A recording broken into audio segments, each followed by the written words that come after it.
Massive, massive day. Ooh, finally, Premier League. Premier League is here. Must win game, must win match. Manchester United, you just need to show that, hey, you can win this game. It's going to be an exciting game. Man City dropped more points. Manchester City dropped more points. They failed to beat Everton. And it's only positive for Manchester United, right? Our noisy neighbors have lost. Our noisy neighbors failed to beat Everton. So it's gonna be an exciting game today. Massively excited for this game. Wolves won't be easy.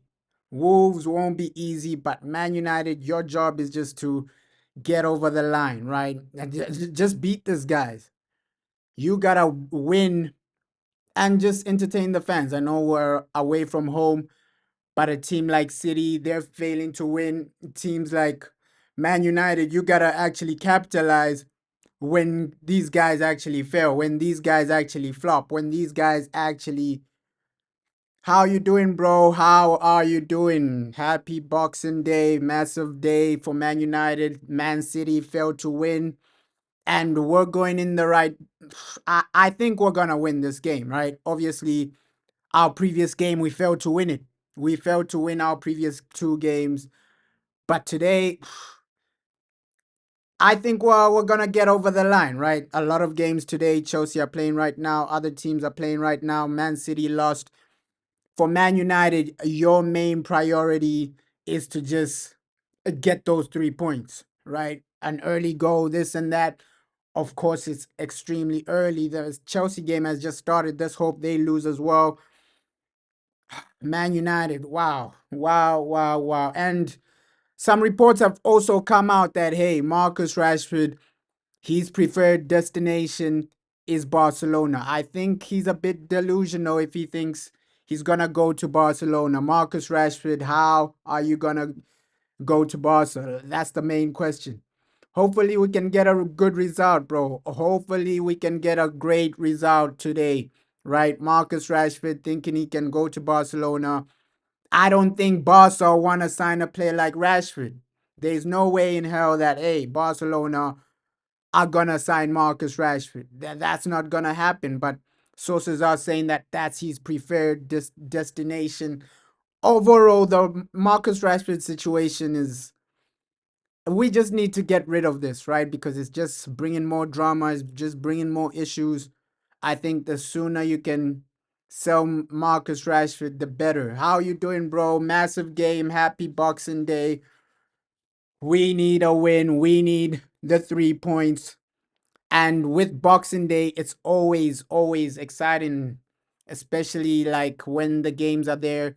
Boxing Day, final day of the season, you have a lot of games at the same time. You have a lot of games on the same day. And I think that's why people genuinely love Boxing Day. They are massive games and you get powered up with unbelievable football. So right now, we'll see who the manager actually goes ahead with, right? Because we know that Delit, he's injured. Mason Mount, he's injured. It's getting annoying, bro, the Marcus Rashford situation, because as a club, we are suffering because of that, right? We are suffering because of how this Marcus Rashford situation is actually going out, right? He's coming out with a lot of PR. He's coming out with a lot of things. So if we don't sell him in January, this will go on for the rest of the season. Oh, Rashford is unhappy. Oh, Rashford this, Rashford that. But Man United, you got to actually get over the line and just sell Marcus Rashford. It looks like, hey, he wants a new start. The manager doesn't really want him at the club. The best thing we can do is just sell him and move on. Bring a better player, right? You still need to replace Sancho, replace Marcus Rashford. These guys, you can replace them. You can genuinely replace them. And Man United, you gotta actually think about the future, because right now we can see that, hey, the players we're signing are future based, futuristic, young players like Lenny Euro, young players like De Ligt, and all these players, they're gonna grow and evolve into world class players, especially Lenny Yoro, right? You can already see him as a player, genuinely, fundamentally, as a defender. He's got everything it takes to be a world class defender. Lenny Yoro, I've been impressed with what I've seen from him so far, right? Obviously, you still need a few more games to actually judge, will this man be successful? Will this man be the guy Manchester United can build with for 10 years? Because Lenny Yoro, you can have him for 10 years, 15 years as a defender. And a defender's career, it's longer than most, right? It's longer than most. Some defenders, they're they're playing for 18 years or something like that, right? So a defender's career is long in football. Lenny Yoro, massive positive that, hey, this guy, he's gonna take us to a genuinely different level, a genuinely better level. And these are the players you got to actually sign. Transfer window, it opens in less than a week, right? Less than a week, transfer window will be open. And that's that's really what you want to actually see, right? Let's see if Man United do some genuinely good business, because we know that, hey, left back, you might need a left back. Midfielders, you might need a midfielder, attacking player. We've seen that, hey, just sell Rashford, replace him, this and that. So there are positions that Man United, you can go out there and actually improve upon. It's transfer window. Transfer window is high, intense, but it looks like Man United, they're doing their duties early today, right? Their transfer policies are early now. Maybe those might be fake rumors, bro. But we have to wait and see if Delit is injured, bro. We have to wait and see. Maybe he's back, but Delit is injured, bro. Delit might be injured. We didn't even see him travel, but let's see. Maybe he somehow traveled, but Delit, he's injured. I don't think the manager would risk him and bring him to this game, right? Delete. I don't believe he's gonna play, bro. I don't believe he's gonna play, because we didn't even see him with the traveling squad. Maybe he traveled, but we didn't genuinely see him with the traveling squad. We haven't seen Delete so far. And yeah, we need to win. That's the most important thing, bro. Winning, getting the 3 points, and just playing some great football. Let's hope Lenny Euro starts, bro. Let's hope Lenny Yoro starts, because hey, we know that the manager, he does love Lenny Yoro, right? Lenny Yoro, we're gonna see him start more games. The way the manager actually talks about Lenny Yoro, hey, this guy, he's a good defender. He's one for the future. This and that. Everybody at the club, when they do an interview, they always praising Lenny Yoro. Ooh, this is a massive signing. Ooh, this is a signing that's gonna take us to the next level. So Lenny Yoro probably is gonna play on the right? But I think Mazraoui, that's a guy we know that, hey, he's gonna start, right? Ugarte, that's another guy we know, hey, Ugarte, he's favored by the manager, he's gonna start. Bruno, he's the captain, we know he's gonna start. So those are three players that are highly likely gonna start. Mazraoui, who else? Mazraoui, Bruno, and Ugarte, because Ugarte he's highly favored by the manager. So those are three players that start regardless, especially Bruno, since he's the captain. We know that he's gonna start. We know that, hey, the manager, if the manager somehow benches Bruno Fernandes, it's gonna be it's gonna be shocking for a lot of fans, right? Because he always plays. Yeah, probably right. Yeah, Lenny Euro probably on the right. That might happen. That might happen. We might see Maguire as well, because Harry Maguire, we saw in the previous game that, hey, you needed someone like Harry Maguire. So defensively, set pieces, let's hope they've been practicing that, right? Because we've seen in a lot of games Set pieces have done us over. Set pieces have been our downfall. Manchester United, can you handle set pieces, especially with Wolves? Wolves have good attacking players. If you give them a set piece, they're going to score from it. If you give them a counter attack, they're going to score from it. So, Man United, let's see what we've genuinely learned from our previous games, right? Our previous games where we've suffered through set pieces. We've suffered through games where you can't defend a corner. Arsenal, that's what happened. Man City, the goal we conceded against Man City was a set piece. So let's see if they're training and actually trying to improve that aspect of, oh, can we defend set pieces? That's the main thing. That's the actual main thing. Set pieces. Come on, United.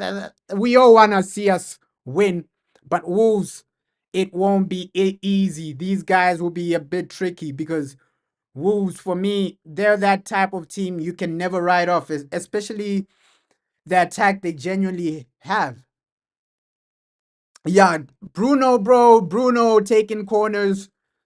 He needs to either improve or we need somebody better because Bruno, sometimes when he takes a corner, it fails to beat the first man. And you can't have that at the top level, right? Your main corner taker, he's failing to beat his first man. Bruno Fernandes, he needs to genuinely improve. Bruno Fernandes, he needs to genuinely take it to the next level with corners because as Manchester United, we need somebody that can actually deliver a ball, right? Bruno, he hasn't been that. Wolves haven't had a great season, right? Currently, they're like what, 18th? They're 18th in the Premier League. So this is genuinely a team you beat them and then gain points against Manchester City. Man City, they drew today. And right now, Man City are 7th. Man United, you can gain 2 points on these guys. And I genuinely believe if we get some type of consistency, we can surpass teams like Man City, teams like Bournemouth. Bournemouth, we should have beaten them in our previous game, but we fell apart, right? If you beat Bournemouth, you're above Man City right now. So Man United, the drop points, you gotta stop dropping points. You gotta go on a consistent run, right? Because us losing to Bournemouth, it cost us. Now Bournemouth are above us, right? We could have been in a position to actually challenge for fifth place, be above Man City, be above Aston Villa, right? We could have been gaining points on teams like that. There are so many games where you look back and say, hey, if we beat Bournemouth, we would have had 3 more points. If we beat Nottingham Forest, we would have had 3 more points. So those 6 points, if you beat Bournemouth, if you beat Forest, you have 6 more points, and now you're above Man City, and now you're like a few points from the top 4.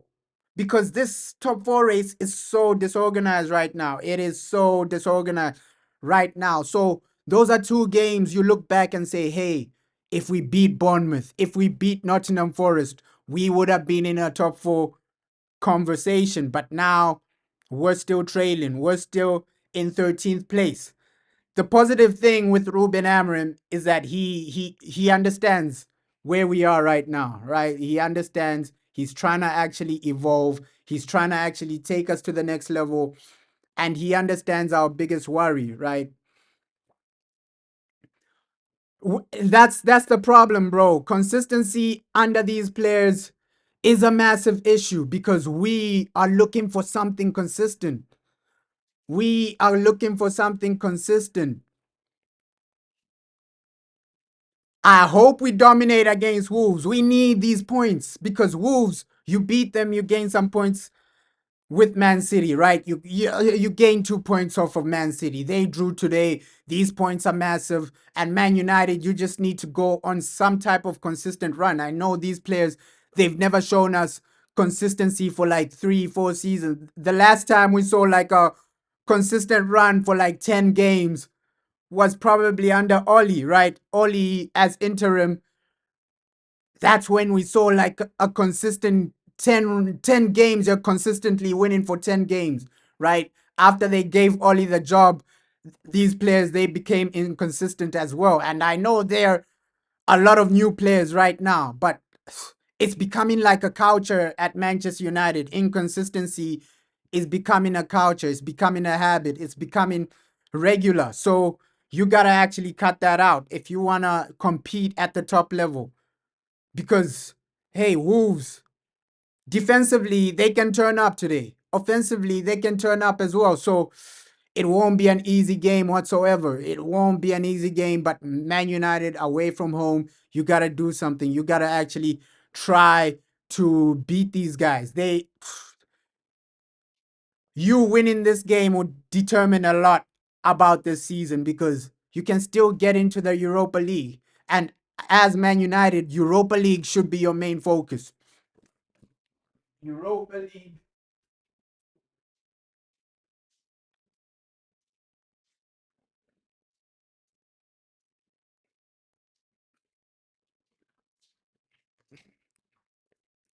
That Europa League position should be your main focus.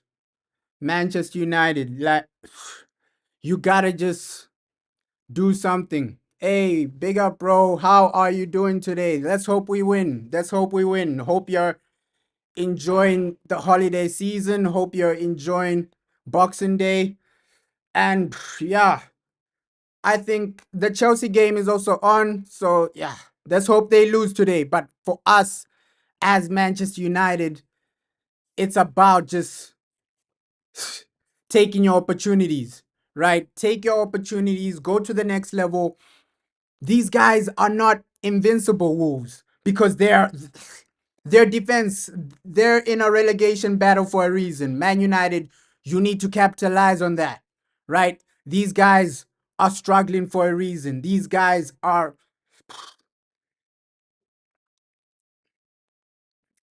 in a difficult situation for a reason, right? Wolverhampton, they're in this situation because, hey, as a team, they haven't been consistent. As a team, they've been a bit mediocre. So, Man United, this is a must win for us. This is a must win for us because Premier League, our inconsistency, that's why you were 13th, right? I don't think any Man United fan wants us to be 13th, wants us to be in situations like this where you're struggling for points, right?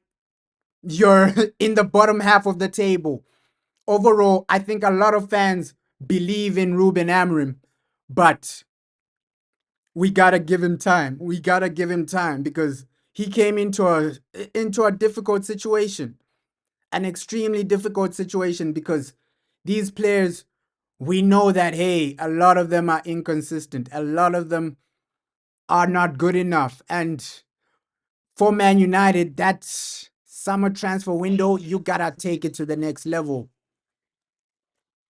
You gotta take it to the next level. Summer transfer window and also the January transfer window. You gotta invest into a team that can help us compete. Team news, it stopped being leaked, but we might get some early team news today as well. Right? I'll put the team news on the screen when it actually comes out. Yeah, before it was about individuals. You're actually right. It was about individuals, but now it's more about the system. It's more about the technical side, right? Tactics, things like that, a system. And that's what Ruben Amorim is actually bringing. I think a lot of people do believe in this man. We all believe in this man. Let's just give him time. I think realistically, give him a full season and then say, okay, yeah, what has Ruben Amorim done? How are we progressing as a team? How are we evolving? What type of players is he bringing in? Because overall, a full season, that's when you can actually, not this season. I'm talking about next season, right? This season he came in when we're already 13th, we're already losing games. And he'll get, you're absolutely right. He'll get rid of a lot of players. Already, he's getting rid of Marcus Rashford. You don't fit my system, you can go. And I love decisions like that, right? You need to identify the players that are going to be useful for you. There's no point in sticking with a player like Rashford if if he's not contributing. If he's not contributing, you got to let these guys go. Marcus Rashford, all these guys that are not contributing, not taking you to the next level, you got to let them go because players like Rashford, he's on a high wage. The wage Marcus Rashford is on is incredible, man. It's insane because he's getting paid so much. But would you say that, hey, Marcus Rashford is one of our best players? No, he's not. He hasn't been contributing enough to actually get paid that type of money. You're getting paid so much money, more money than Mo Salah, more money than these other top players that are delivering for their clubs. So Marcus Rashford, as fans, we just want you to deliver some type of consistency, deliver some type of result, right? We want some type of consistency from a player like Marcus Rashford. That's what he's failed to show us. He's failed to show us that, hey, week in, week out, I can perform. Week in, week out, I can do something. He he he represents what the fans actually feel, bro. Like Ruben Amorim, he gets it. He gets it as a manager. He knows what he wants, and that's what you want from your manager. A man that knows what he wants, a man that knows the direction he wants to go. And with the board, they can't bully him the way they bullied other managers, right? With Eric Ten Hag, he was saying, I can't play Ajax football, but that's why we brought you into Manchester United to play that style of football, to dominate, to play unbelievable type of football, to win games as well. So for you to say, hey, I can't play Ajax football when we bought you because of the Ajax football, it's crazy. But right now we can see Ruben Amorim already from the start. He's trying to play the football we bought him for, right? We bought him because of what he was doing at Sporting Lisbon. And now he's already trying to implement that system. He's already trying to implement that style. That's what we want to see. That's what we want to see. Because Eric Ten Hag, we gave him so like 3 years to play that Ajax football. And we gave him money, half a billion, more than half a billion in 3 years. You have enough money to buy players that can play Ajax football. And more than 60% of our squad have played for Ajax. So for Eric Ten Hag to say, hey, I can play Ajax football, it was a bit crazy. It was a bit crazy. But now Ruben Amorim, we can see that, hey, this man already, he wants to implement his system. Already, he wants to implement his style. That's what you want from a top team, a top manager. He already knows, hey, somebody, happy Boxing Day, happy Boxing Day.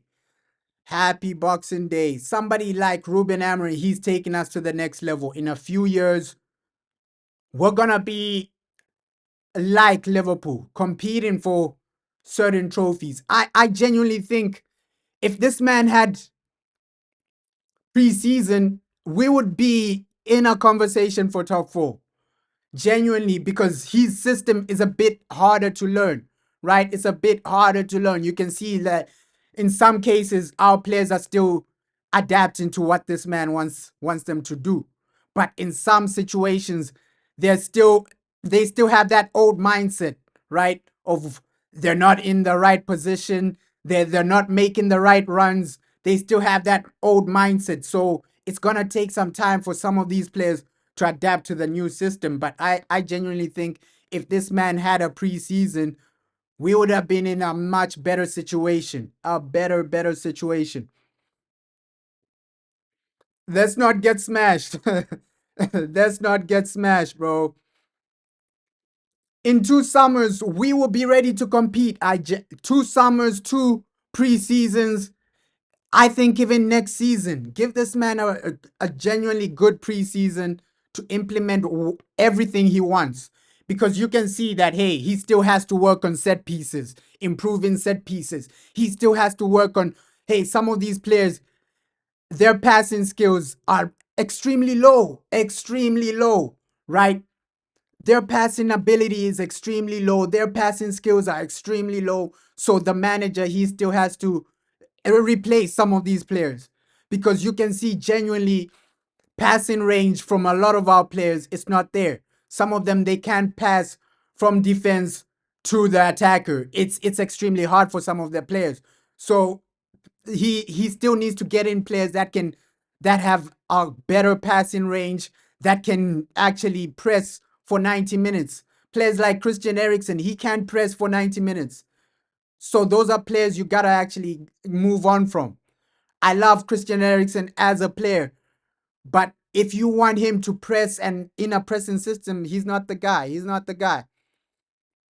We as fans have to actually stick together and support the manager. Correct, bro. Like, hey, you have to actually stick by this man. He's still trying to implement something. He has a lot of things he's trying to do. It takes time, it takes consistency in the training sessions. I hope we do something in January, because Sir Jim Ratcliffe, he was saying, hey, it might be it might be tight. We might be working on a budget. We know Sir Jim Ratcliffe sometimes in his old club, he wasn't spending a lot during January transfer window, right? In his old club, Nice. So let's hope we actually do spend some money here, not only on academy prospects, but also on like some first team players, because you do need a left back. You do need players in other positions in January. That's massively important. Man United, can you actually back this manager with January transfers? Let's see. Let's find out, because we signed Bruno in January. So it's not like you can't make big money signings in January, right? We will get at least, I hope we get at least two players.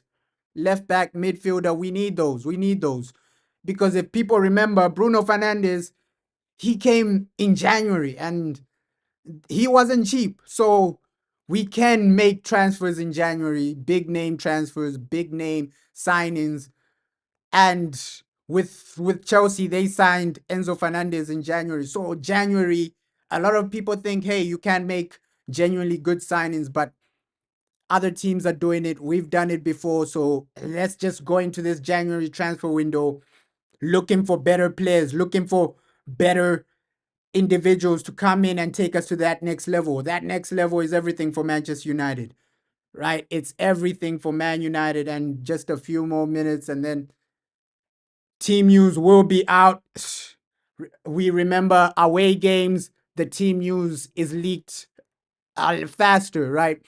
Away games, that's when they start leaking team news a bit faster, right? During like home games, it's a bit more tight, but with away games, our team news is leaked a bit more faster, and we tend to know who's gonna play sooner rather than later. So with Man United, you just gotta get it over the line, get it over the line. We have to wait and see which striker the manager actually picks, because we know that, hey, there are some rumors saying he loves Joshua Zerski, but he also loves Rasmus Højlund, so we don't know who his preferred striker is. Yeah, we need a striker that's actually an attacking player that's actually reliable. You're absolutely correct. We are literally toothless up front, because we don't have that type of Mo Salah type of player that's gonna turn up every week, turn up every game, turn up every situation.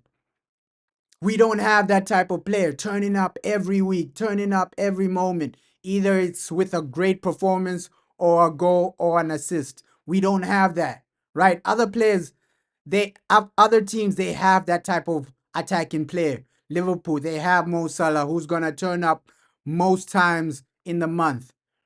With us, our players only turn up maybe once every 2 months, right? Once every 2 months, he'll get a hat trick, or one of our players will get a brace, and then the rest of the month, they're on a drought, or they're having bad performances. So we need a statement player that can actually turn up week in, week out. Chelsea, they have Cole Palmer. He's a bit more consistent than anyone we have. So we need a consistent attacking player as well. So United, it's all about building some type of consistency, building a team that can actually compete, and building a squad that's reliable. Reliability is the only thing we ask for as fans. Can you compete week in, week out? Are you reliable week in, week out? That's what we're asking as Man United fans.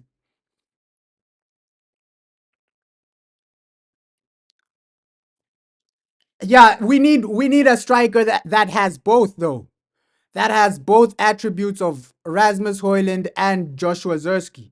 At the top level, we need some, yeah, like Gokkeres. He's gonna be a striker the manager loves because he was already at Sporting delivering goals, delivering this, and he already knows the manager's system.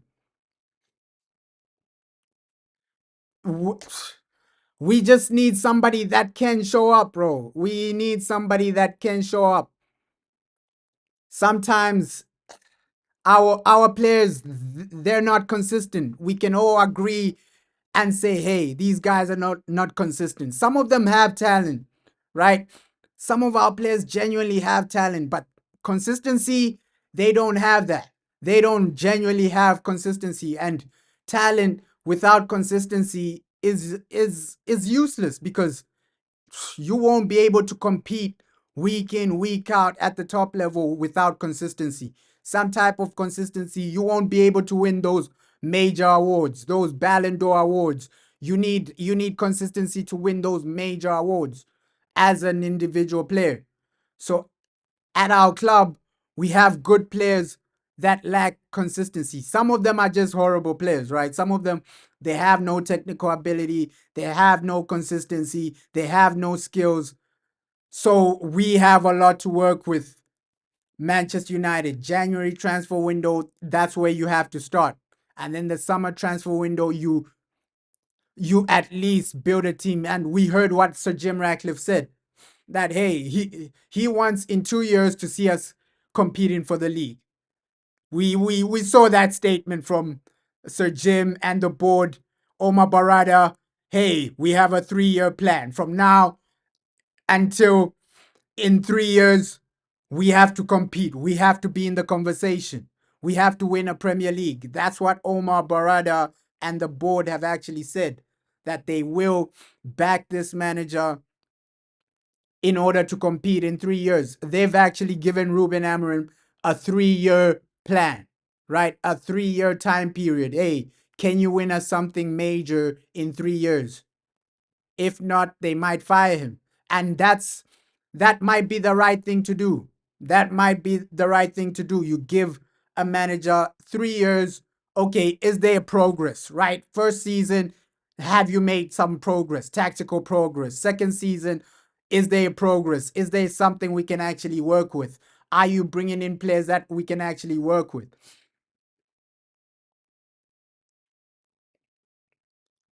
Hey, shout out Diego Dalot. Shout out Diego Dalot. He's doing some really good work. Hey, shout him out. Shout him out. Shout out Diego Dalot. Right? If that's what he's doing, we gotta actually show him some love, right? So shout out Diego Dalot.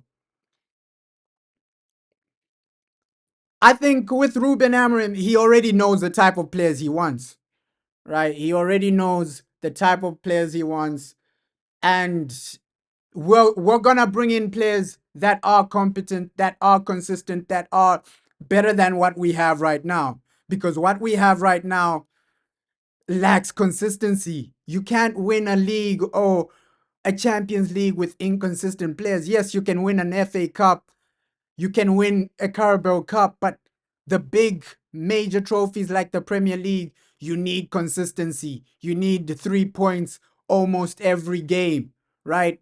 Look at how Man City were actually winning the Premier League. It's because they were consistently winning.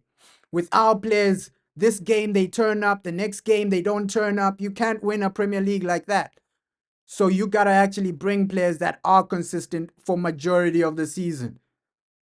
And we don't have players that are consistent week in, week out. They turn up week in, week out. They're there with either a good performance or they contribute to the game. So United, I genuinely think they are scouting. Our scouting department has massively improved. Most of the people that were in the scouting department last season, they've been fired. They've actually been fired. And you can see that Man United, they're moving extremely fast, right? The moment Dan Ashworth messed up, they fired him. They actually fired him because there was some leaks saying, oh, Dan Ashworth was fired because of his decision to keep Eric Ten Hag for too long. So you can see that, hey, these guys, Sir Jim Ratcliffe, he's moving fast. He's not giving people time, right? Dan Ashworth came this year and he's already been fired. So Manchester United, hey,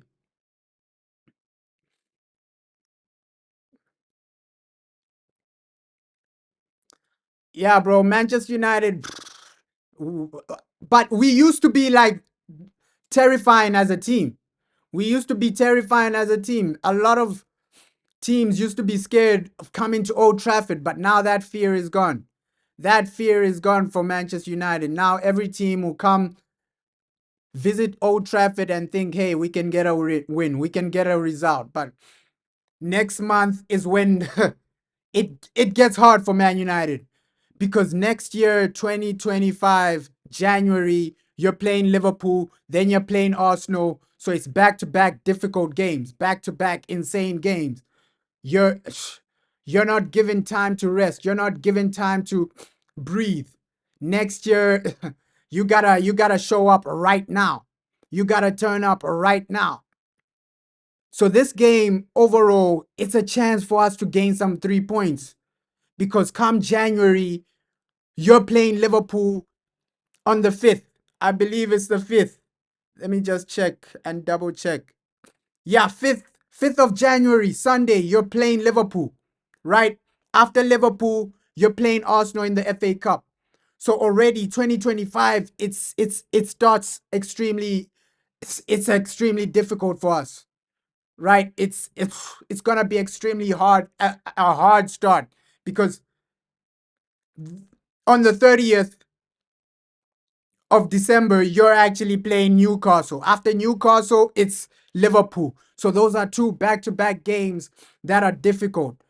So right now, Wolves, this is your easiest game in like 3 weeks. Wolves is our easiest game in 3 weeks because after this, you're playing Newcastle, then Liverpool, then Arsenal. So you gotta get the points now. These are the easy teams you get the points in.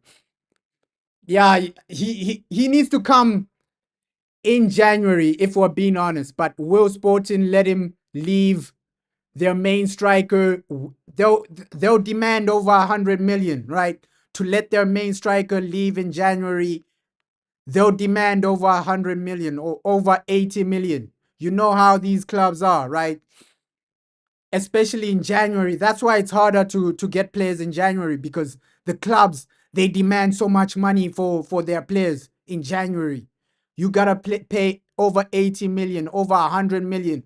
And will Sir Jim Ratcliffe do that? No, he won't. He won't.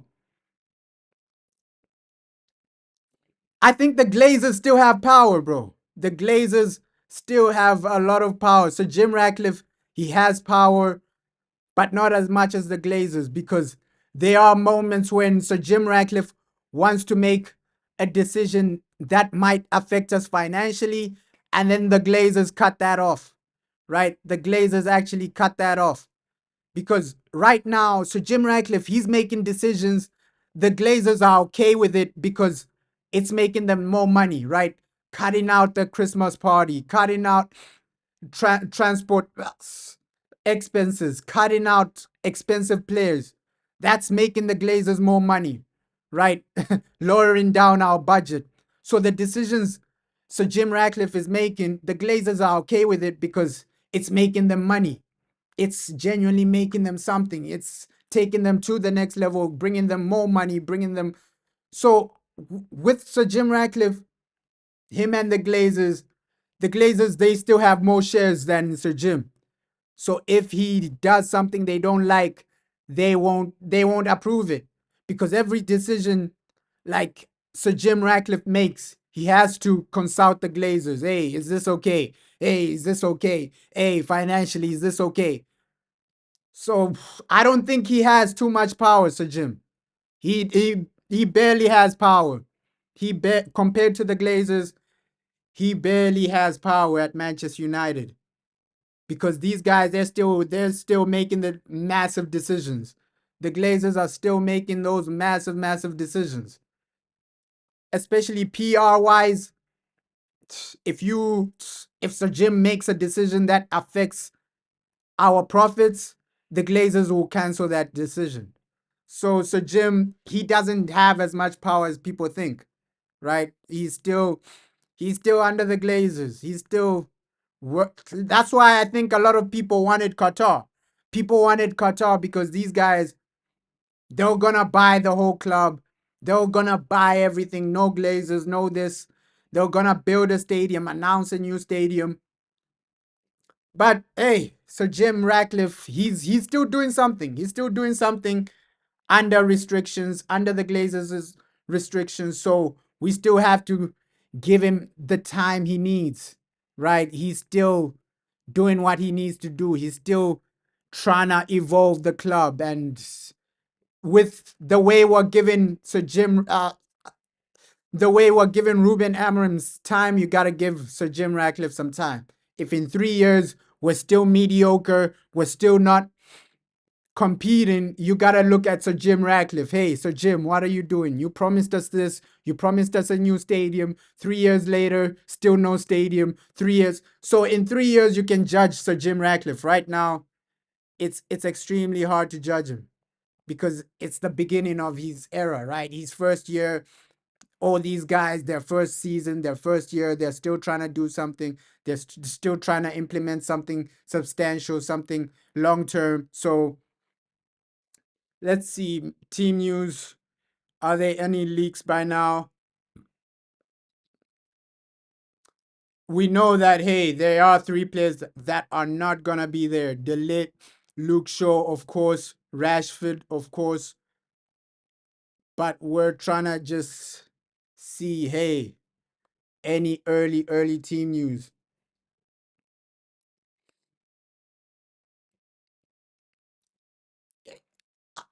I don't think they can step in, but some decisions that affect them financially, the Glazers can step in because it's under their contract. It's under that is their contract. That financial decisions, if he makes a footballing decision that affects the club financially, the Glazers can step in.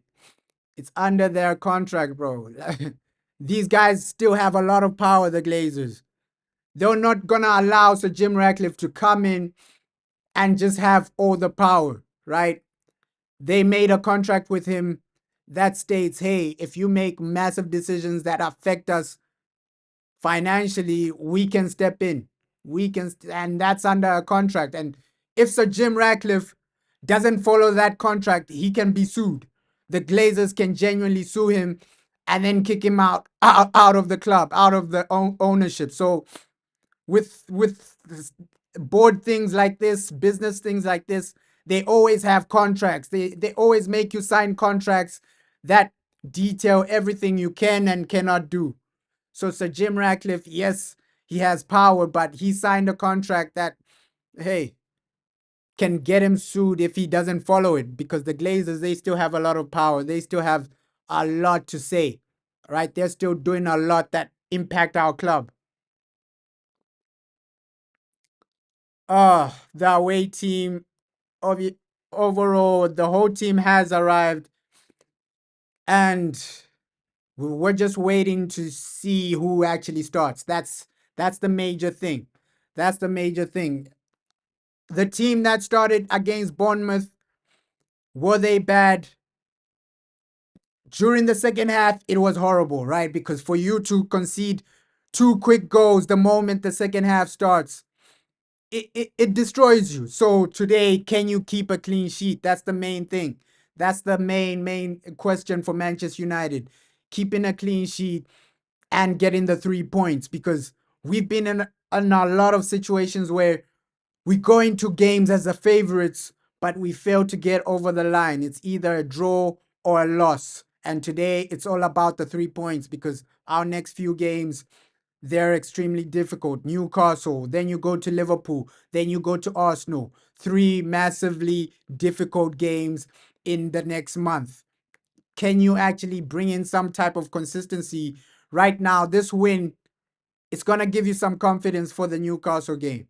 Because Newcastle, it's just in a few days. Few days, Sunday, you go to Newcastle, you play Newcastle. Like, it won't be an easy game. And I know that Newcastle game is at Old Trafford, but it won't be an easy game overall. So right now, it's all about getting the points now. Get the points over the line right now. 'Cause that's what we ask for as fans. That's what we ask for from Manchester United. Hey, can you win? Can you get over the line? And there are some rumors saying Casemiro, he might be the guy sold in January. Let's see if that's actually real. We know that Christian Eriksen, he's gonna be sold as well. Christian Eriksen, we know that, hey, they're trying to look for a club to buy him. They're trying to sell him out. And Sir Jim Ratcliffe, he's been making contacts in Saudi, right? We are trying to do what Chelsea are doing by selling players to Saudi. That's what Chelsea are actually doing. Players they don't want, they send them to Saudi. The players that are on high wages, they sell them to Saudi. So Marcus Rashford, if you can't find a team to pay his wages, you just send him to Saudi. It's that easy. The club still have majority of the power, right? With Rashford, if the club actually want to send you to Saudi, hey, they'll force you out. That can genuinely happen. So Rashford, you always have an option to send him to Saudi if you don't find a club that's willing to pay his wages. Because 300K, Arsenal are not gonna pay that for Rashford, right? Arsenal are not gonna give him 300K. Barcelona, they won't give him 300K. There's no team in the Premier League that will give him 300K, right? Except for Chelsea. Chelsea are the only team in the Premier League that can pay Rashford 300K every week. So in the Premier League already, his options are gone. La Liga, the only team that can pay massive wages like that are Barca and Real Madrid. Barcelona, we know that they're cutting down on costs. A player like Frankie de Jong, they're getting rid of Frankie de Jong because he's on too much money. So Barcelona, they're not gonna get Rashford on 300K. Real Madrid, they already have better attacking players. They don't need Rashford. So Rashford, his options are limited because of his wages. Unless he cuts down his wages, his options are extremely limited, right? Maybe PSG, that's a realistic place to go for Rashford with those wages. PSG maybe. So it's it's not looking good for Rashford.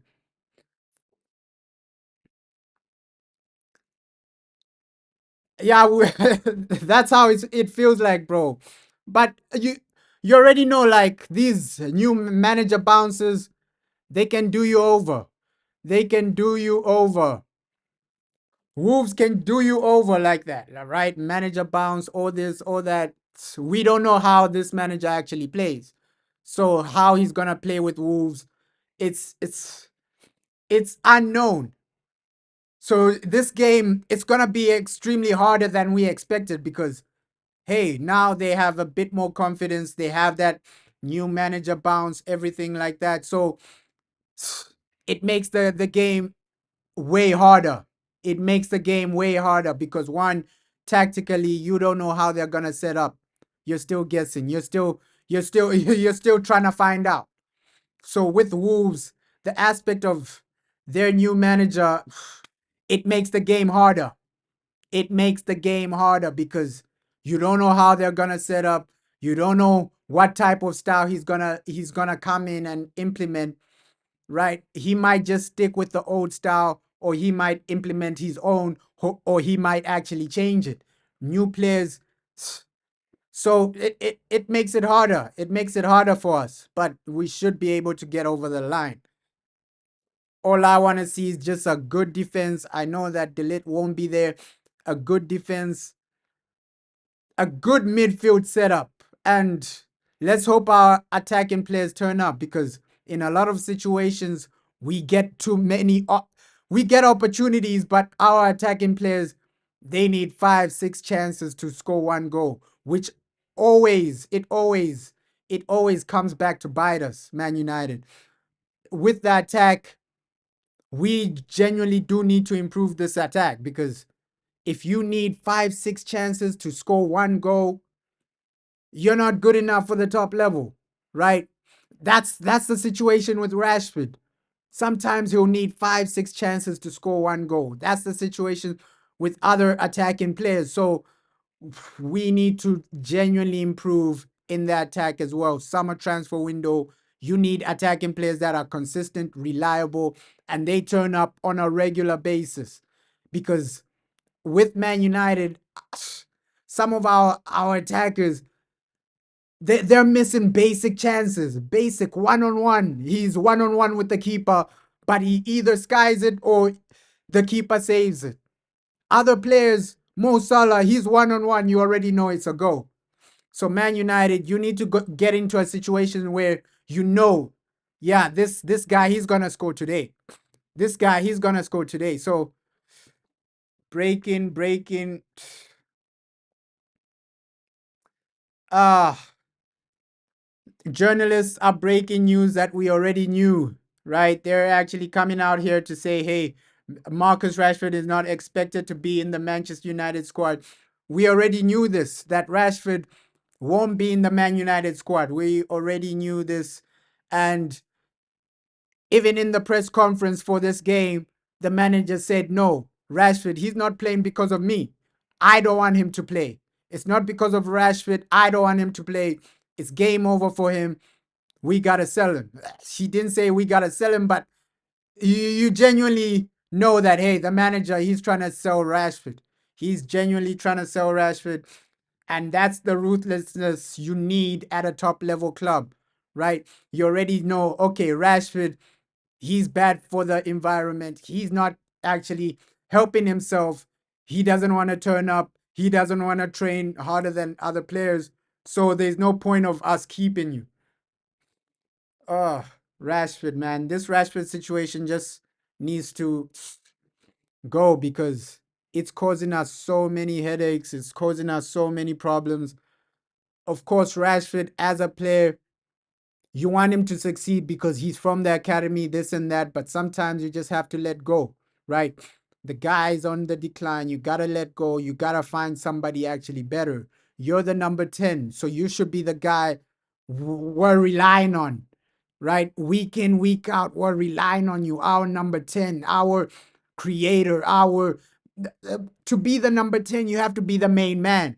And with Rashford, has he been the main man competing with other players, right? Competing for a golden boot, or competing to actually win Man United major trophies? Has he turned up in major games? Yes, there's some Manchester derbies where Rashford has turned up. There's some games against Arsenal where Rashford has turned up, but that has meant nothing, because we failed to win like the major trophies. His lack of consistency hasn't helped us in the Premier League. Premier League has Rashford contributed enough for us to actually challenge for something major. And in the past 10 years, Rashford hasn't done that. Right? He's been here for more than 10 years. How would you rate Marcus Rashford's career at Man United? Right? You'd probably say 6 out of 10. Just because, hey, fair play, you've won the FA Cup. Fair play, you've won the Europa League, but you weren't the player that got us to those trophies, right? Was Marcus Rashford the most important player when we won the Europa League? He wasn't. So his career at Manchester United hasn't lived up to the expectations of a number 10. Your number 10 needs to be the guy that's deciding games, that's deciding seasons. And Marcus Rashford hasn't done that. I wish him best of luck in his next club, in his next career. But right now, as Man United, we got to move forward. Bring in a guy that will help us win the league. Bring in a guy that will help us challenge these other teams like Liverpool, challenge in the Champions League, right? You need those types of players when a game is tight. Your number 10 finds a way. They find a way to actually take you to the next level. Ooh, major. Let's hope Delit recovers sooner, right? Next year, we hope he's back in the team because Delit having a major injury, that's something you don't want to see. That's something you don't want to see because he's one of our best defenders. We don't want to go back to just relying on Harry Maguire. Harry Maguire, when he plays, he gives you a good performance. But we know that, hey, Harry Maguire, if you make him the main guy, if you make him the main man that you're relying on, the pressure will get to him. The pressure will get to Harry Maguire, and then he might be the reason you concede goals. He might start making mistakes. So Harry Maguire, over a long period of time, you don't want to be relying on him. So that's why it's extremely important that De Ligt recovers, De Ligt comes back. Because even in that Bournemouth game, if you had De Ligt, one of those goals, you don't concede them. That's how good De Ligt is. One of those goals. And Martinez this season, he hasn't been the best. Right? Martinez, we still want you to up your level this season. I expected a bit more this season from Martinez because in that Bournemouth game, he caused one of the goals. So Martinez, of course, he's a top quality player. But this season, he hasn't lived up to expectations. It hasn't been his best season, Martinez. We just need a bit more from him. We just need a, a higher level from Martinez because this season, it's not the Martinez we know from that first season. The first season he joined Man United, he was impressive. But this season, it hasn't been the best season for Martinez. I think De Ligt, Mazraoui, these guys have been our best defenders. Yes, Mazraoui, he didn't have a good game in the previous game, but majority of the season, this guy has been consistent. So Martinez, he needs to up his level because now you have competition. Lenny Yoro, he's knocking on the door. And I think that's what you need. At a top club, you need players that are challenging other players, right? Your bench player is good enough to be a starter. That's what we need to build all around, even in the midfield. The midfield, you need midfielders that can challenge first team players.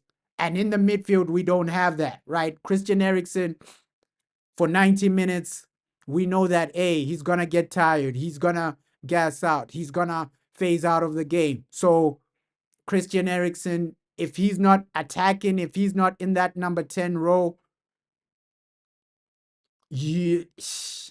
over a period of 90 minutes, you can't rely on Christian Eriksen to stay fit, to stay active, and to stay actually to be one of the players you rely on for 90 minutes. He's gonna get tired. We already know what Christian Eriksen is. Come on, team news, team news. A few minutes to go. A few minutes to go until that massive team news. But we just expect what we need to expect from Man United. Win this game, perform at a high level, and just deliver for the fans, right? It's Boxing Day.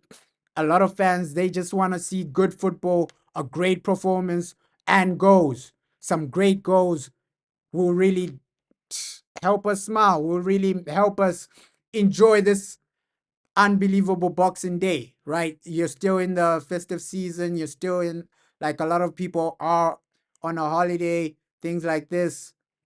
And they just tuning in to watch some good football. They're tuning in to watch Man United actually dominate and beat a team that we can beat, a team that we can outperform.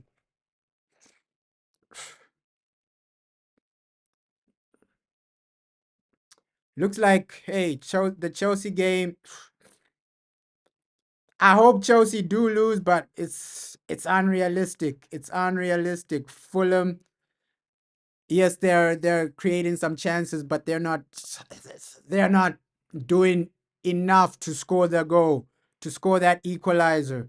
Nottingham Forest, they're beating Tottenham. Let's hope Tottenham lose as well. Forest have had a great season overall.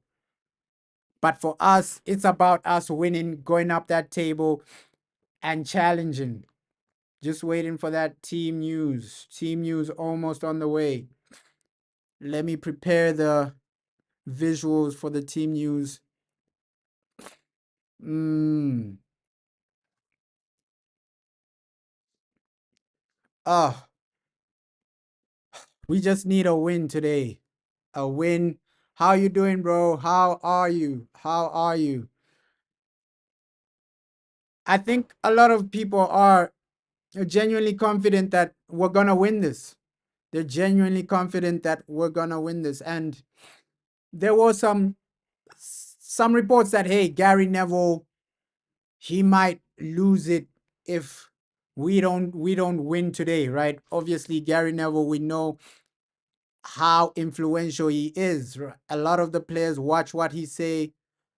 Even the manager probably hears what Gary Neville says. So if Gary Neville is criticizing somebody, it has a lot of impact.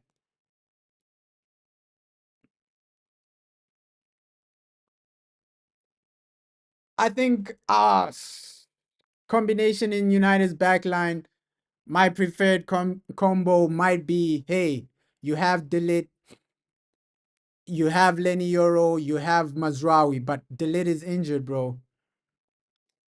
Hopefully we can get a dub, man. Hopefully we can get a dub, bro.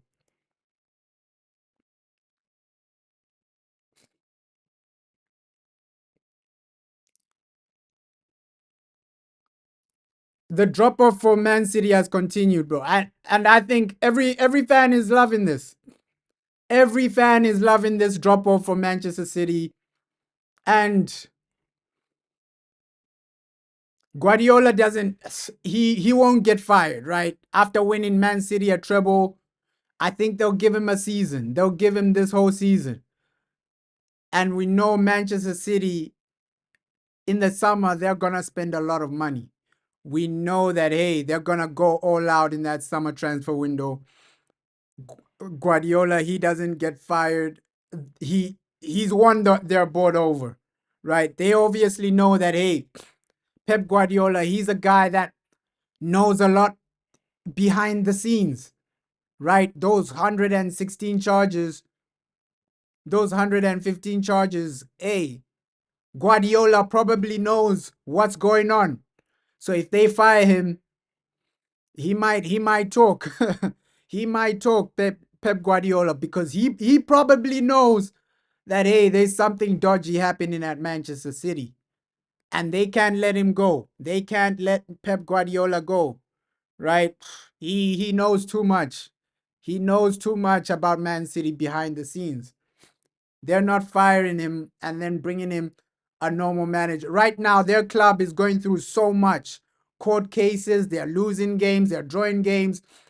So for them to just change a manager during this court case, it might not it might not be the best idea, right? They're going through a massive court case, Manchester City.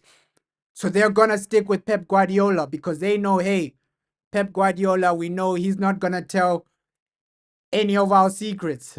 he Because he's also involved. A new manager probably finds out, yo, you guys were cheating. I don't want to be part of this. But Pep Guardiola, he's already part of the whole pyramid scheme at Manchester City. He already knows what's going on behind the scenes. So he's not going anywhere.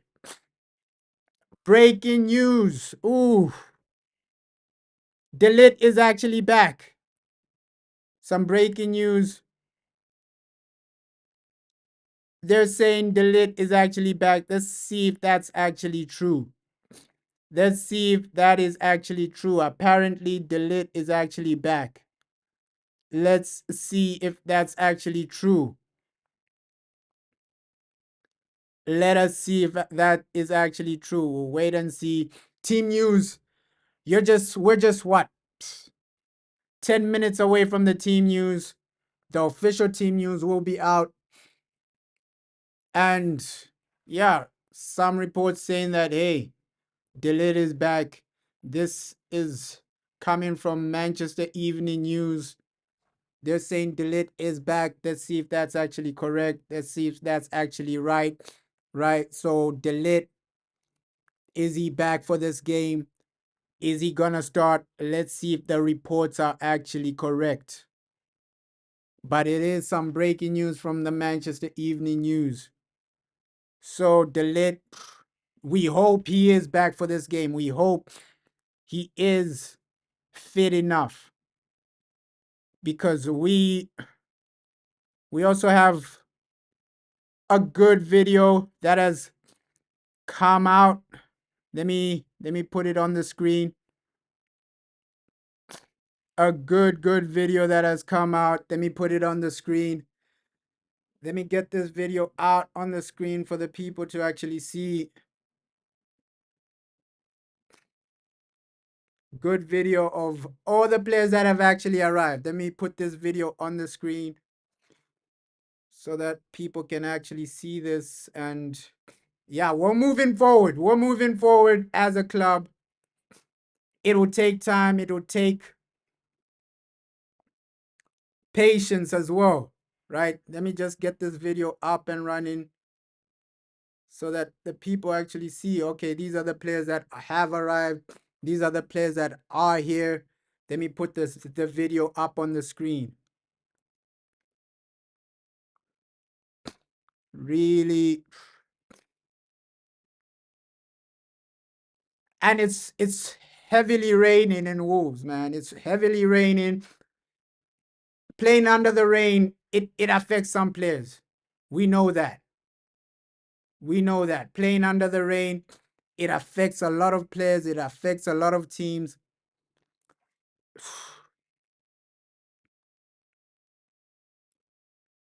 You, as an individual, you don't want to be playing in the rain. Let's...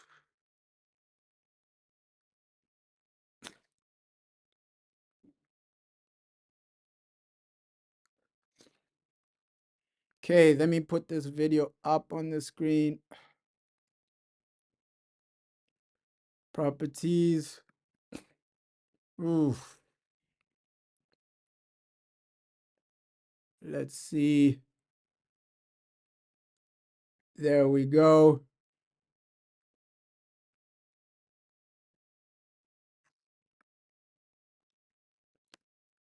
There we go.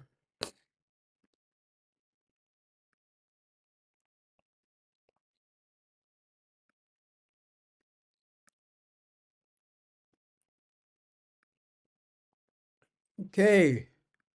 Majority of the players have arrived. This is a video of players actually arriving. You can see Altai Bind here. You can see other players like Diego Dalot there. And it is a bit blurry, but a lot of the players have arrived, man. A lot of the players have arrived. And I haven't seen Delete yet, right? Of course, major reports that Delete is back, but we still haven't seen Delete. There's Diego Dalot. You can see a lot of the players arriving. You can genuinely see a lot of the players arriving.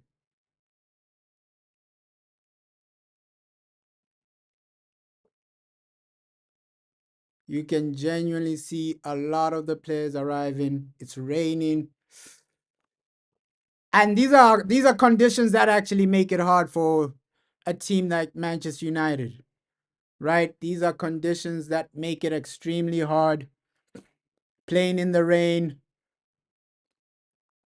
away from home, it's extremely difficult. It's extremely difficult, right? You can see a lot of the players there, here, there. Yeah, we've all been actually waiting for Delete to come back, right? Him coming back, playing for Manchester United. It's a massive, massive statement. It's a massive, massive statement. Can see a lot of the players out there, Joshua Zerski, all these guys. They're active, they're running, they're ready for this game. It's just what you want to see at Manchester United. Players actually there performing, trying to get to their best. Trying to get to their best. Let's just win this. Right? Massive team news about to drop, about to change everything. But this has also changed a lot. Man United, their players have actually arrived. And the rain, man, the rain is a problem. That's gonna affect the game massively, right? A rainy day, the pitch, it's never nice to play like during the rain, and that's gonna affect the field, the game massively, massively. But you still gotta win, regardless of whether it's raining or not.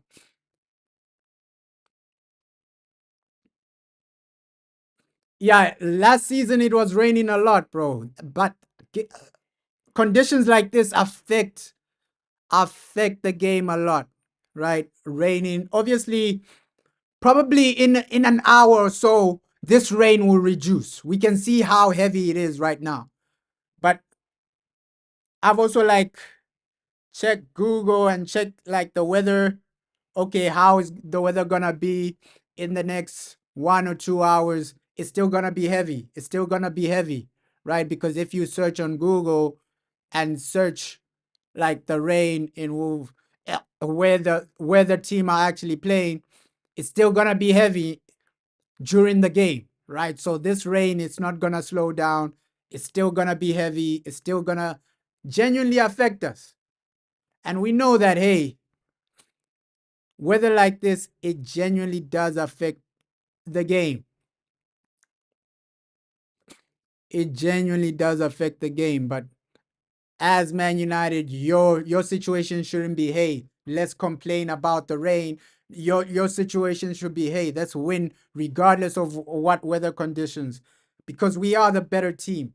We are the better team, and the weather, it affects both teams, right? It affects Wolves and it affects Man United.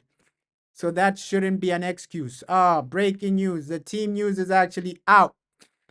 Team news is actually out. And let's hope this is, yeah, team news is actually out. Andre Onana, Euro, Maguire, Martinez, Mazraoui, Ugarte, Kobe Maino, Diego Dallo, Amad Diallo, Rasmus Hoyland, and Bruno Fernandes. So that's the official team news out. Manchester Evening News have dropped the official team news.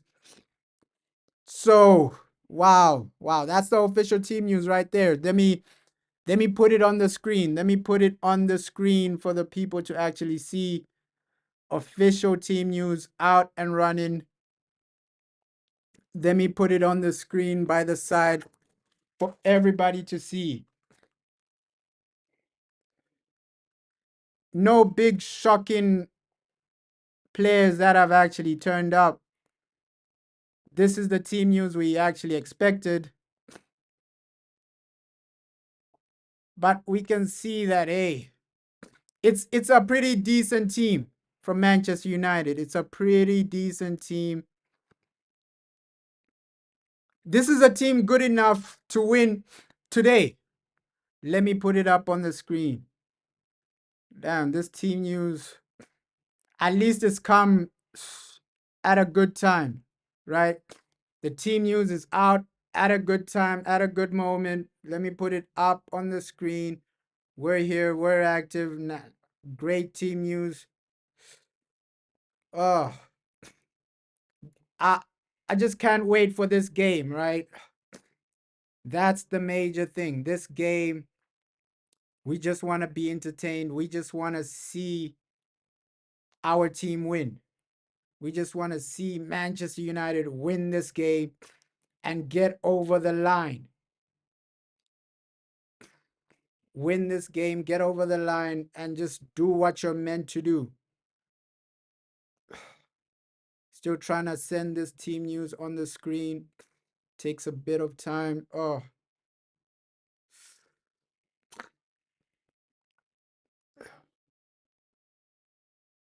Okay, major team news.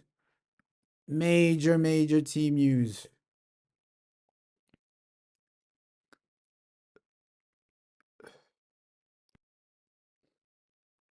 Major team news. Let me add it right here. Where is the picture?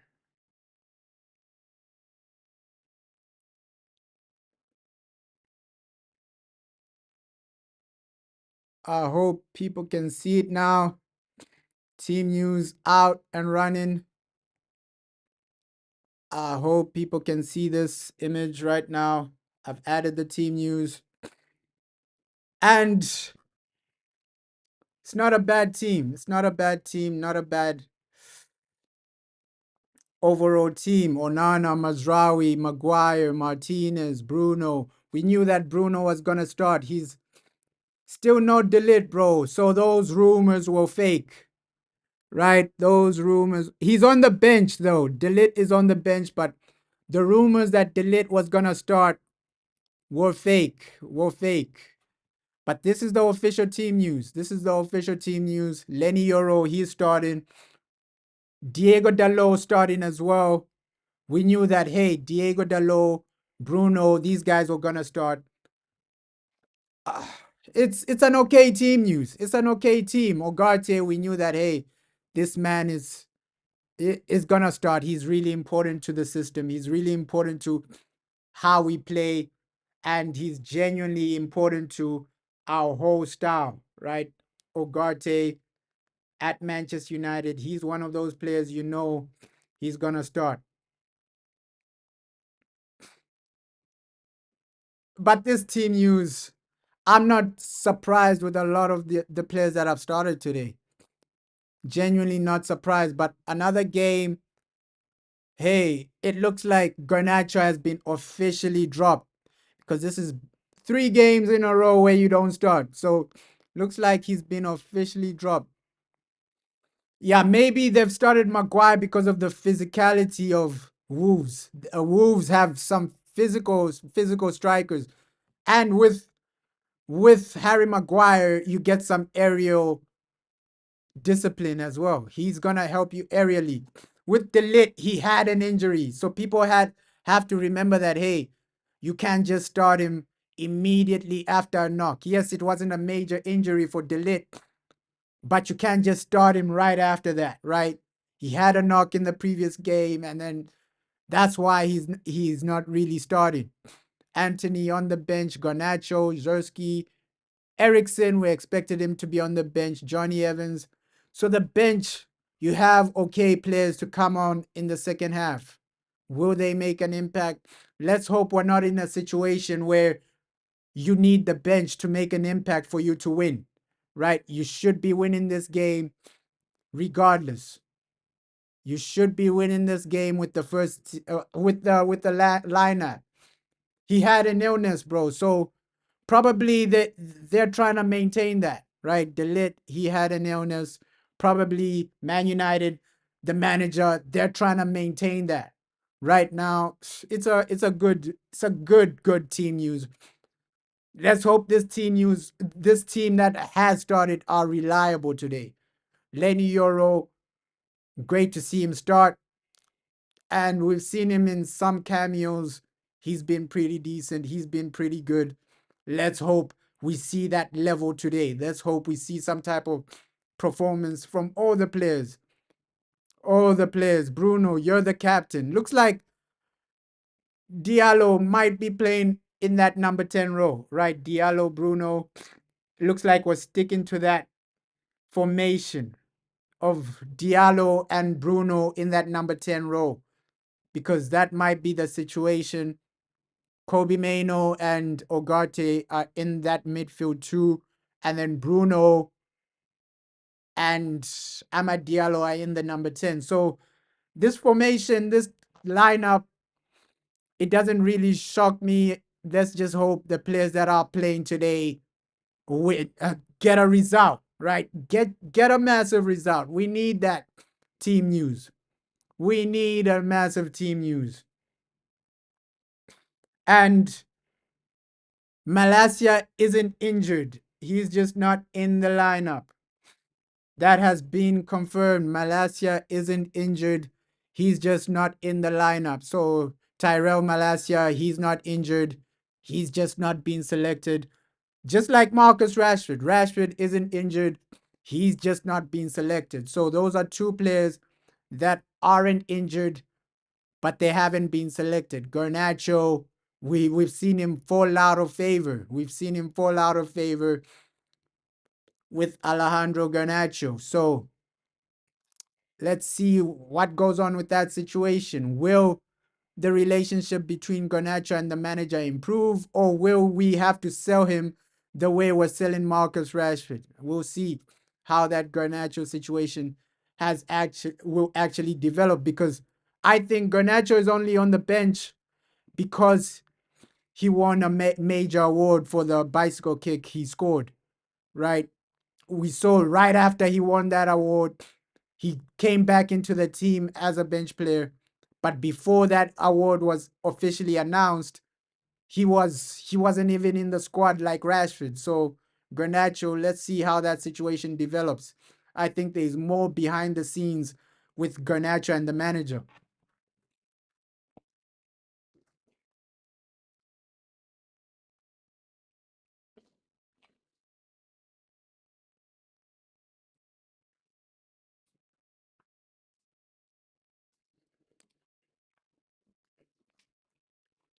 There might be more issues behind the scenes with Garnacho and Ruben Amorim, but let's hope we just win today. Think that's what everybody genuinely wants from United. Yeah, get the 3 points, get the major win. It's a good, stable team, right? It's a good, stable team from Manchester United. You should be able to get the 3 points with this team. This team is good enough to test Wolves. It's it's more than good enough to test Wolves. Yeah, Rashford is gone, bro. Rashford is gone. And extremely unfortunate, right? Because when Rashford broke through the academy, a lot of people thought, hey, this guy might be the guy that will show some type of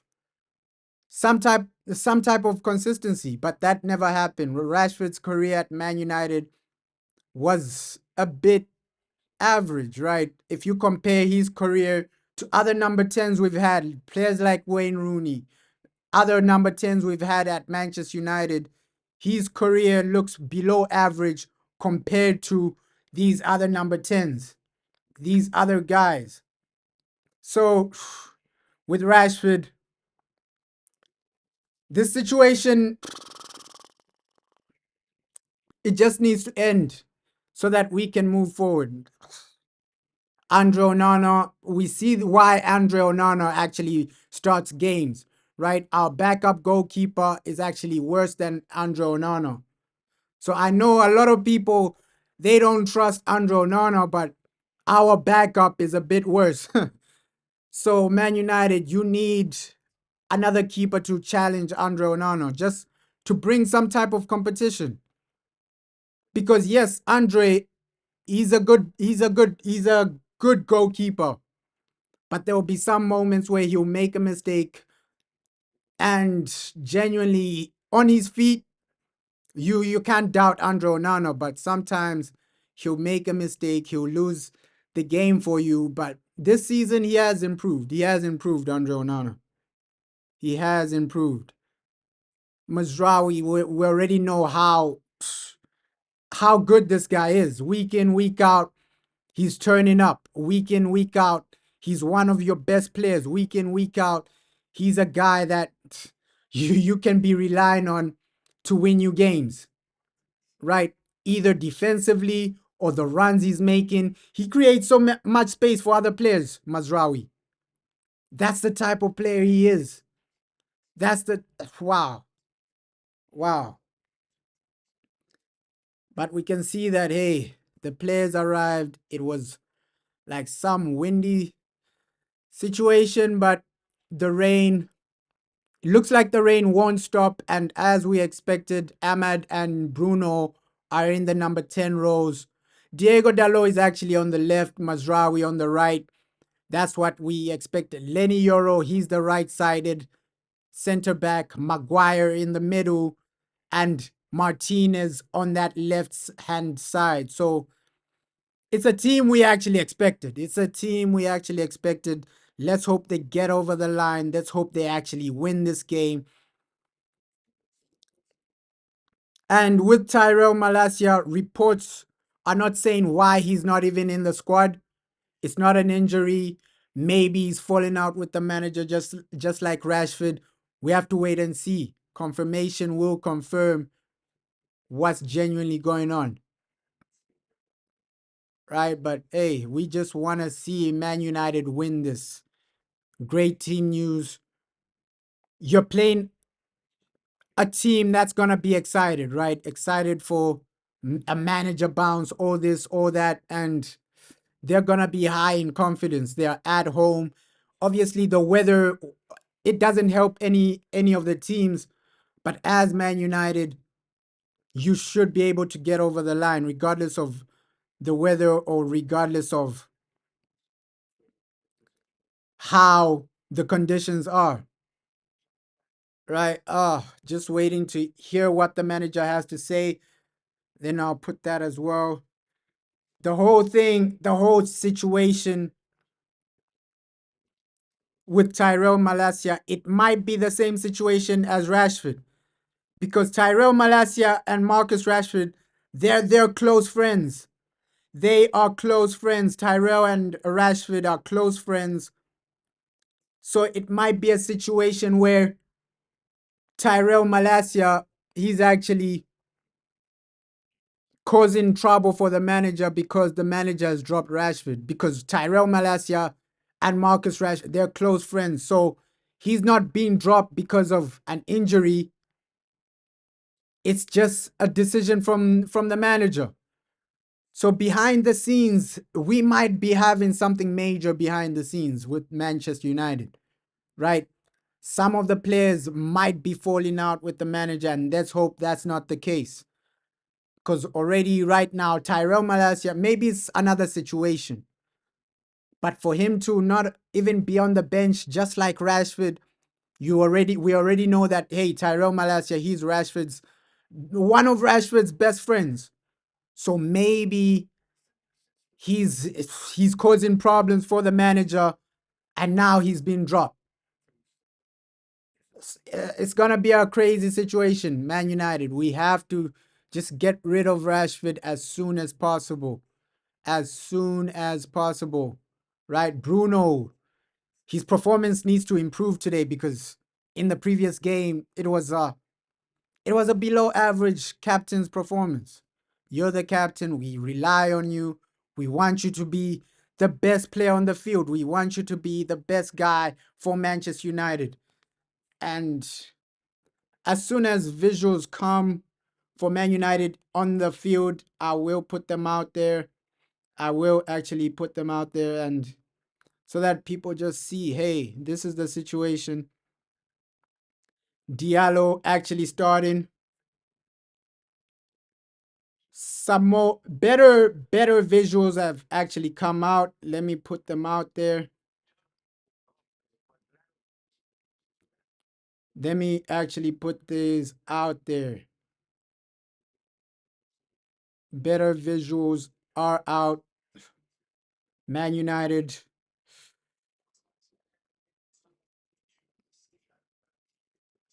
Ooh. And you can see how the rain is. It's actually worse when you see it on the Premier League preview show.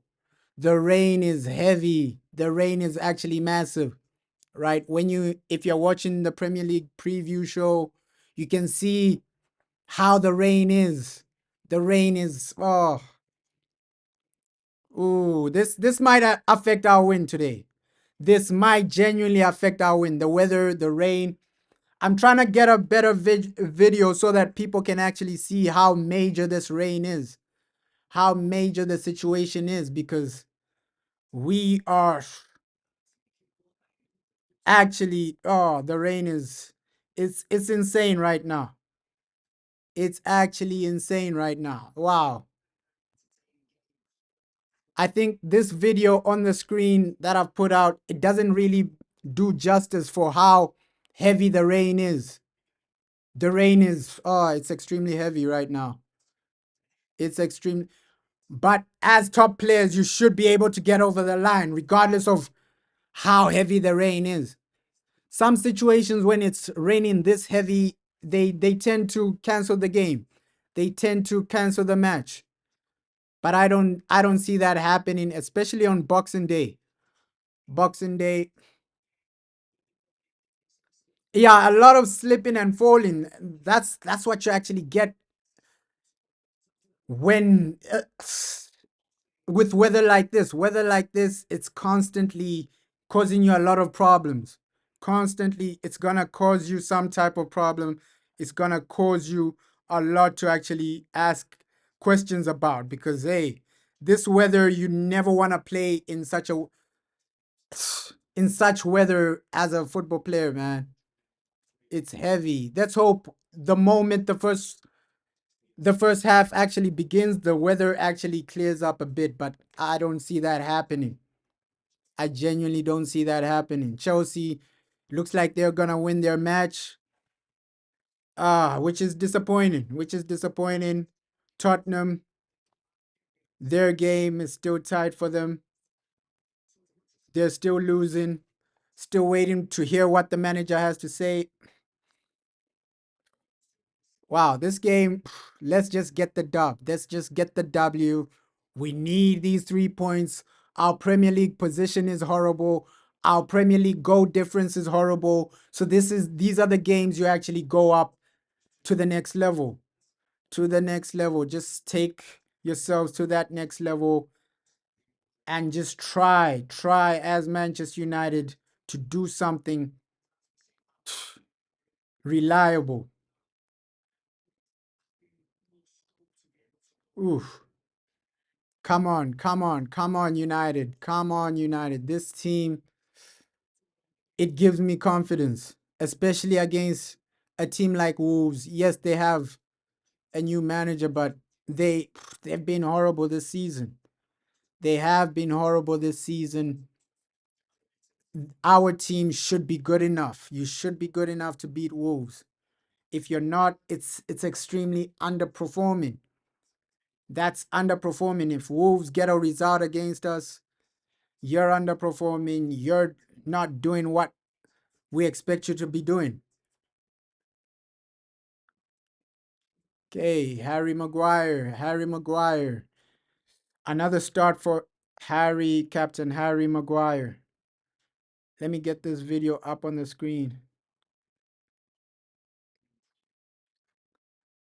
Let me get this video up on the screen.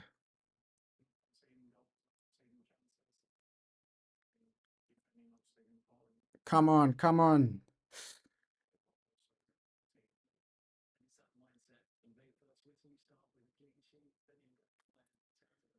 Ooh, I love this actually away jersey, this white and black jersey for Manchester United. Oh, they won their last game 3-0. And that's gonna make it extremely more difficult, bro. Like, you have a team that has the ability to score goals. Their striker, we've been scouting their striker, right? So they have a team that has the ability to score goals. It's not like they're a bad team. It's just that they're having a bad season. They're in a relegation fight. They're in a relegation fight. So as United, you need to capitalize from their lack of confidence. Of course, their new manager will bring them confidence. They won their last game 3-0, so it's gonna be a hard game regardless, right? Boxing Day, every team is motivated. They're motivated to win.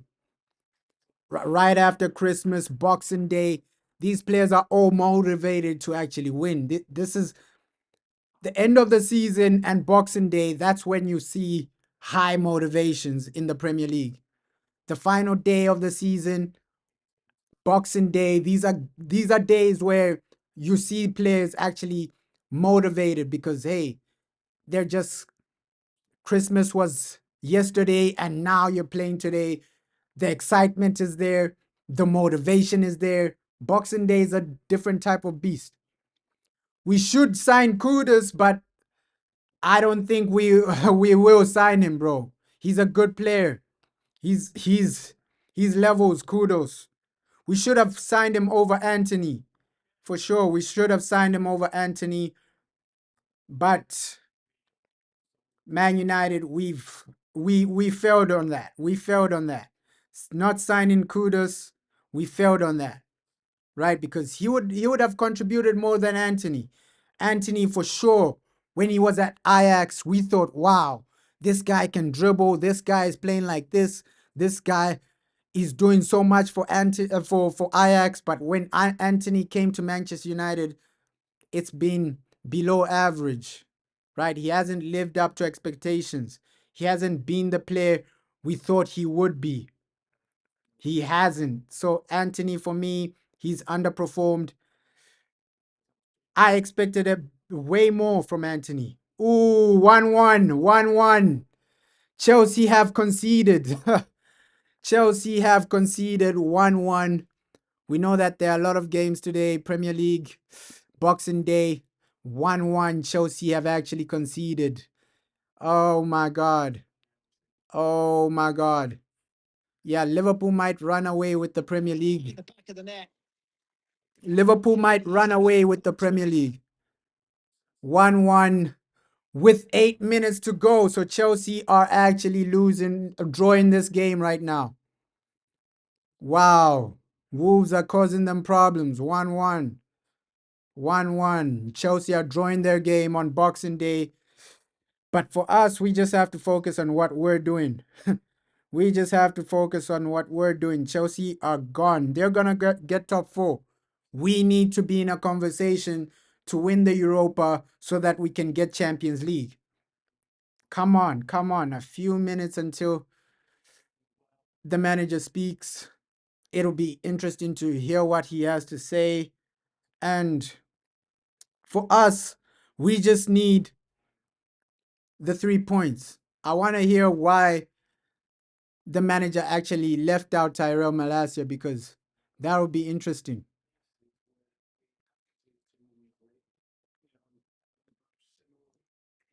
Maybe Kirkus. I I think you can only judge them because some players they have good seasons and then they decline. But for me, I think you can only judge how good a player is over like 3 seasons. Have they had 3 genuinely great seasons? That's the best way to actually judge some of these players, to compare them over 3 seasons. Because when we signed Anthony is another example. When we signed him, he had one great season at Ajax, and then we're thinking, wow, this guy's gonna be brilliant. This guy's gonna be amazing. It never worked out. It never worked out. So for me, even when we sign new players, I'm gonna give them time to prove themselves. I'm not gonna overhype them. I think as fans, we overhype players as soon as they come to the Premier League, as soon as they come play for Manchester United, we overhype them. We've had so many players come and go that haven't been good enough. We've had so many players. We thought, hey, some of the players we've signed, they were pretty decent. Alexis Sanchez, that guy was insane. But at Man United, it was below average. So for us as fans, we just need to calm down, right? With Mazraoui, now you can hype him up because you've already seen some type of quality, some type of consistency for Man United. At Bayern, he was insane. But that doesn't mean he was gonna succeed at Man United. So I'm happy that players like Mazraoui, Delit, they've succeeded. Let's hope our next signings are as successful. It looks like Lenny Yoro, he's gonna be successful, right? Based on a few games, you can see that hey, Lenny Yoro is already adapting. Lenny Yoro is already cementing his place. And that's what you need, Manchester United. That's the type of consistency you need from your players. That's the type of ruthlessness you need from your players. Hey, players that have the mentality, regardless of the team I go to, I'm going to succeed. And it's all a mentality thing, right? It's not about, we've seen so many players with massive ability that have failed at the top level. It's because of mentality. Usually, mentality is the biggest thing in football. Does the player have the mentality to succeed? Does the player have what it takes? Mentally, is he up there? Is he ready? Because some of our players, it's not about, ooh, talent. Okay, Ruben Amorim speaking.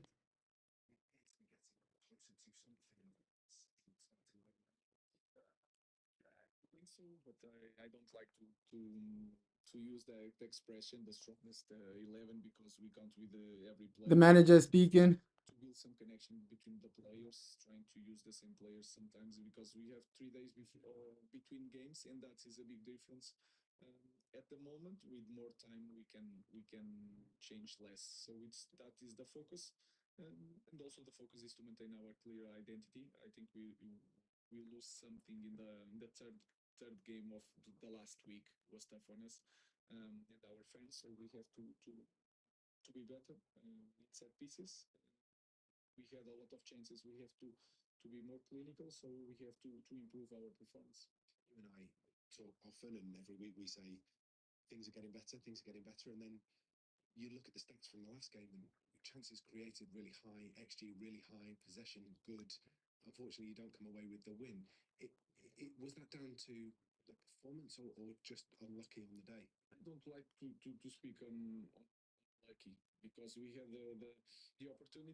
Interesting to hear what the manager actually has to say, right? He's talking about the identity. He's talking about, okay, previous game, we had a chance to actually equalize.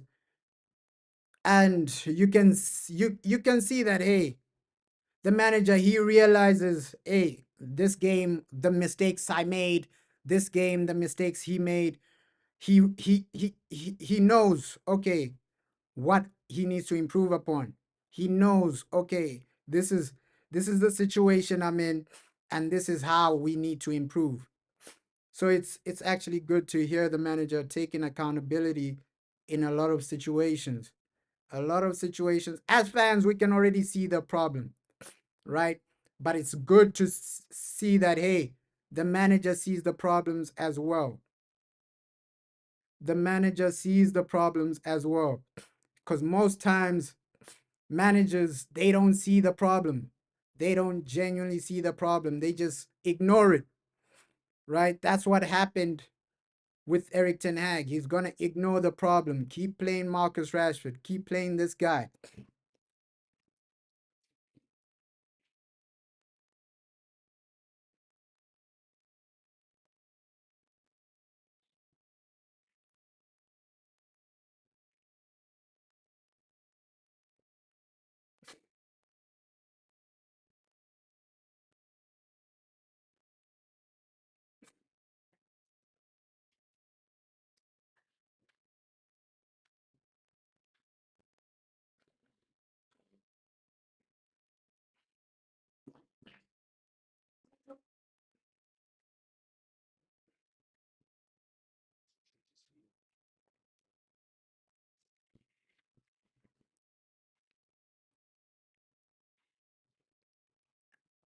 And it's mostly just about consistency.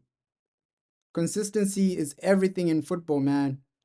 If you can achieve that consistency, you can achieve a lot this season, right? In the Europa League, you can still win that if you are consistent, if you are actually challenging and taking the game to other teams. Come on, we genuinely need this win. We genuinely need this win. I love the way the manager is talking.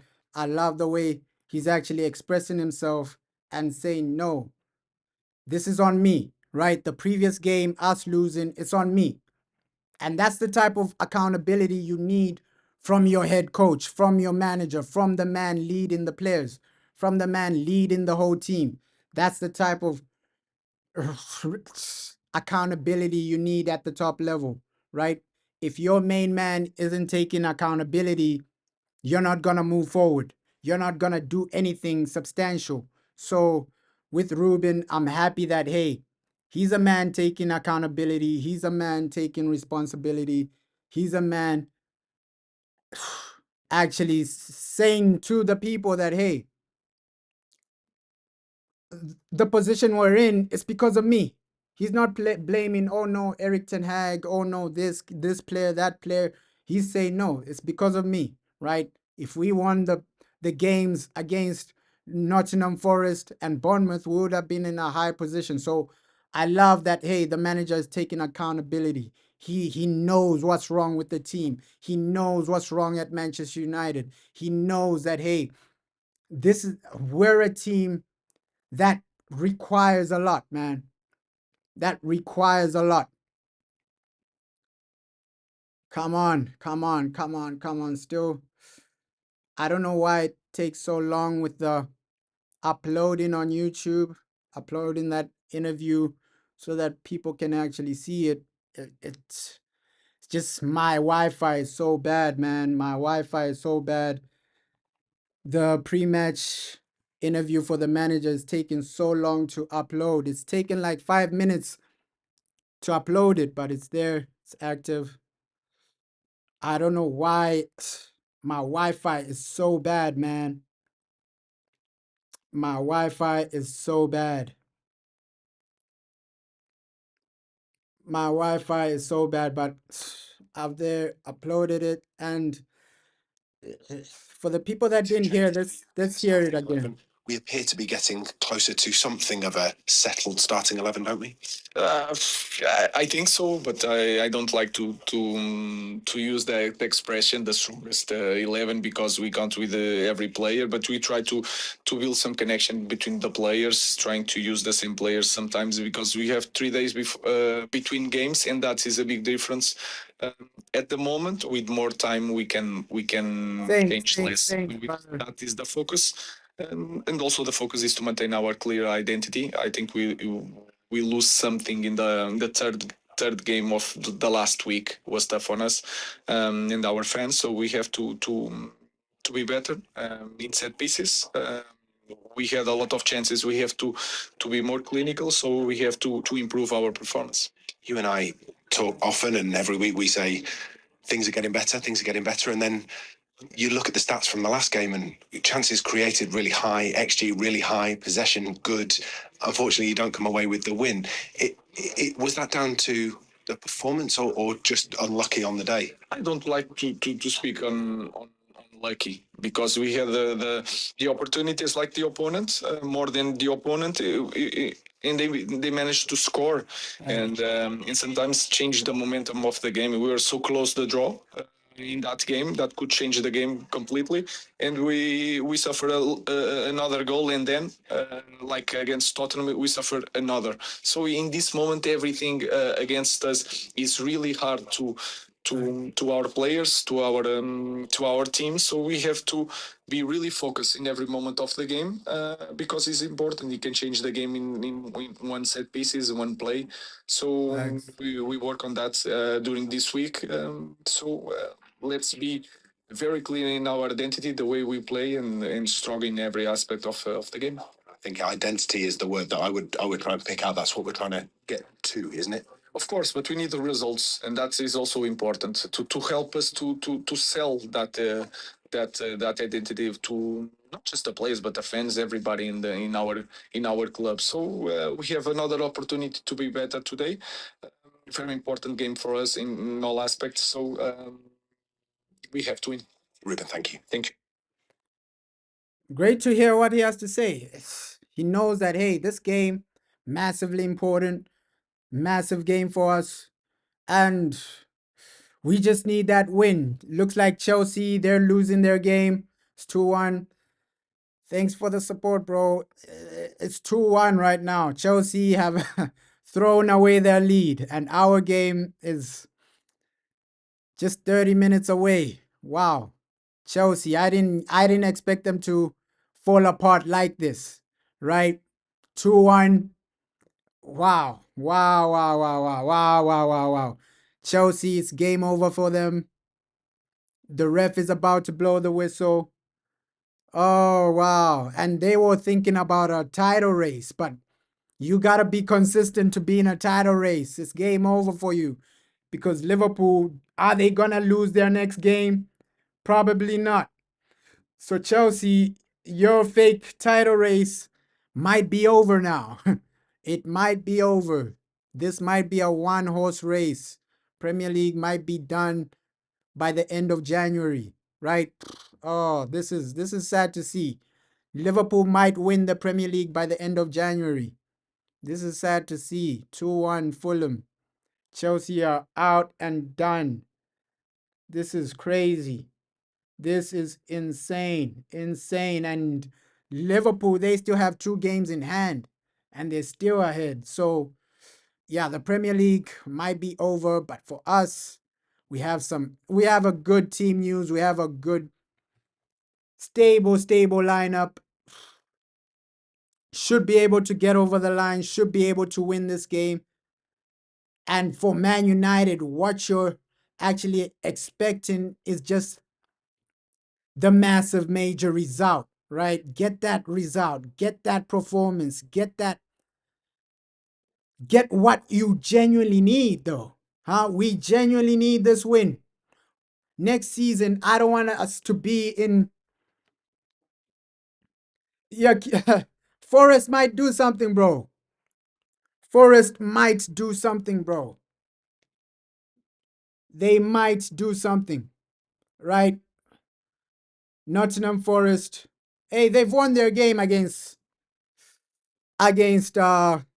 Spurs. It's game over now. So Chelsea, they've lost. Tottenham have lost. Aston Villa have lost. So this top four race is so up and down. It's so up and down. That's why Man United, we destroyed ourselves with the games we've lost. This season, we've destroyed ourselves, Man United, because this top four race, it was so on. It was so on. If we won at least 2 more games, we're realistically in the top four race. If we won against Bournemouth and another team, the top four race is there for us. Wow. This top four race, it's so disorganized. Today, Aston Villa lose.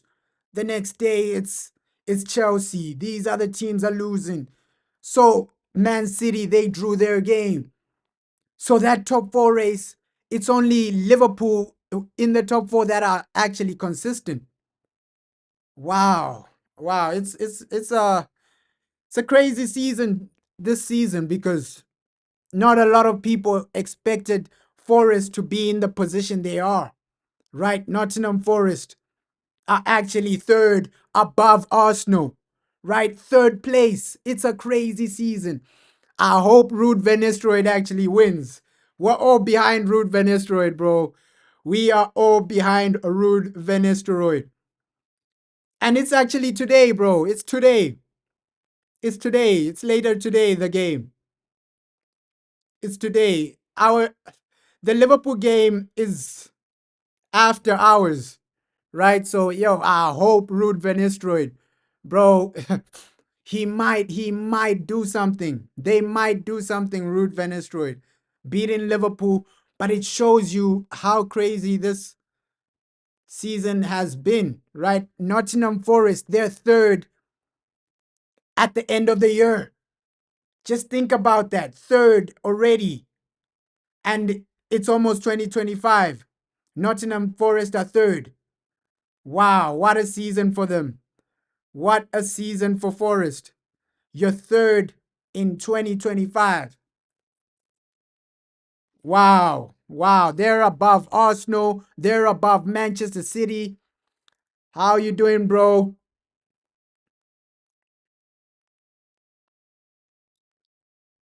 It's like doing like media source. I don't know if you know OBS, bro.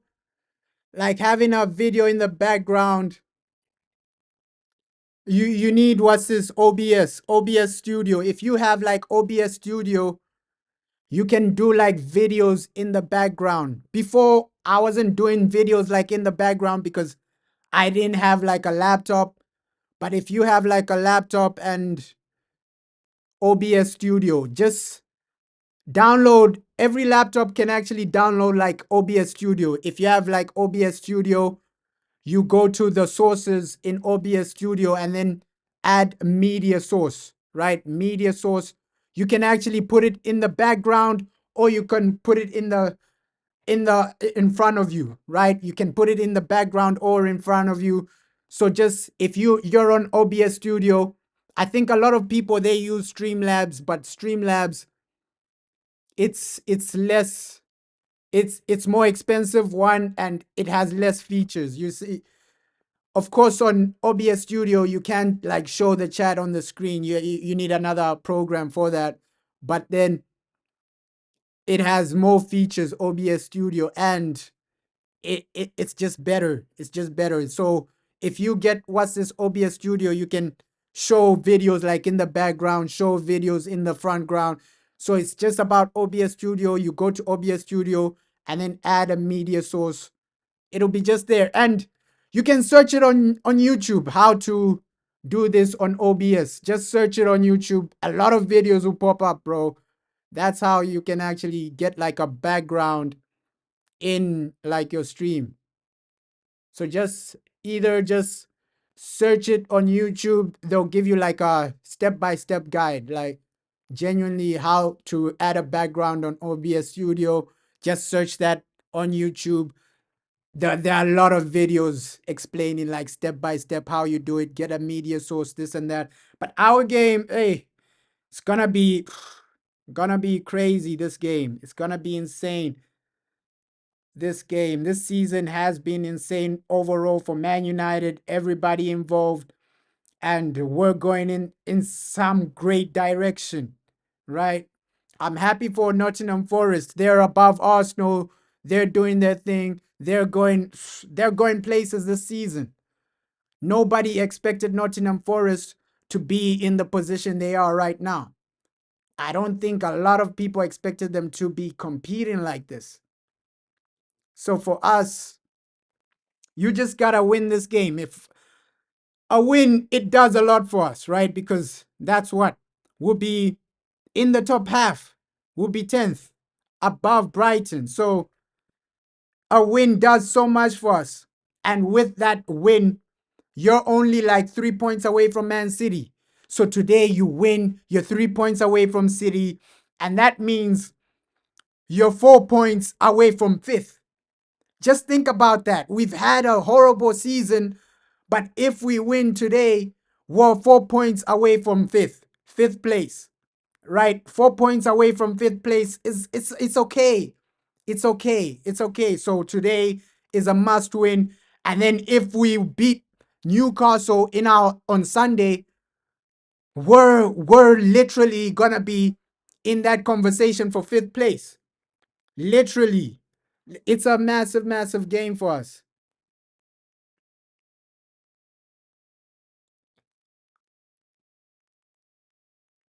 Yeah, realistically speaking, but we can see the moves the board are actually making.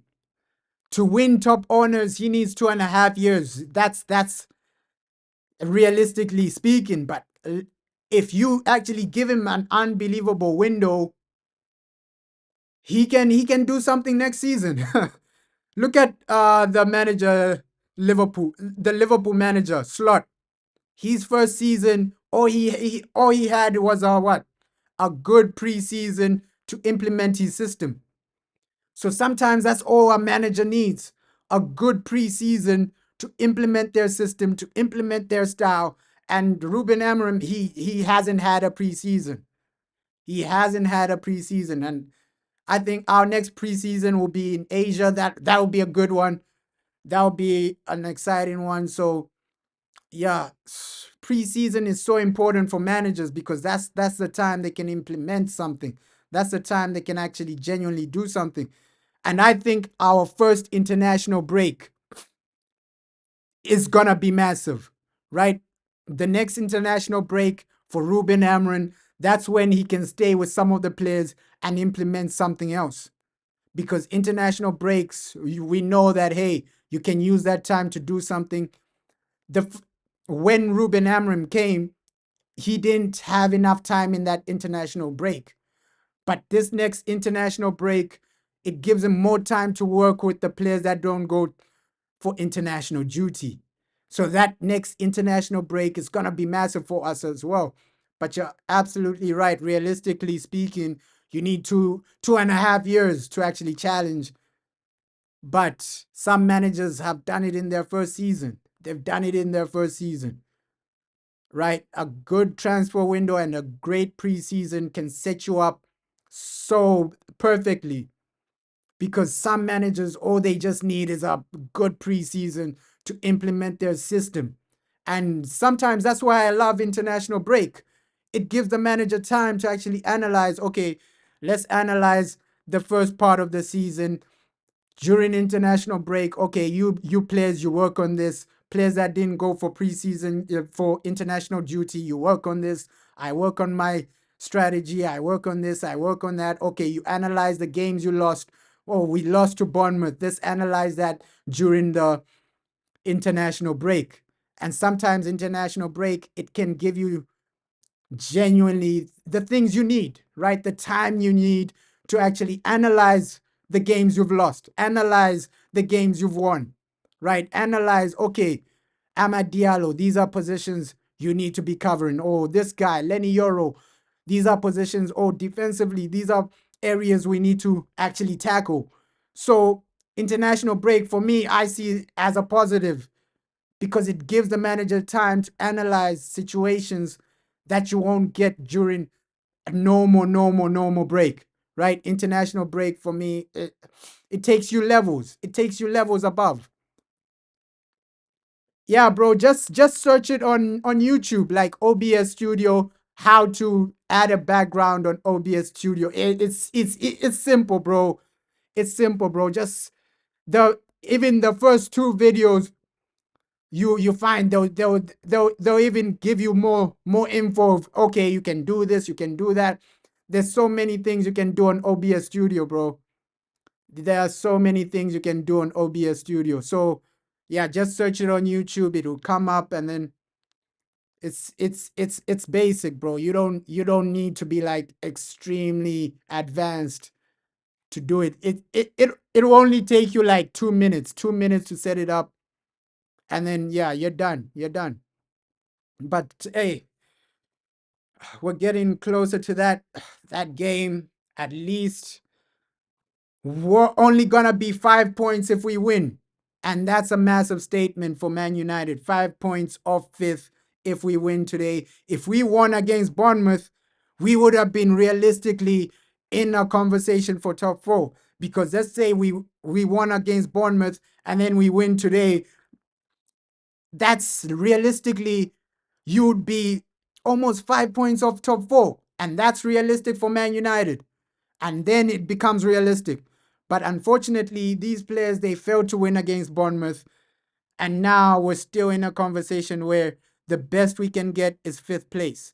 The best we can get right now is fifth place, right? Because Arsenal they still need to play, and if they win, that those are more points ahead of us, right? They go more points ahead of us. So they still need to play Arsenal. Let's hope they lose, because if they lose, top four, maybe. But right now, realistically for Man United, fifth place is the most realistic thing right now. If Arsenal are inconsistent, maybe we can think about top four. Maybe if Arsenal are inconsistent, let's say Arsenal lose 2 games and then we go on a winning run, then top four becomes realistic. But right now, if we win this game, fifth place is highly realistic because you're only 4 points off fifth place, right? Win against Wolves, then you're 4 points behind Newcastle. And then you play Newcastle on Sunday, which is gonna be a massive game. Gonna be a massive game.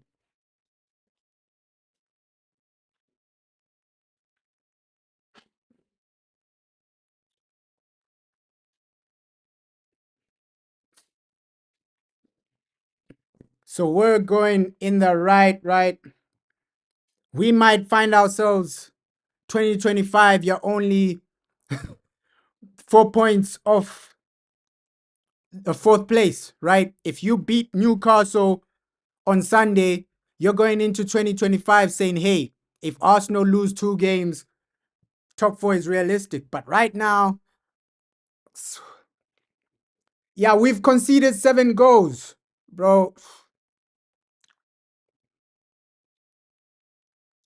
We need him back. And that just shows you how important the guy is, right?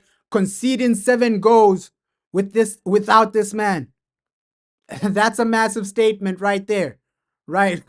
That's a massive statement. Conceding 7 goals without this guy. So he takes you to a new level. He takes you to a new dynamic.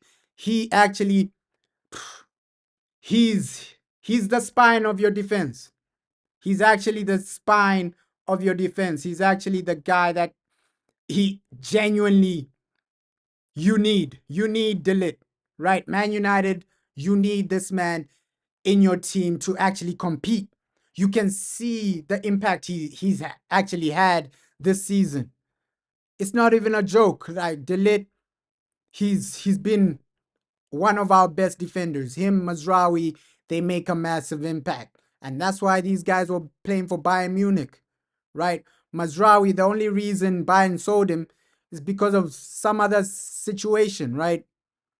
A situation they were forced to sell him and he left. But that was a massive bargain. Mazraoui, Delit, they weren't even over 50 million. Just imagine that. Mazraoui, Delit, they weren't over 50 million. Mostly you're paying 60, 80 million just for a basic defender. So Man United, your transfer window, that should be the standard for the next transfer window. The transfer window we had this season in the summer, that should be the standard for every transfer window, right? You're bringing in top players that impact your team immediately, right? Mazraoui, Delit, Lenny Yoro. These are top players. Yes, Joshua Zerski, it hasn't been the best overall, but you can see the intent from the signing. You can see, okay, this is what they're trying to do with Joshua Zerski, right? They're trying to bring a striker that brings in more competition, that brings in more something different off the ball, it's just he brings in something else, right? So you can see the intent of signing someone like Joshua Zerski. Overall, we haven't seen the best of him, but it was still a good signing because of the intent. Yeah, you're bringing in a player to add competition, and that should be the standard. That genuinely should be the standard for Manchester United. You need you need that type of standard. We're moving in such a good direction. We're moving in such a good way. You even ask yourself, hey, January. You're telling yourself, hey, January, maybe it might be as good as the summer. We get two more players in January, and then the summer transfer window, you get some more players. The team looks completely different. You're competing at the highest level now. So the standard Sir Jim Ratcliffe has come with for the transfer window, it's been brilliant. And you gotta credit Omar Barada as well, because obviously this guy had a lot to do with the summer transfer window we've had, right? So we're growing as a team, we're growing as a club. All we just need to add is consistency, and that's the only thing. Like if you can add and consistency in the transfer market, consistency on the field, consistency in the training sessions, you look like a completely different team. Completely different team. We're moving the right way. We're moving like a team with ambition. It looks great so far for Manchester United. Yes, league wise, we're not in a position we want to be.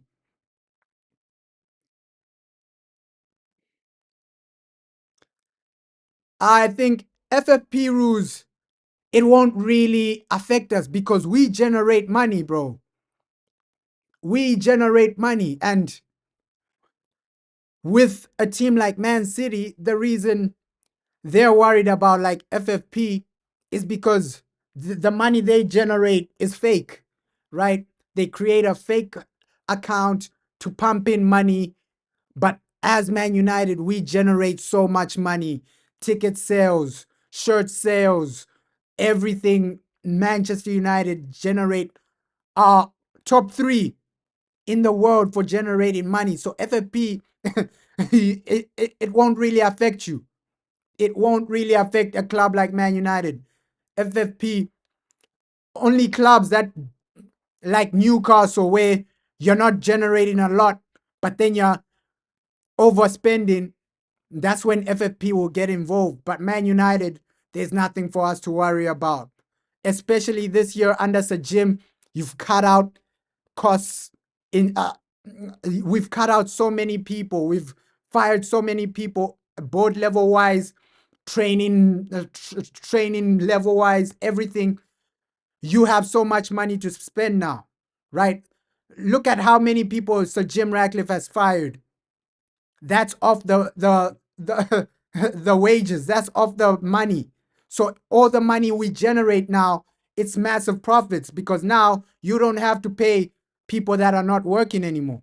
You don't have to pay people that you've already fired, right? So FFP, it realistically, it only affects teams like Newcastle, teams that don't generate as much as Man United. Man United, just from 1 month, you generate more than a lot of teams in the world just from 1 month. So FFP, it we can realistically spend 400 million without FFP problems. Just like Chelsea, they spend 1 billion because they also generate a lot of money. Yes, there are some situations where FFP will look into Chelsea, this and that, but usually FFP, they're not even reliable sometimes, right? These institutions, we've seen how Man City have been abusing FFP, and I don't think there'll be any consequences for Man City. So with FFP, it's like a it's it's like an organization that doesn't do their job, right? Mostly they don't do their job. So with Man United, we shouldn't really be worried about FFP. I think we can sign players. And Osimhen, people are saying, hey, it might be a swap deal with Rashford. That might be realistic. A lot of reliable journalists are saying that that's the realistic situation. Rashford to Napoli, Osimhen to United.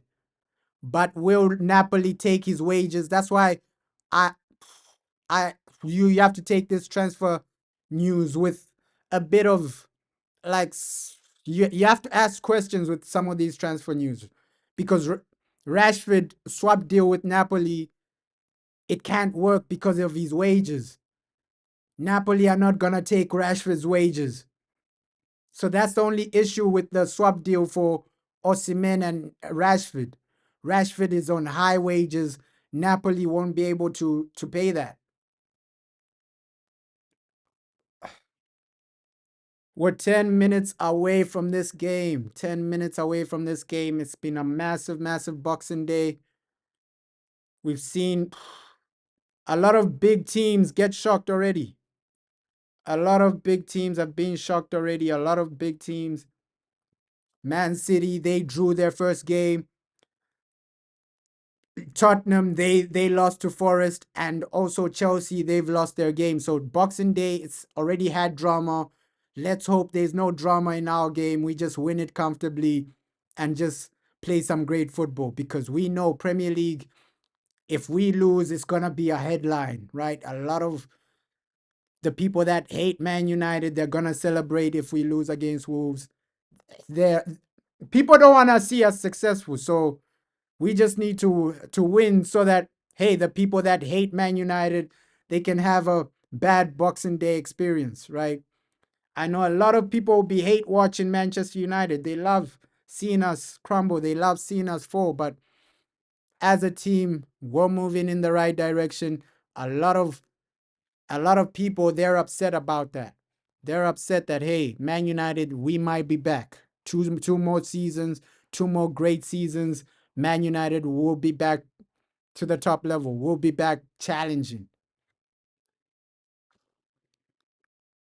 Oh, it's already a good team, good scenario for Man United. All you just need is that win. Those 3 points are massive.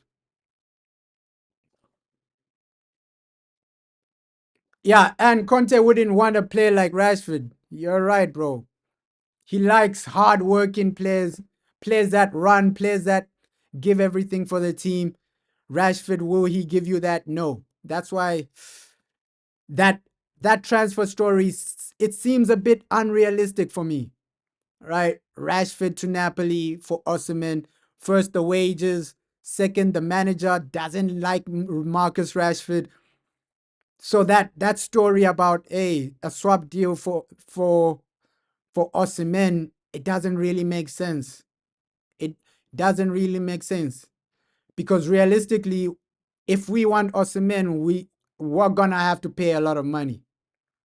I do think they're looking at somebody like Osimhen, but it's not for a swap deal, right? Napoli, they don't want anything to do with Rashford. They don't want anything to do with Marcus Rashford. This is gonna be for a genuine swap deal. It won't work out because Rashford, he's on high wages. Conte, he won't like a player like him. And I don't see any truth to that Marcus Rashford Osimhen swap deal, right? But Osimhen to United, that might be a bit realistic if you pay the money, but not for a swap deal. Is he the striker we need? We'll see. I trust the board to make the perfect signing, right? Obviously, as fans, you might think, hey, we need this guy, we need that guy, we need this guy. But I believe the scouting should be already know who we need, right? You should already know, okay, we need this guy for that. We need this guy for that. We need a left back for this.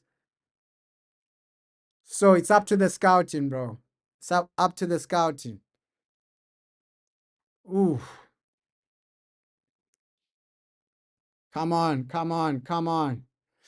With just a few minutes until this game officially starts. A few minutes, right? Oh, I can't wait to just see our team play.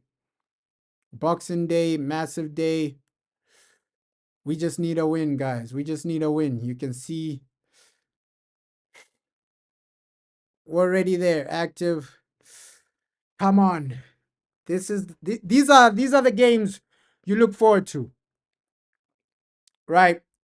It's pressurizing, but not too much pressure. You know that, hey, your team are the favorites, and let's see if they can compete. Let's see if they can turn up, because Man United turning up, it's been the it's been the problem for us.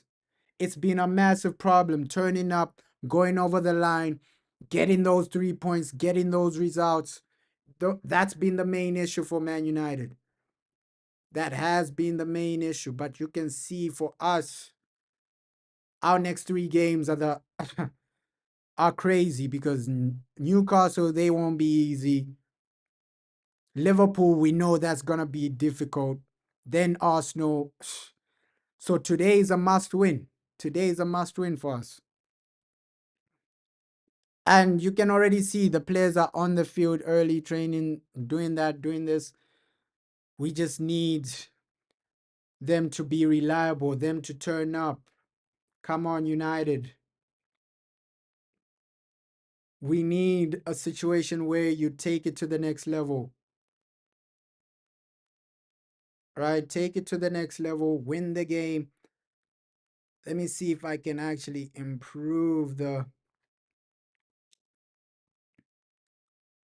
overall background. I want to add a new video that shows how the field is actually looking.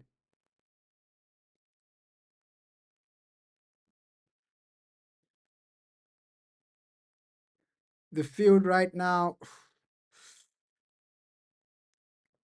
it's raining massively. It's raining extremely massively. So when you see it like on the Premier League show, preview show, you see how massive the rain is. Harry Maguire, good to see him out and ready for this game. Looks like everybody is ready, settled. Wolves away from home. Massive, massive game for us. Come on, United. Yes, it's a difficult environment to play. The weather isn't the right weather you want to play, but you should be able to get over the line. You should be able to actually get over the line, get the 3 points. Lenny Euro, he's starting. The whole team just looks ready. The whole team just looks ready. They're coming onto the field. Let's do this. Let's actually do this. Let me set up the timer right now. Let me set up the timer. Get the timer ready. Premier League, we're here, we're active, we're ready. We need an early goal. I think beginning of the first half, you should be the team looking for that early result, right? You should be the team telling yourselves, hey, by this time, we should be winning. By this time, we should be dominating. By this time, we should be the team actually performing. Come on, United. Come on, come on.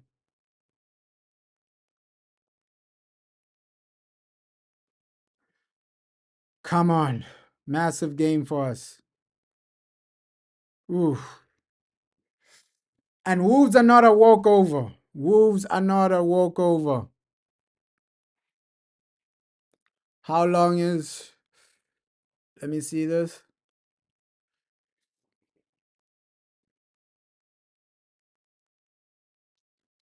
I don't know how long the contract is, bro. I genuinely don't know how long his contract is. Think it might be until we find a permanent sporting director, because we know Wilcox, he's not gonna be the permanent.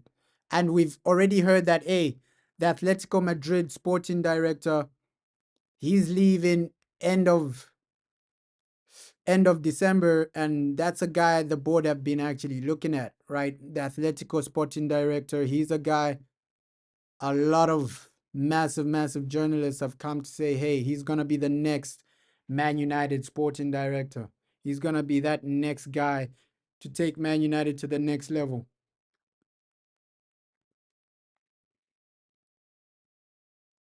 Oh, team is up and ready. 1 minute until we get that whistle going. Come on. Oh, massive team. We just want to see goals and a good performance today, right? Bruno, he started most of the games this season. If you don't start performing, I think you have to drop him in some of the games. But Ugarte, he was an unbelievable signing. That's why I'm saying our transfer window has been insane. Our summer transfer window has been insane because someone like Ugarte, Delit, Lenny Yoro, Mazraoui, you'd give that transfer window a 9 out of 10. Yes, we could have gotten a left back. Yes, we could have gotten this player, that player. But overall, you can genuinely give our transfer window an 8 or 9 out of 10 because most of the players we've signed have been successful, have made an impact. It's not a good season, but you can see individually they're doing something. Let me start the timer. Ref is about to blow the whistle. Come on, United. Those 3 points are everything. Those 3 points are everything. Get us the win, get us the result, get us the performance. We genuinely need this.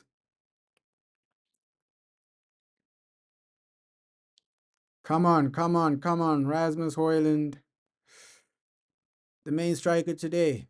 But also on the bench, you have some good players to come on, make an impact. But you got to win this game by halftime, right? Don't leave it to the second half. Ah, come on. Blow the whistle, ref. And here we go. Here we go. Oh, finally.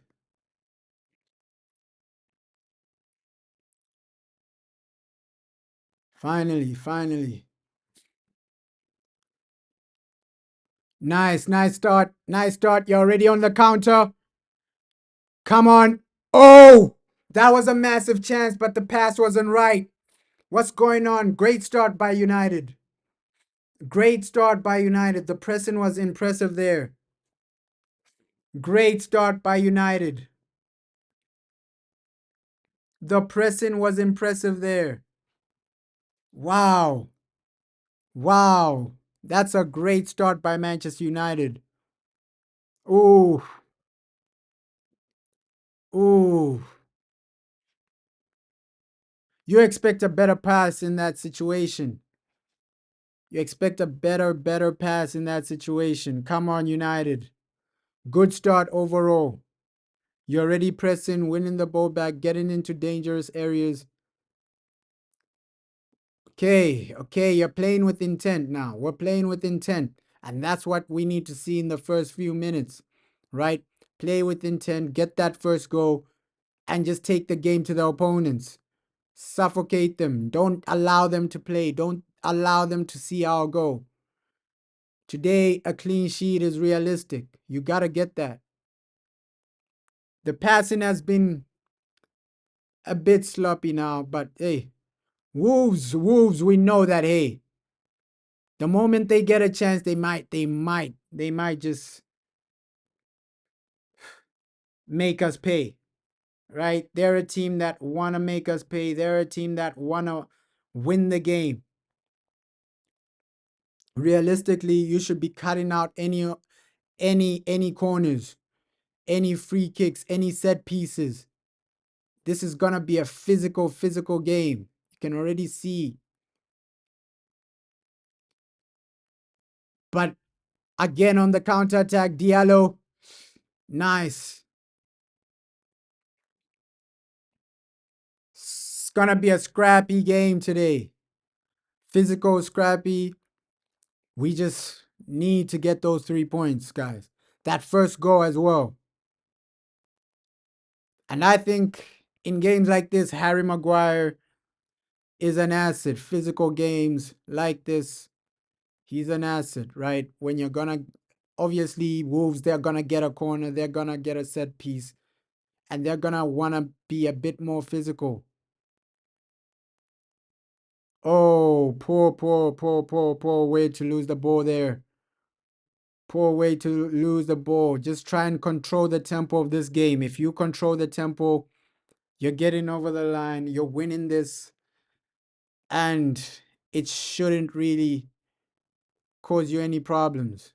United, you need this. You need this win. The 3 points are everything. Oh, nice pass for Rasmus, but intercepted. Intercepted. Guys, we need these 3 points. We need these 3 points. What's the argument? Come on. Come on, United. These 3 points are everything for us. We need some 3 points. We need a situation where you just win the game. A situation where you just win the game and get over the line. Oh.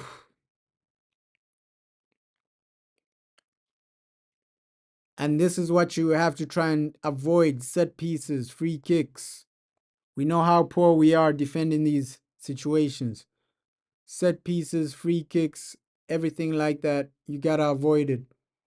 You gotta actually avoid it. Ooh.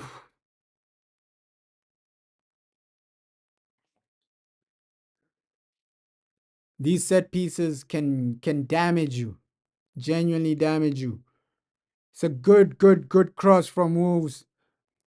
Can we deal with this? Ooh, nice way to deal with it. Now you can counter. Kobe Maino. Drive forward, Rasmus. Pass it quickly, Kobe. What a horrible pass by Kobe Maino. What a horrible pass. Like, that was a genuinely good way to counter. And that's my main criticism with Kobe Maino. His passing ability is a bit limited.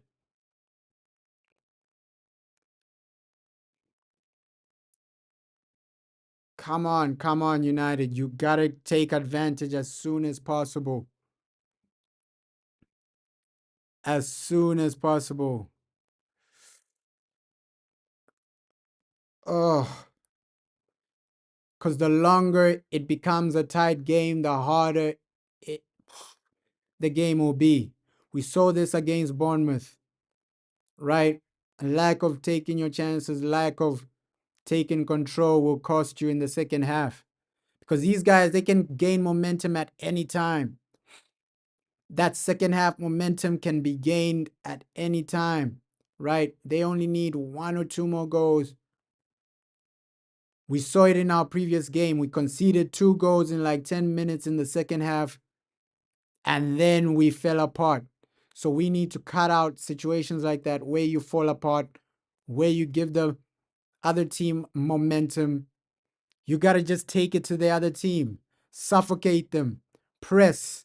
The passing has to be on point as well, right? Create early opportunities, score early goals so that you're not in a situation where if if if Wolves score a goal second half, you're not trailing, right? Because that was the situation in our previous game against Bournemouth. Bournemouth scored two goals in the second half, and then you're trailing, you're chasing the game. Come on, Bruno, nice. Diego Dalot, a nice cross here. Cuts it back for Bruno.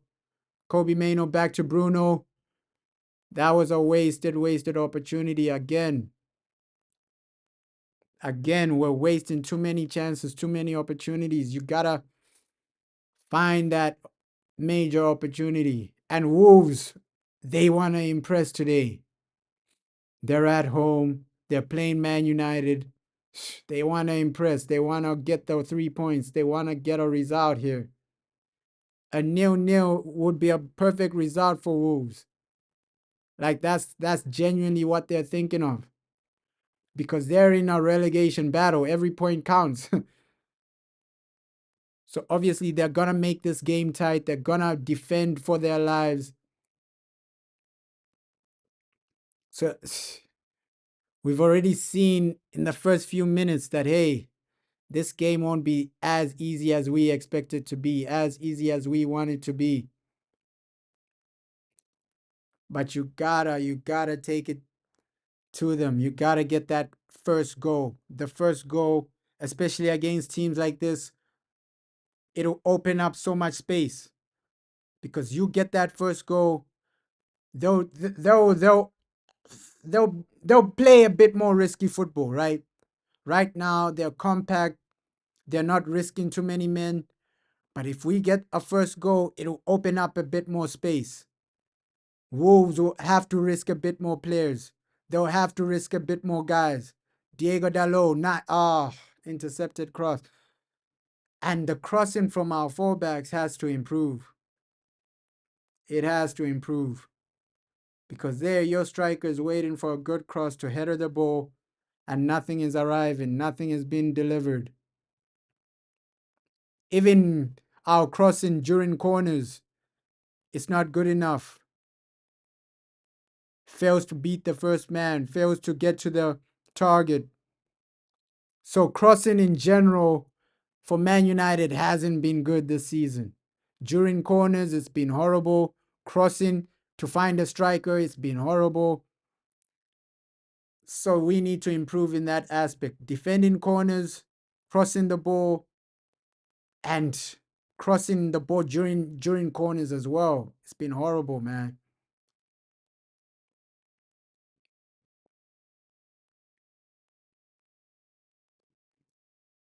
Because once this hits like the 30th minute, you gotta have some type of dominance in this game.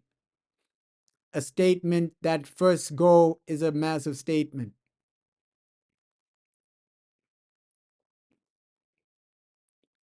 And it's gonna just give people more motivation to hate if we lose this game. Because that would be 3 losses in a row. You don't wanna have a record like that.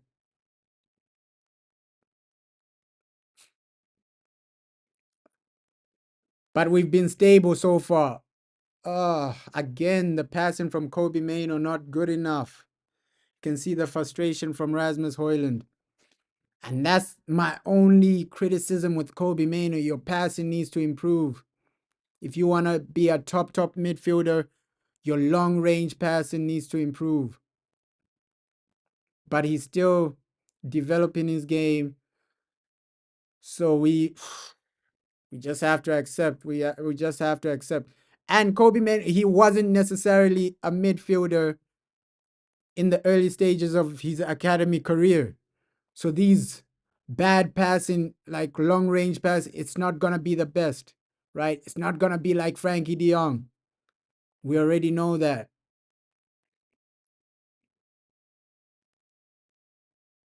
And that's why it's so important to get someone next to Ugarte that can make those long range passes.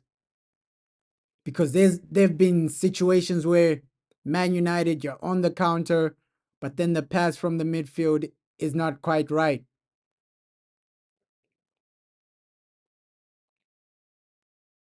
So someone to partner Ugarte is massively important. Massively. Ooh, Diallo. Nice. Free kick.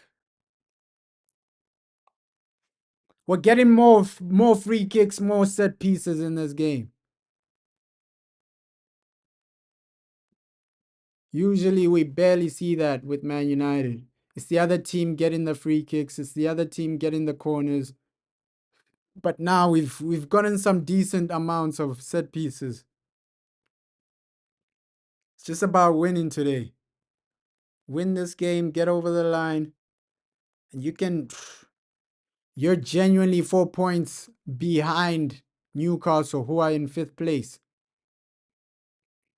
That should be your main goal, right? Regaining points to catch up with Newcastle, to catch up with these other teams that are ahead of you. You win this game, hey, you pass a team like Tottenham. Come on, the delivery needs to be better from Bruno, straight to the keeper. That's what I'm talking about. Delivery from set pieces, corners, it's not good enough from Man United. This season, our delivery from corners, set pieces has been average. Nice, Mazraoui. Corner, corner. That should be a corner. What? What? Go kick. Oh, referee, take control of this game.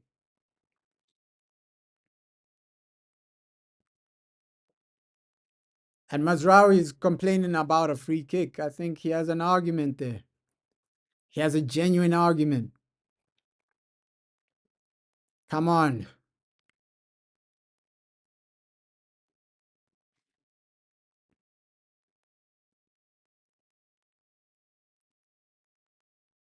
Come on, come on, come on. An early advantage is all we're asking for.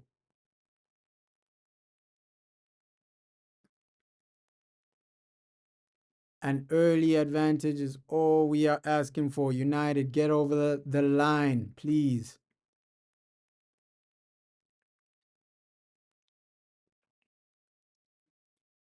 Please, please, please, please.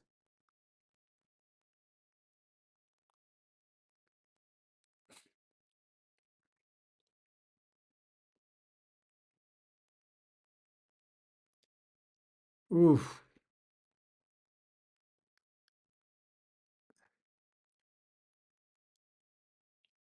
Let's hope we're not in a situation where second half you're failing to create. Wolves on the counter, great interception by Mazraoui.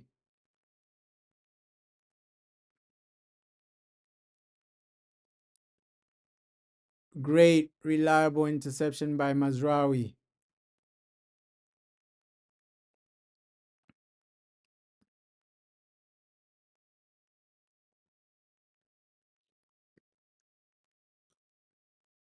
Come on, United.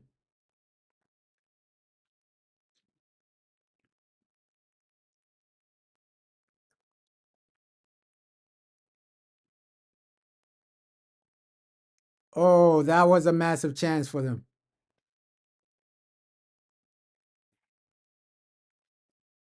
That was a massive chance. And Wolves will always get a chance like that. That's why you have to take control of this game right now.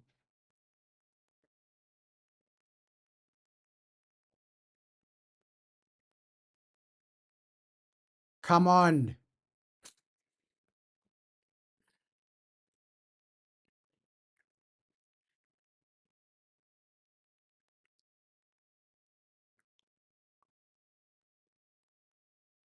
Overall, it's been a calm game. It's been a game of, yeah, you're still trying to take full control with the chance creation. But Wolves in this game, they are gonna have good opportunities. We've already seen that. How are you gonna be defending Man United? Ooh, another great chance for Wolves.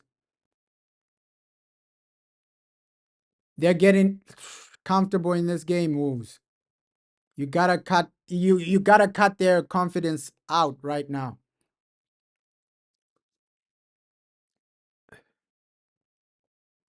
You gotta cut their confidence out. They're getting too comfortable in this game. Take control, Manchester United. Take control.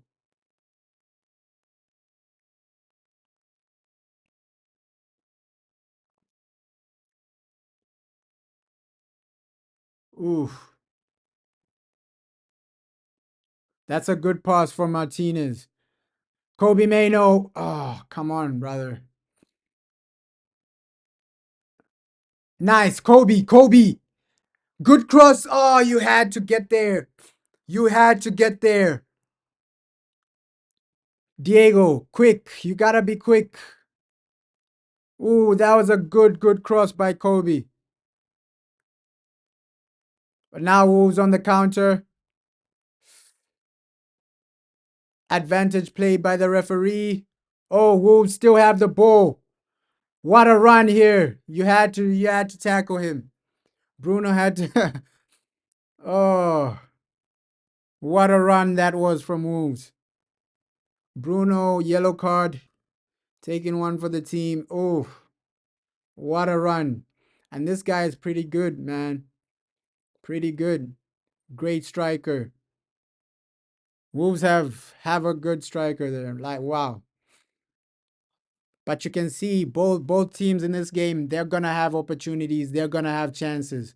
Both teams will have chances to get that goal.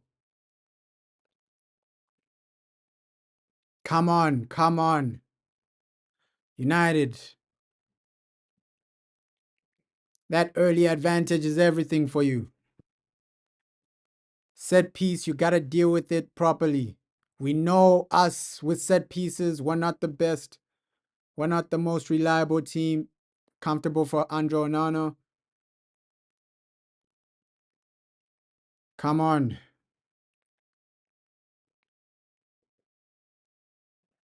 By this time, I expected a bit more chances from Man United, right? Because these are games you want to end quickly. Because Wolves, we know, you give them two great chances, they're going to score. They're going to score. So this game, for Man United to win, you need at least 2 goals, minimum 2 goals. Because defensively this season, we haven't been a team where we're going to keep a clean sheet. So you need at least minimum 2 goals in this game. Diego Dalot, what a save. Oh, what a save there. What a shot by Diego Dalot as well. We know he's capable of like scoring from outside the box, but oh, what a save there. What a save. What a shot as well. What a shot by Diego. Oh, the keeper was reaching there. Corner, corner. That's what you want to see. That's what we genuinely want to see, Man United. Come on. Come on, come on, come on. Ooh.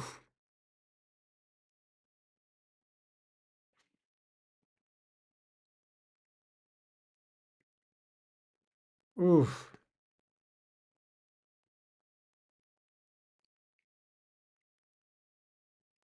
This guy is also good. Andre. Straight from Brazil. And he was linked to us, Andre. Right? This Brazilian player for Wolves. He was linked to us last summer. Think in the midfield, he's pretty good. He's pretty good. I've watched him a few times. Like he is good.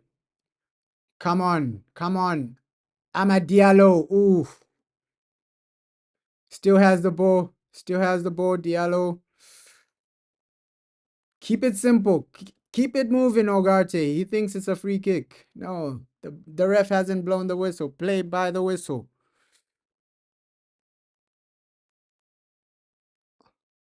Oh,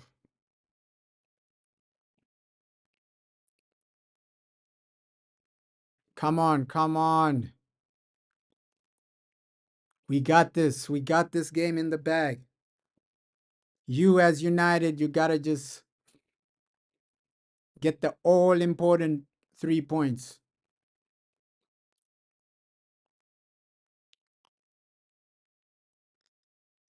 Oh, and it's all about just taking full dominance of this game. We've had situations where Wolves are having some good moments. So it's just about keeping them out destroying their confidence as early as you can. 2 goals does that for you. You score 2 goals, their confidence goes down massively. Oof. It's all about what you do in this half. This half may determine like the whole game.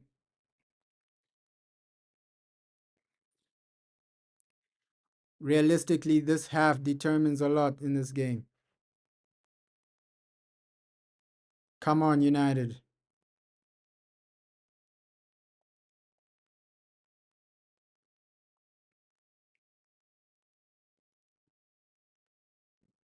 Come on, United.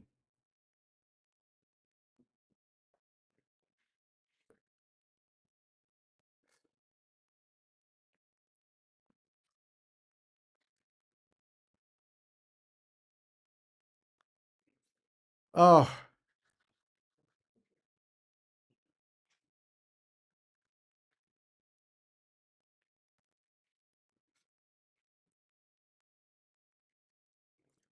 not the start I actually expected. I expected like by now we have like a goal or something. You'd always want like a goal in the first 30 minutes, especially games like this where you know second half is going to be tight if the other team parks the bus. You need to be getting that first half goal, right? 2 goals wins this game.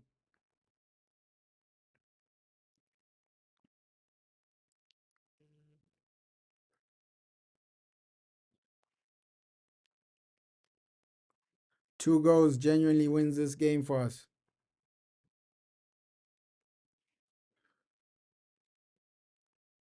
Comfortable overall defensively, right? Comfortable overall. Lenny Euro has been comfortable. In some situations, Martinez has been comfortable. It's just the attack. We're asking questions. Can the attack get that goal? Defensively, we've been doing well, right? Pressing well. You've seen Diego Dalot getting into some dangerous moments, some dangerous situations. But final third, as usual, is the one that's actually letting us down.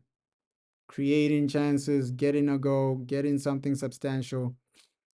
Because it's only so long the defense can defend like this, right? If Wolves apply insane pressure, they might get a goal. They might get a goal. So it's up to the attack to actually destroy the confidence of Wolves. You get 2 goals, destroy their confidence, and then just maintain the game like that.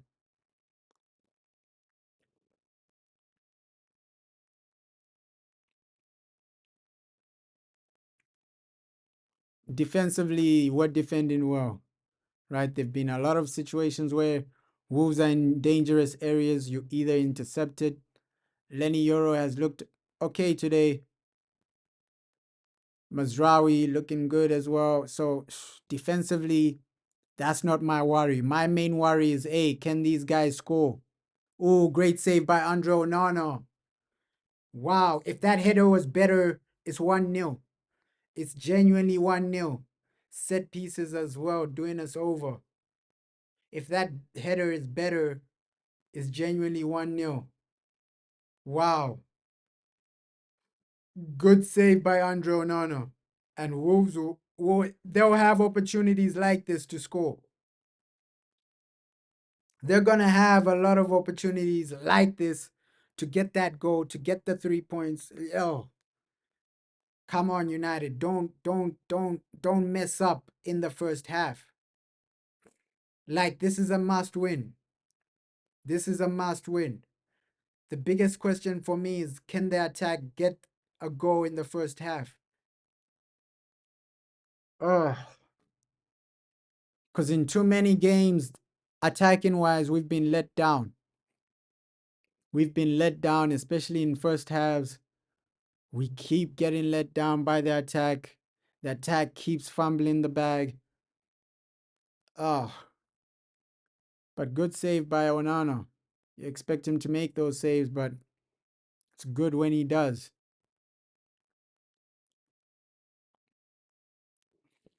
Lenny Yoro, he's also comfortable like in the air sometimes, but his tackling is the thing I'm mostly impressed with, right? His interceptions, his tackling, also his speed. Not only speed running wise, but his speed to anticipate what's gonna happen next. Lenny Yoro, wow. What a signing, man. That's why Real Madrid will actually scout in this guy. Because he does everything with speed and precision. What a signing, Lenny Yoro.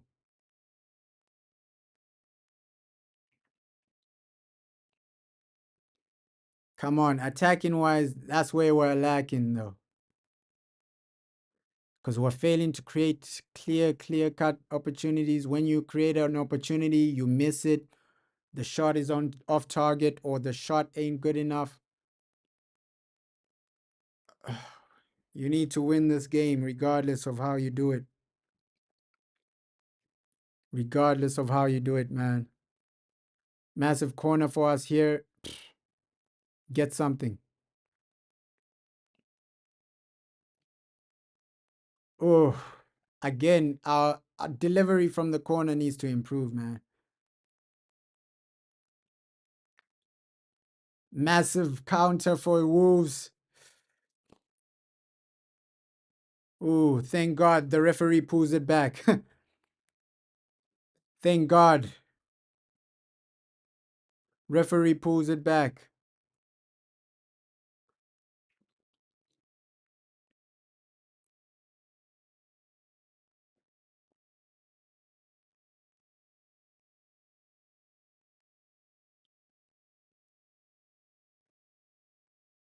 Come on. Come on. It's been on average half based on how we are attacking. Because I don't want another situation like Bournemouth where second half we fall apart and then we get destroyed. Come on, come on. Nice cutback, but United, the final third, it's been average in the final third for us. Because I know the moment these guys get a realistic chance, they might score.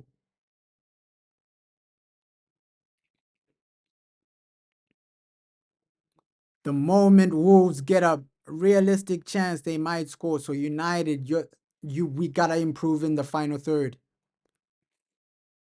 Improve in that final third. Like you gotta be a bit more clinical. The passing needs to be a bit better. The crossing as well. Like your striker is barely seeing the ball because you're not creating.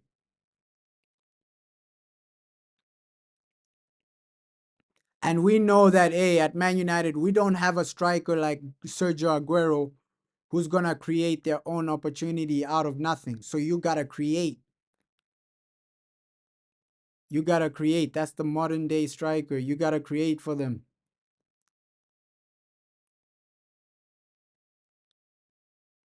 We don't have someone like Sergio Aguero who's going to do it for himself, right? Create for themselves, this and that. Nice.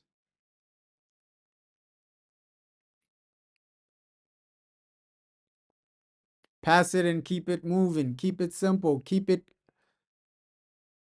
nice. The passing has improved in the past like 1 minute. Like here, you can see we're passing with intent, trying to cut them open, trying to get something. But that left hand side, I think we can do something. Diego Dalot, come on, come on. Come on, come on. We can do something. We just need at least a goal before halftime. At least a goal before halftime because these guys, they're going to make it tight in the second half. If it's still 0-0 by halftime, they're going to make it tight. Wolves are going to make it tight. Harry Maguire driving forward. Let's see. Can he make a simple pass? Nice. Run back, Harry. We don't want a situation where they counter and you're not in the defense.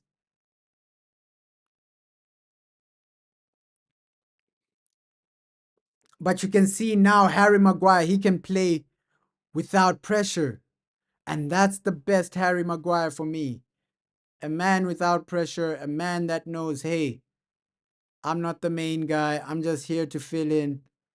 And that's the best you from Harry Maguire. That's the best Harry Maguire you're gonna see. When he's under pressure, when he's the main guy, he's gonna make a mistake or something. But now you can see he's playing without pressure. And making him the captain, that added so much pressure to Harry Maguire. Come on.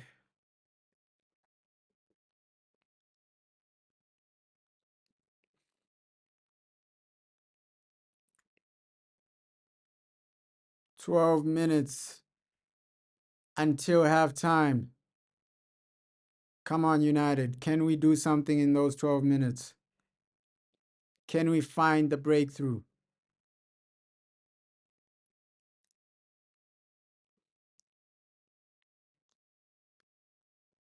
It's intense right now. Failing to cut them open, failing to break them apart, failing to get that first goal. We're still searching.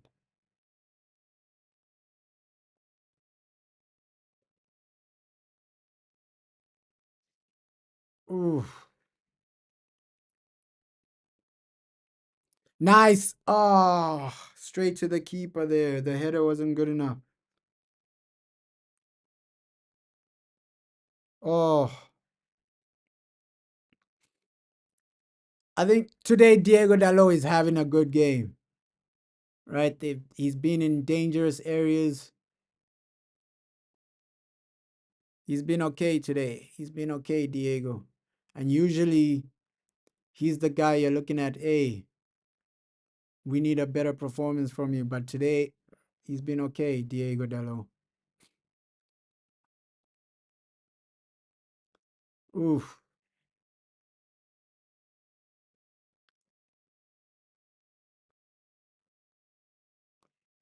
Oh, we're failing to actually maintain some type of pressure, right? The moment we attack, they attack. It's like up and down, up and down, up and down. We need to keep the pressure on them, keep their goalkeeper active and busy.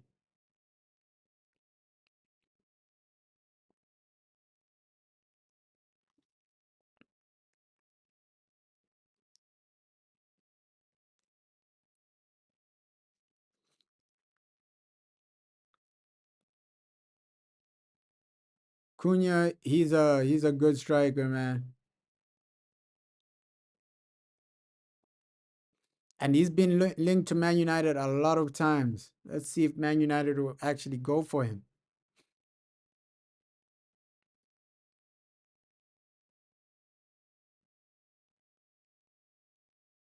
Oof.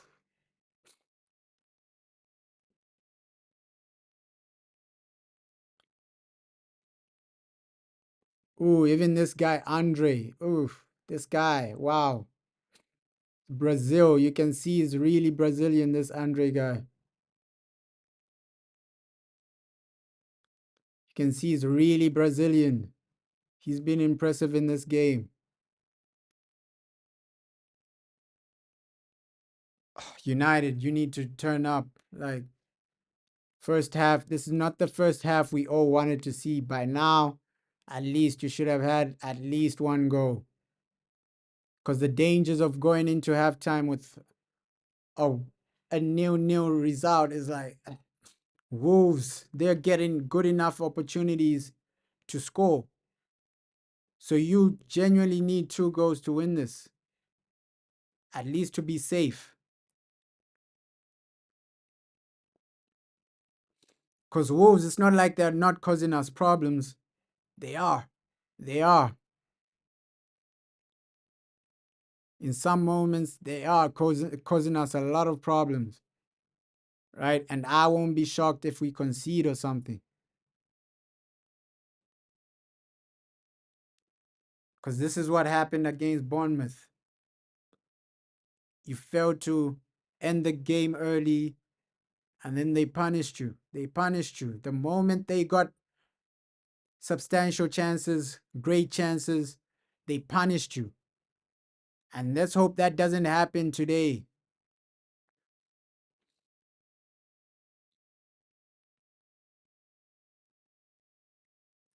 Because Wolves, right now, they're pressing well now.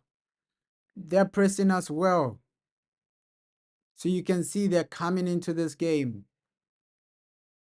They're coming into this game. Oh, United, don't disappoint us. Do not disappoint us. And the passing from Wolves has been good. They're getting into dangerous areas, getting corners, getting set pieces. So Wolves, they will cause us a lot of problems. They're already causing us problems there.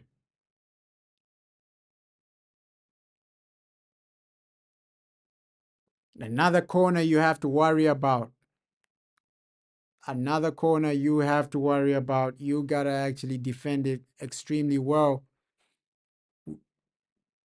Oh, nice. That was good defending from the corner. But now you have to stop this Wolves possession, right?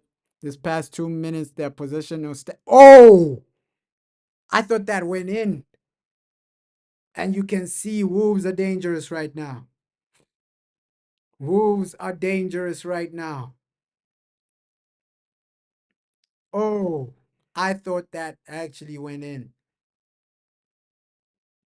Think it was a deflection or something. I thought that actually went in. Oh, wow. Wow. Wow. And you can tell, man, these guys have the momentum right now, Wolves. They have the momentum right now. You gotta stop that. Oh my God. Oh,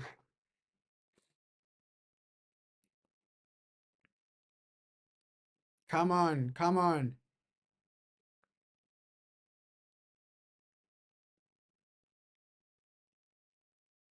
come on.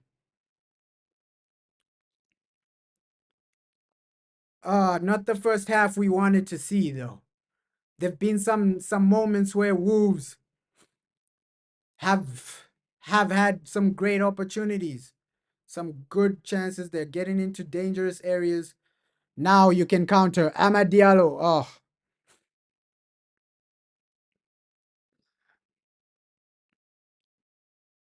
this hasn't been the half we wanted to see, right? Oh, expected a better half of football, better half for Man United, right?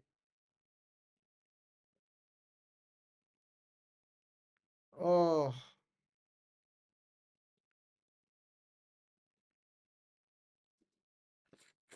Wolves are gonna be happy with this half because we haven't caused them insane amounts of problems. And they're also creating good opportunities, good chances. They're getting into dangerous areas.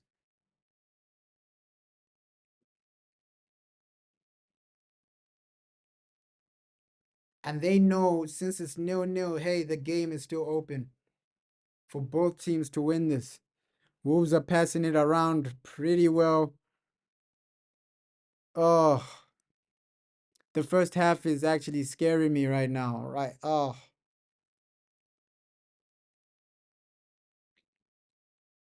it is actually scaring me because if you play like this in the second half, these guys might get a goal. Oh my God.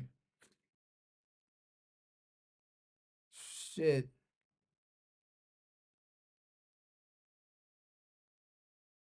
This first half is genuinely scaring me.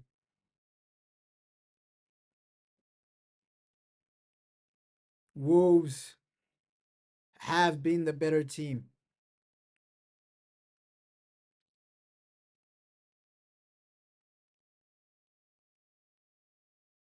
Wow. Even the passing from them. It's more decisive. Yeah, Wolves. This is scaring me right now. This is scaring me right now. If they were better in the final third passing, they would have had a goal. Like this half hasn't been good enough for Man United.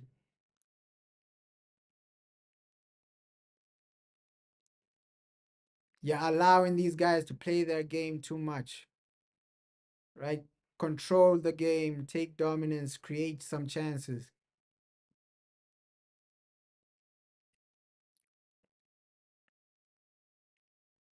Oof. Come on, United. Let me just see how the first half stats are actually saying. What the first half stats are actually saying. Attempts 6. That's pretty good. But oh, 4 attempts for Wolves, 6 for United. It's pretty good. But hey, you need a goal right now. You need a goal right now, United. Because these guys can shock you at any time. That's what happened with Bournemouth. You're just allowing these guys to play. Somehow they will find a goal. And this guy, Andre, he's been good. He's been okay. He's been decent. Young Brazilian star, Andre, he's been decent for Wolves.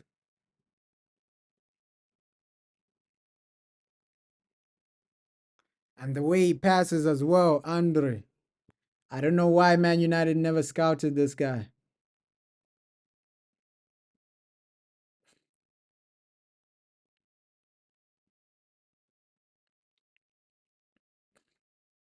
Ooh, ooh,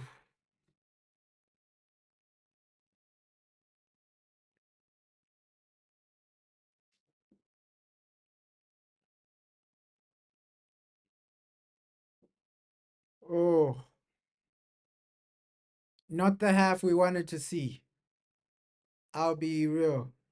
Not the half we wanted to see. By this time, as United fans, we wanted at least a goal. At least a goal, more dominance, and a bit more shots. Testing the keeper a bit more.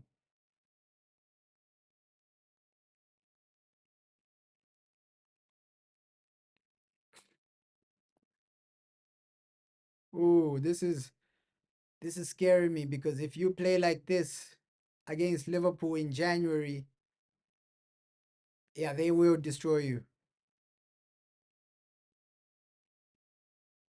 This half hasn't been what we wanted. And there again, Andre, the Brazilian star for Wolves. Andre recovering the ball as well. He's interception, he's passing. I don't know why we didn't scout this guy. Andre, Brazilian star in the midfield. He's been insane for Wolves. Recovering the ball. He's passing. Oh, he's been insane for Wolves, Andre.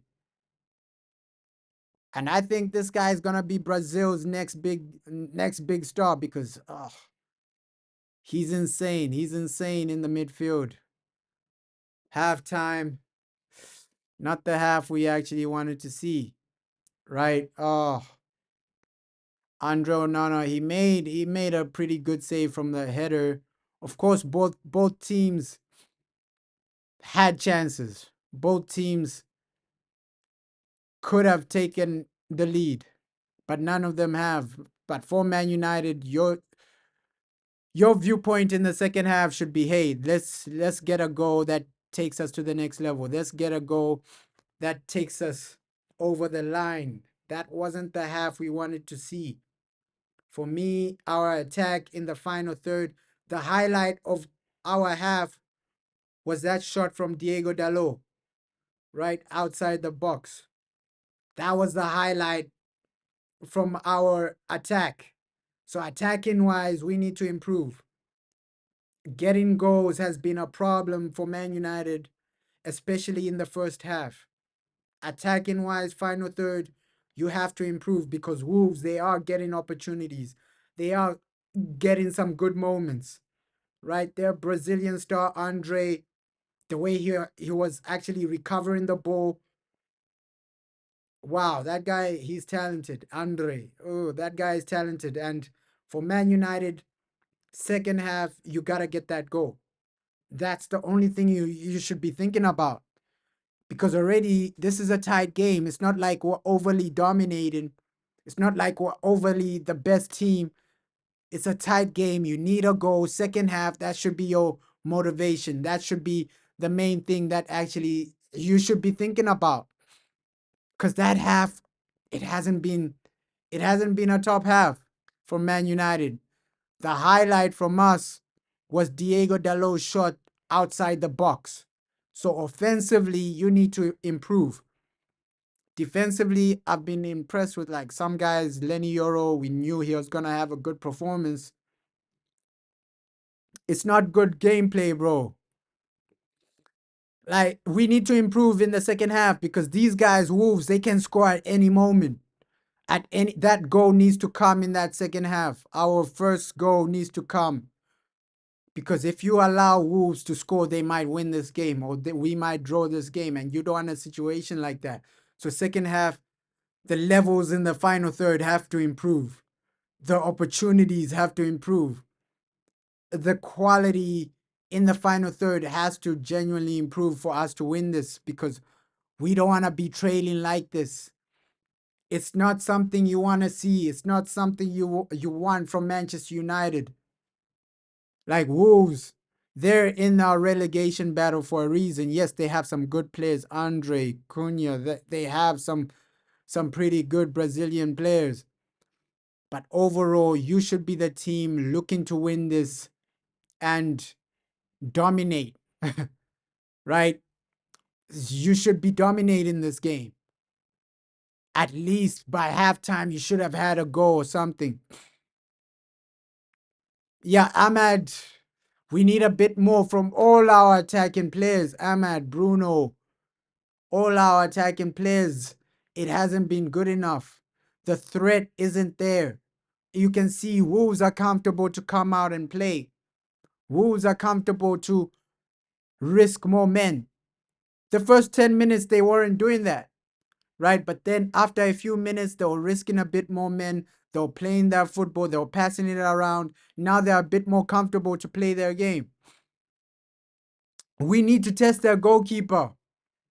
I think with all kinds of shots, not just long shots, but with all kind of shots. Create something substantial, create something. And that's why our two number 10s, it's up to you in the second half. It's up to you to actually create something. The defense, they can do their job for a certain period, but you need support from your offensive players to get that goal so that it's very poor in the final third. And that's what we saw against Bournemouth, and then we lost the game. This first half we've seen today is the first half we saw against Bournemouth. And then in the second half, Bournemouth, they scored and dominated. We don't want the same situation. It hasn't been good enough. United, you need to improve. You need to take yourselves to the next level. You need to actually get something substantial. Get a goal. Second half, it needs to be better. And are there changes the manager can make to improve the team?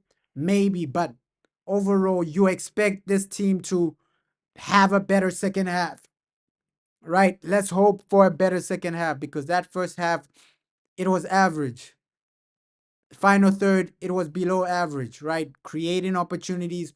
When Diego Dalot has the best opportunity from all your players, then you know final third, you're not doing anything, right? You're not doing anything. You're not doing anything substantial because Diego Dalot has had our best chance and it's been outside the box. So you need to go out there second half, create more chances, test these guys, test their goalkeeper. He's only had one good save to make, which is worrying. It's extremely worrying if you go into the second half playing like this and just Wolves will score eventually if you don't do anything, because they've been in dangerous areas as well. And we've seen this. We saw this against Bournemouth. This exact first half, we saw this against Bournemouth. And then the second half, Bournemouth punished us with 2 quick goals, ended the game. So you have to play better in the second half, or else Wolves will punish us. We'll see a repeat of the Bournemouth game. Let's not see a repeat of that Bournemouth game because it was horrible. It was below average. And as Man United, you should be the team that's dominating. Come on, guys. This is Boxing Day. Entertain the fans, entertain the people. We have a chance to go 5 points off fifth place, right? 4 points actually, not even five. 4 points off Newcastle. This is an opportunity to gain some points, an opportunity to gain ground on Manchester City. We'll be like, what, 3 points off Man City if we win this, 4 points off Newcastle. So this is a massive game for us. Massive points. A draw isn't good enough. A loss isn't good enough. You gotta win. You gotta get over the line. It hasn't been good enough that first half. Below par. And there was an opportunity where Wolves have had a clear-cut header. If the header was better, it's 1-0.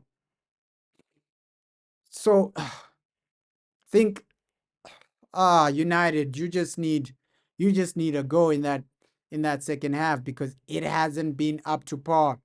It hasn't been what we want to see, right? A lot of times Man United, we're up and down. We're an up and down team. Lack of consistency, lack of reliability. You'll never see consistency with this team.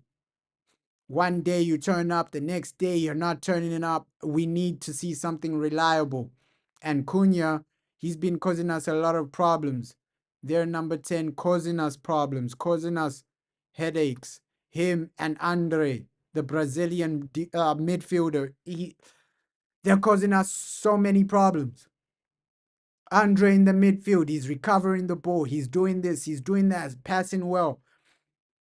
So their midfield is turning up. For their level, they're turning up. Us, we need to go to another level. Think in the first half, the only players that can actually say, hey, I'm doing my job, are probably Ogarte in some moments. And you can say Lenny Yoro in some moments as well, right? They're doing their job. They're doing what they're meant to do. Attacking wise, it's been below average. It's been below average. Second half about to start. We gotta do something attacking wise. Let me reset the thing. Let me reset the timer for the second half.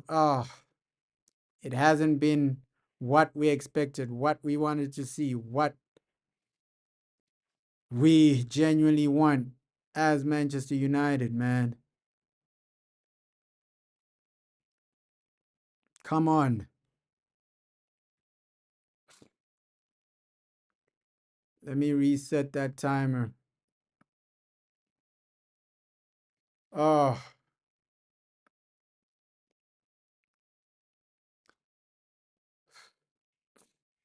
not what we wanted to see, man. Oh, second half, we just need something better.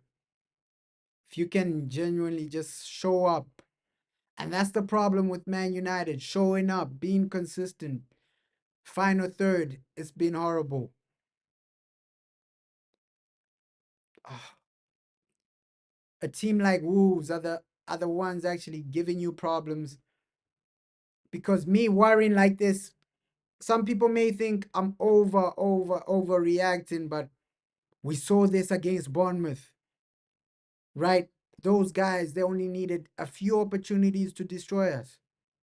So if Wolves get a few opportunities, they might actually take us out, destroy us, and this game might be out of our reach. So you should avoid giving them any opportunities in the second half. Avoid giving them anything substantial. Oh, United. Sometimes this team just stresses you out.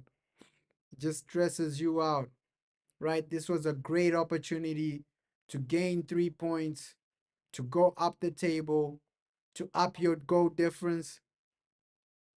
Like the past two games were good opportunities. Bournemouth, Wolves again.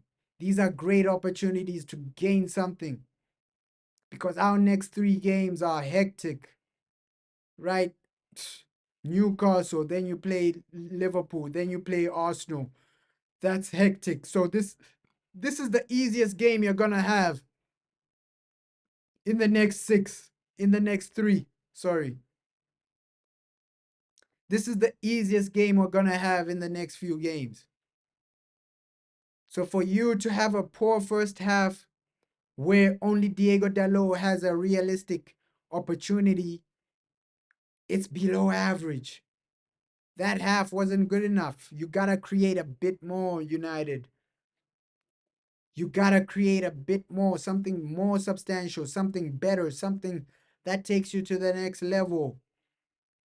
Come on. Ish. Come on, United. Like, we want to see this team compete. We want to see this team be reliable. We want to see this team be better in the final third. Create chances that get us goals. Oh, and this is why you see that, hey, transfer window, you still have a lot to work with. You still got to do a lot with the midfield. Somebody to play next to Ugarte, because I don't think Kobe Mano is ready, right? His passing range isn't good enough at the top level. You need somebody next to Ugarte, that somebody like Frankie De Jong. If you had someone like Frankie De Jong, great passing, sometimes he can control the midfield, sometimes he can control the tempo of the game. Frankie De Jong would be the perfect guy next to Ugarte, because Ugarte, he recovers the ball, and then Frankie De Jong does what Frankie De Jong does. That's the guy someone like a De Jong next to Ugarte, or someone like Pedri next to Ugarte, someone like that can play, that can actually play football, right? You need someone next to Ugarte that can actually play a proper pass, because Kobe Mano, sometimes his passing is limited. And you need someone that can also control the tempo of the midfield. Pedri, De Jong, these guys, you need that in the midfield. Someone next to a gut, and that will take us to a different level. A different level, because we're playing a new system now. A system where your midfield is so important, right? Because you have two number 10s and then two players that are sitting back, right? That are in that central position. So the guy next to Ugarte, he needs to be able to play. He needs to be able to pass. He needs to be able to control like the midfield. And Kobe Mano, he can't do that on a consistent basis, on a 90-minute basis. Second half, here we go. Here we go. Get that all important goal. That all important goal. And people will think I hate Kobe Mano. I just think that at Man United, you need that top level player to play next to Ugarte, top level midfielder that can pass, has a ridiculous passing range, and can control the midfield. Can Kobe Mano control the midfield? Not always, right? Is his passing the greatest? Like long range passing? Not always. So you need Kobe Mano to be like a bench player And then you need someone that's genuinely ready. That is genuine. Someone like De Jong that can genuinely. He's passing his on point. He can control the midfield. That's the person you need next to Ogate.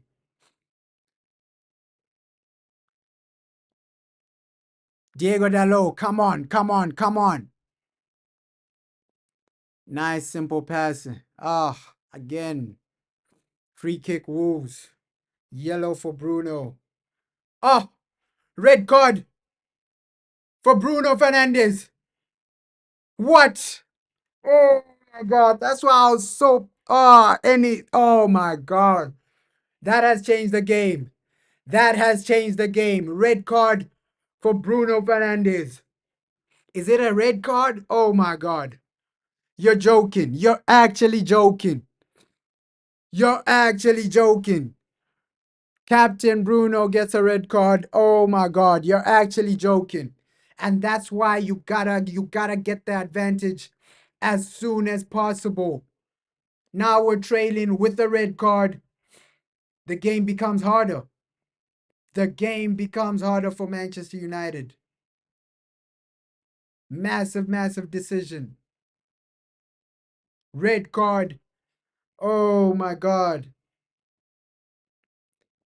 Oh my god. Red card, Bruno Fernandes. That changes the game entirely. That changes the game entirely. Let's see how we cope, right? Maybe we might cope better. Maybe we might play better, but that's why your first half is so important.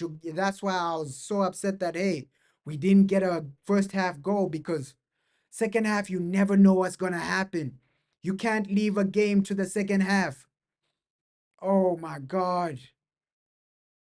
Oh my God. Yeah, the game becomes harder. Let's just prevent Wolves from scoring a goal. Oh my God. It goes from bad to worse. Wolverhampton Wanderers. Is it offside? Oh, thank God it's offside. Thank God it's offside.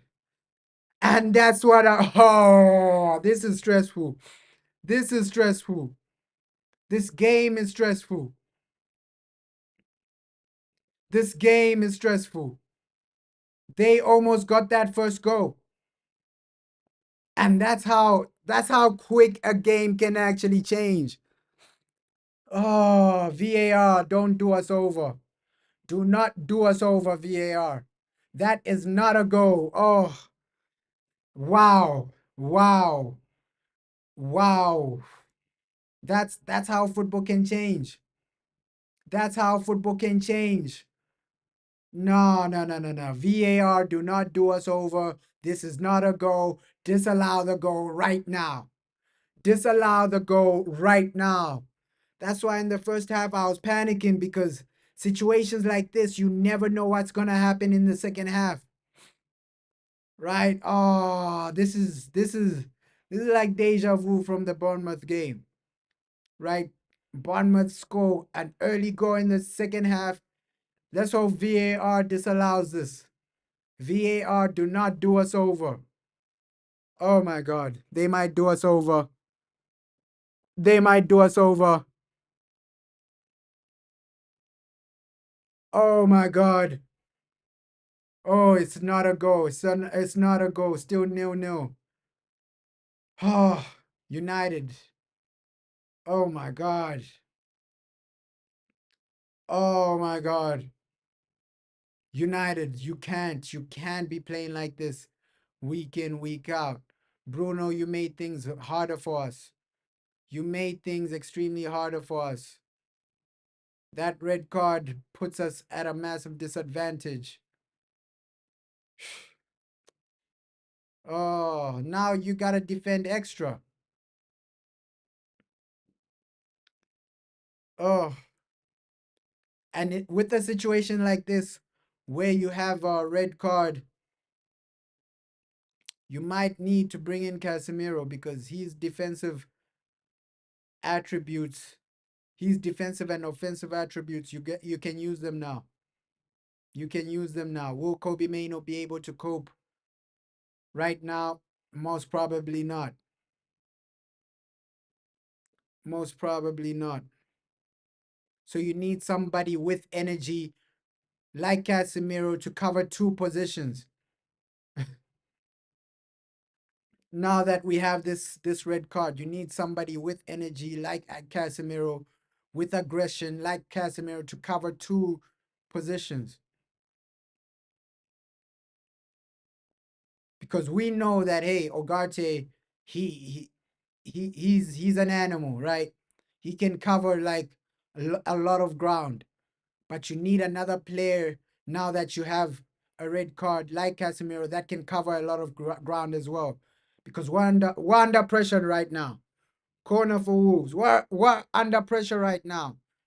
Oh, offside. We are under pressure right now. Under pressure. Oh my God. This is not what we wanted to see. Really, start of the second half, you get a red card, and now it's a different game. And now you gotta pray that, hey, these guys don't do anything. You gotta pray that, hey, Wolves don't score, because if they score, it's gonna be extremely difficult for us to come back. Oh, that red card has literally done us.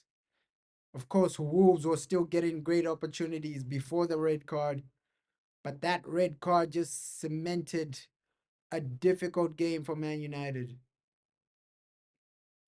Oh,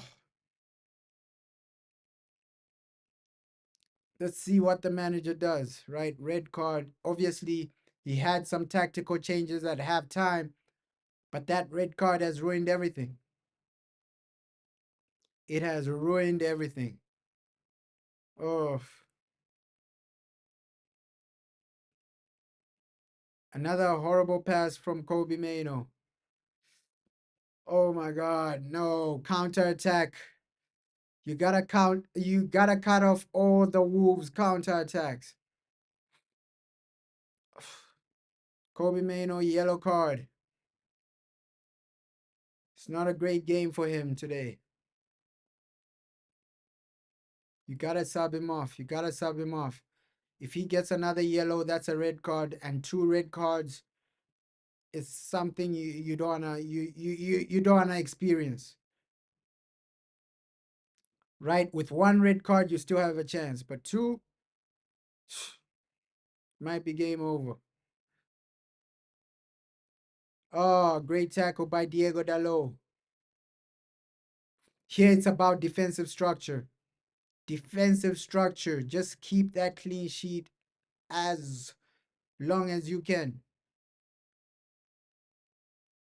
Oh, that red card has changed everything. Wolves on the counter attack. Bad pass from them. Simple for Andre Onana.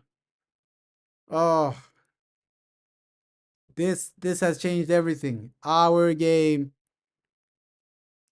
might be going south right now. It might be going south right now because we were in a position where it's still 0-0.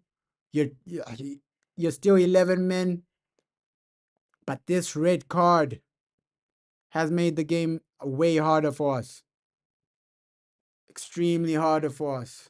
Let's see what Ruben Amorim and his coaching staff can do. Let's see the changes they'll make to actually counter this red card. Oh, but we are genuinely the team that needs to start asking questions. A sub needs to be made. Of course, at least it's a number 10, right? The number 10 position can be vacant, but you need a player like Casemiro that can cover a lot of ground now. Now that you have a red card, you need someone like Casemiro that can cover a lot of ground, or maybe even an academy player like Collier who can cover a lot of ground.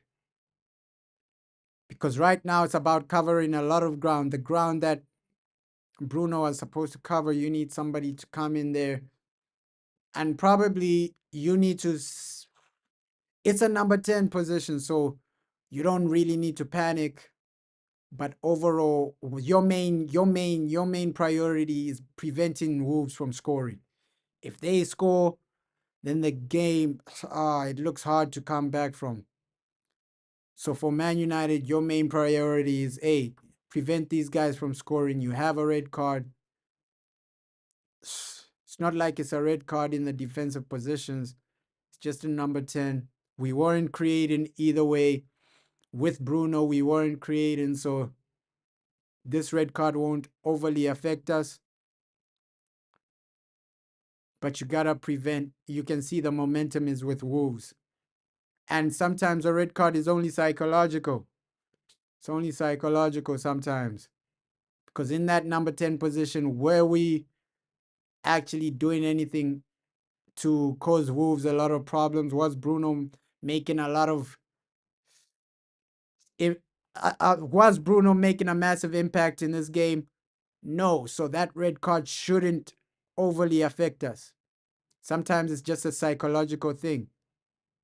Sometimes it's just a psychological thing where you tell yourselves, oh, we're 10 men down, we might lose. But really, Bruno wasn't contributing too much in this game. So that red card shouldn't affect you too much. We just need a player that can cover ground. Sub off Kobe Maino because he's also on a yellow. But massive corner for Wolves. If they score this, just prevent them from scoring a goal. Because already attacking wise, you're failing to create chances. So it's extremely hard for us to score. Just defend well and don't concede that first goal. Conceding that first goal is punishment for us. Like, oh my God, straight from the corner. How have we conceded the same goal in the same month? Altai Bindier and now Andre Onana. Straight from the corner. Oh, straight from the corner. What's going on with our goalkeepers? Straight from the corner. Oh, Altai Bindier and now Andre Onana. Straight from the corner. That's a basic goal to concede right there. Basic goal to concede. And yes, people can say, hey, they were suffocating the guy. He was suffocated by Wolves players, right? So you can make an argument that, hey, he was suffocated by Wolves players. But, United. United. Man, United. Oh, United. Straight from the corner. And their best player in the first half scores. Oh, yeah. Now it looks hard to recover. It looks hard to recover now. We're barely creating opportunities. Will we score an equalizer? It looks hard to recover for Man United. 3 games in a row.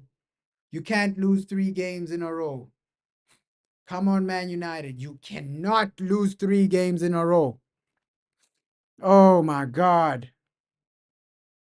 Oh my God. And that's where I was saying, hey, just keep them from scoring. But we failed to do that. And now you're in a very difficult situation. A guy like Casemiro is needed right now. Right? Bring in Casemiro. He covers a lot of ground. Take off Kobe Maino. Because Casemiro, he has a better passing range than Kobe Maino. And here, you're going to be in a situation where you need to counter a lot.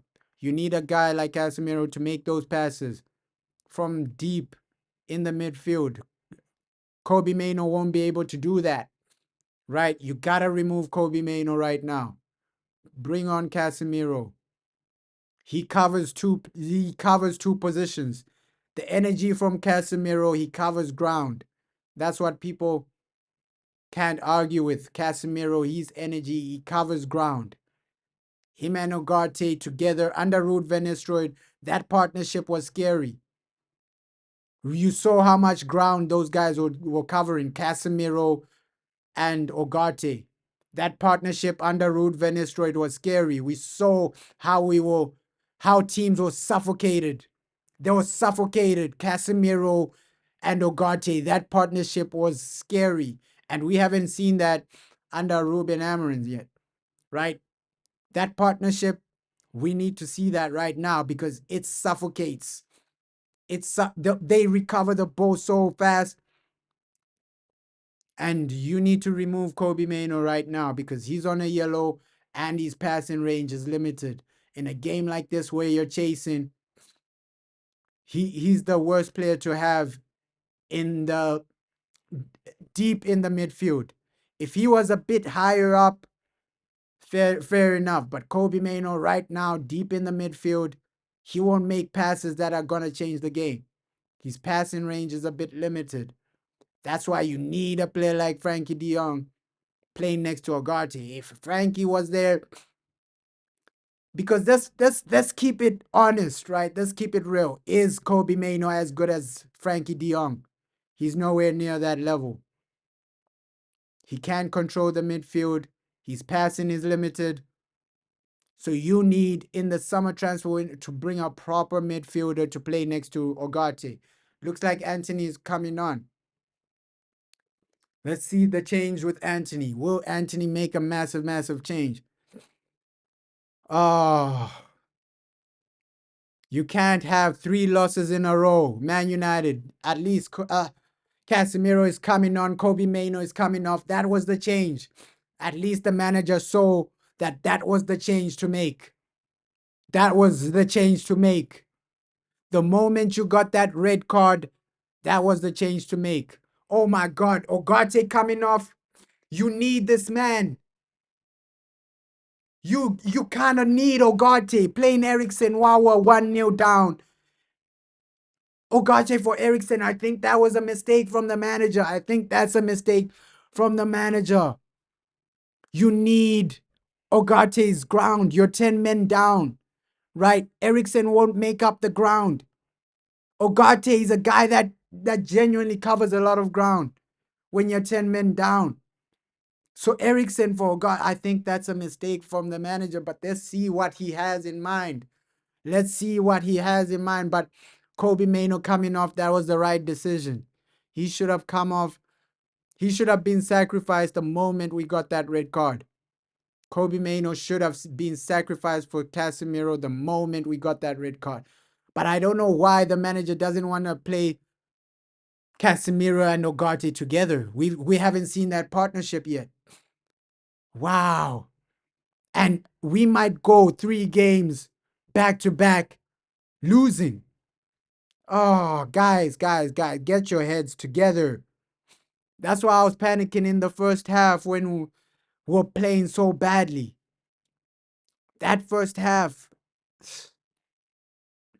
it genuinely determined like, hey, Bruno, you've done us over, but before Bruno was still playing badly, was still failing to create opportunities. Right? Their keeper, the only save he's had to make was an outside shot from Diego Dalot. That's not good enough for Man United. And this was a match you could have gained points on Manchester City. You could have gained points on teams that are above us. United, just find a way to recover. Find a massive way to recover because this ain't it. This ain't it. Right? Week in, week out, we lack consistency. We lack. And Bruno, as the captain, you should know that, hey, I'm on a yellow card. I should keep it simple. I should keep it simple. I'm on a yellow card. I should keep it simple. Don't overcommit. That should have been the mindset from Bruno Fernandes. Oh, we've been done over today. And not because of the red card, because of the poor performance, especially in the first half, that poor performance. I knew that, hey, these guys, the moment they get a substantial opportunity, they're gonna score. We're failing to create to keep clean sheets. This season, we're failing to keep clean sheets. We're failing to actually win consistently. When last did we win 3 Premier League games in a row? It's been a long time. We're failing as a team, failing as a club. It's been a long time, man. And this is lack of consistency. That's what you get from lack of consistency. That's why we're 13th. Lack of consistency. Oh, it's not good enough, man. These players, and attacking wise, they let us down again. Creating opportunities, scoring goals. How can Diego Dalot be the most threatening player in the first half? A defender is the guy with the best opportunity in the whole game. That's not good enough. A defender like Diego Dalot has had the best opportunity in our whole game. That's not good enough. That's why attacking wise, you gotta go into that transfer window and improve. And improve.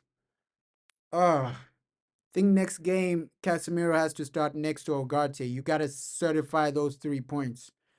Against Newcastle, you gotta certify those 3 points.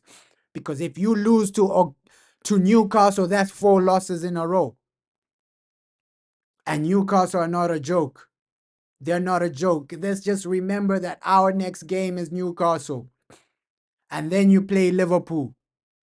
Those games are not a joke. So realistically, in the Premier League, we can go 6 games without a win. If you lose to Newcastle and lose to Liverpool, your 2025 is starting horrendously. And this was the game you get some points in. This was the game you gain some ground off of Manchester City. But to think that, hey, Diego Dalot, your defender, has had the best opportunity of the game, you have to question the attack. The final third is trash. Our chance creation is horrible.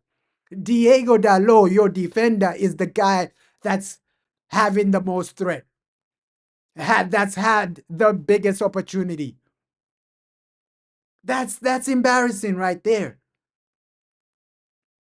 Attacking wise, we have nothing.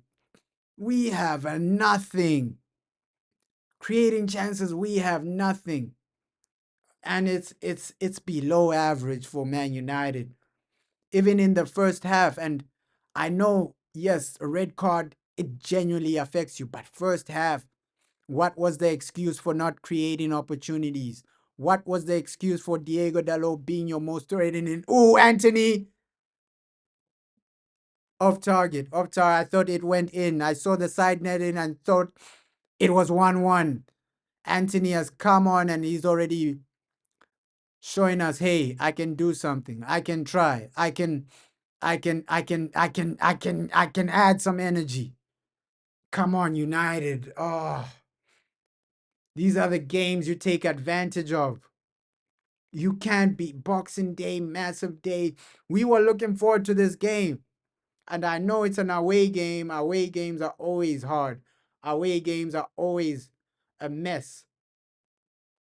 But you gotta take it upon yourselves to win. Oh, United, this ain't it. This ain't it from the team. Every player offensively that started this game, they've let us down.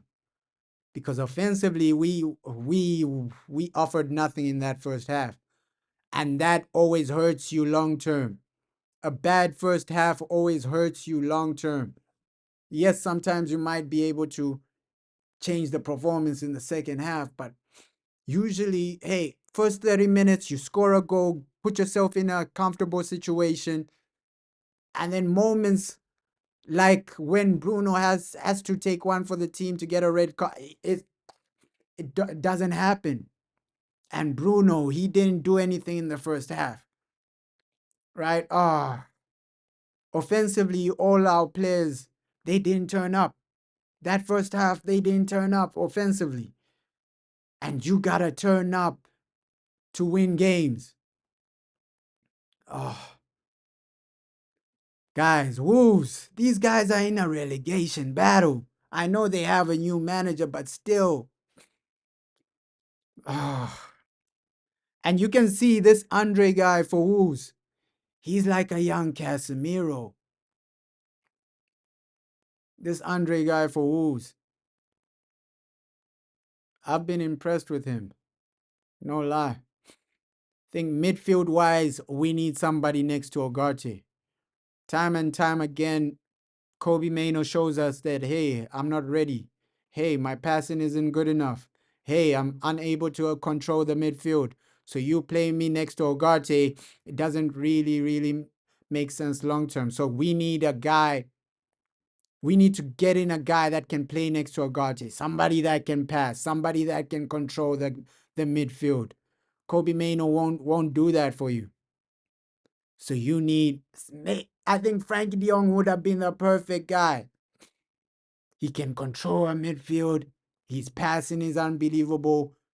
That would have been the ideal solution. Like Frankie De Jong next to Ogarte. Oof, oof. Because Frankie De Jong, he's gonna do his thing, control the midfield, do this and that. But with Kobe Mano, you can't really expect him to control the midfield. You can't really expect him to make unbelievable, unreal passes from deep in the midfield. He's not gonna make those types of passes.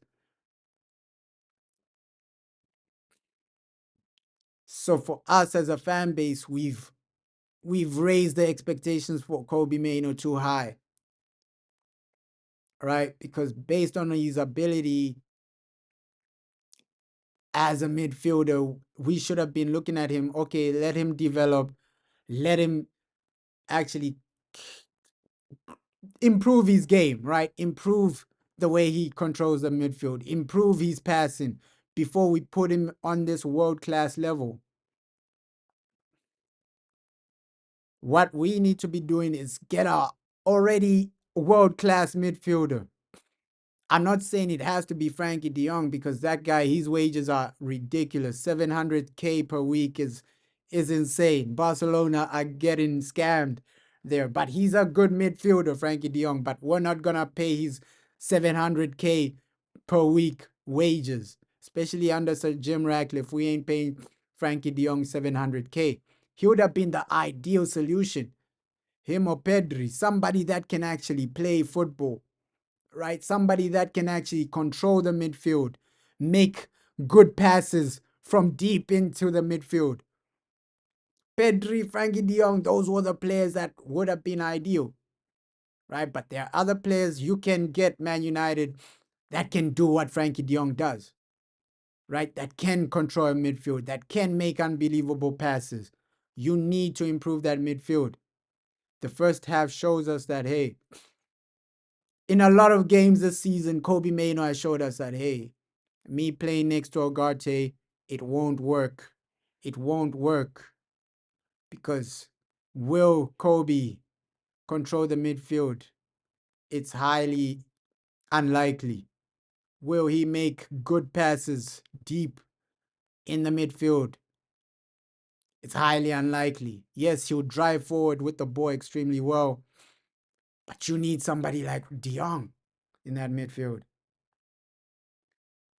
United, we just need something right now. A response. If you can get an equalizer, that's an okay situation. Oh, it hasn't been our game. It hasn't been our game. First half was below average. Second half was horrendous as well. That red card from Bruno, you gotta do better as the captain. Analyze the situation. Analyze the situation and tell yourself, hey, I already have a red card. There's no point of me. I already have a yellow card. There's no point of me getting a red card for no reason. Bruno Fernandes, you as the captain, you have to see the situation you're in.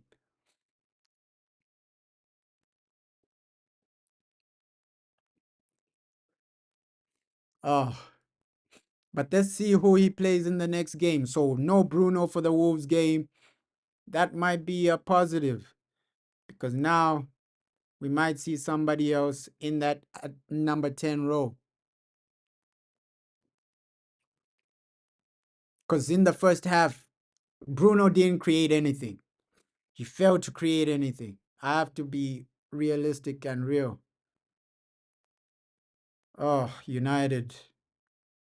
The one day we need you to win, gain points off of Man City. You failed to do so. Looks like Garnacho's coming on. The game, if they get a second goal, it might be game over. But right now, you can still get an equalizer. As Man United, you can still get an equalizer. The game isn't completely done and dusted,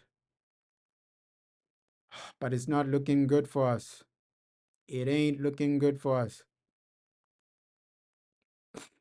You're out here struggling against Wolves. Oh, and that's been our situation the whole season.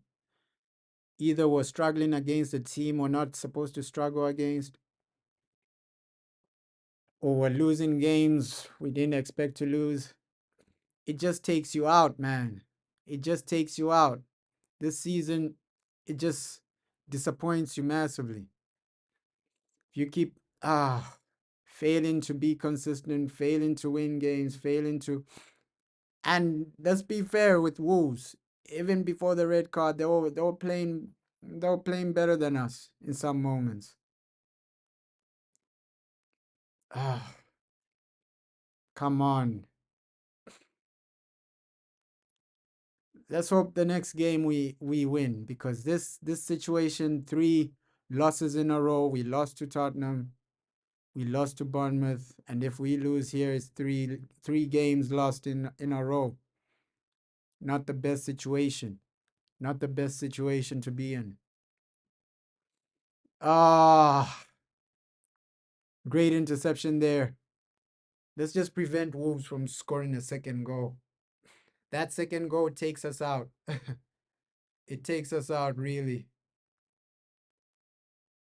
Ah, this is the worst case scenario. Now, next game is what? Newcastle. That won't be easy. Then you go to Anfield. Anfield. Oh my God. Anfield Premier League game. First game of the year. First game of 2025. You're going to Anfield. You're playing Liverpool. And if you play Liverpool like this, if this is the performance you show up in the first game of the year against Liverpool at Anfield, you're going to lose, right? If this is the performance you play, I'm just worried about that game. Highly worried. Highly worried.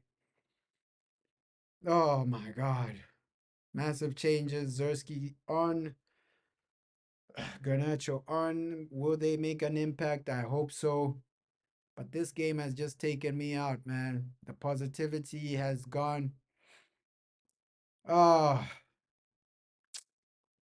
this, and that's what football does to you, man. You have hope, but that hope can be taken away with one moment. One red card can take your hope away. One goal can take your hope away. And the way we're playing, having hope, final 10 minutes. Let's hope we get an equalizer, man. We have literally thrown this game away mainly because of our bad first half. It sums up the game that, hey, Diego Dalot has had your best opportunity of the game. That sums up our attack. That sums up our chance creation. Right? The players in the number 10, they never created a lot. Bruno, even before the red card, Bruno wasn't contributing too much. Anthony's come on, he's shown some energy. Ah, but overall, Man United, you gotta improve, man. The next game we need a win because playing games like this, you're losing 3 games back to back. Oh, it's not the ideal situation. It ain't the ideal situation. 3-0. 3 games in a row you've lost. So that's 3 losses in this month, December. That's actually crazy. It's actually crazy. If you think about December, this should have been the month we are trying to do something. Trying to 4 losses in December. That's crazy. If we lose today, it's 4 losses in December. 4 games lost in December if we lose today. That's crazy though. That is actually a crazy situation. In the Premier League, we've lost what? 3 games. If we lose today, we've lost 3 games this month in the Premier League. Oh my God. And the Wolves fans, they're not even celebrating. Look at that. Oh, this is so embarrassing, man. This is so embarrassing. Wolves are controlling the tempo. They're controlling the game. Oh, and they look more likely to get that next goal. Oh my God. Not what we wanted to see, not what we wanted to watch, man. Ah,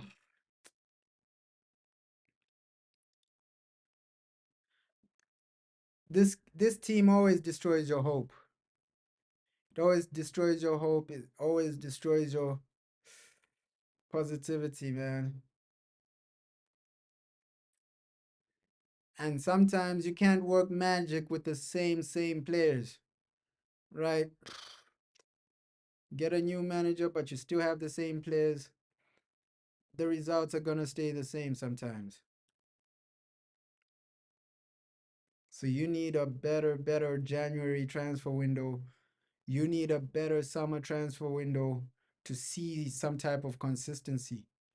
Because yes, you can get a better manager, but hey, if majority of the players are the same, you're still gonna see the same lazy outlook on performances, the same inconsistent players playing. You're still gonna see the same thing, bro. Yes. So you can't even put it on the manager, man. He's working with guys that are inconsistent, guys that are untalented. Like you can work miracles. Yes, Ogate is a good midfielder, but hey, other than Ogate, Casemiro, which top midfielders do we genuinely have?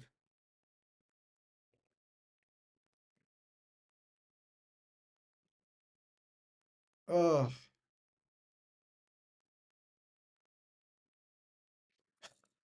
and we all had hope when Ruben Amorim came. We all had hope.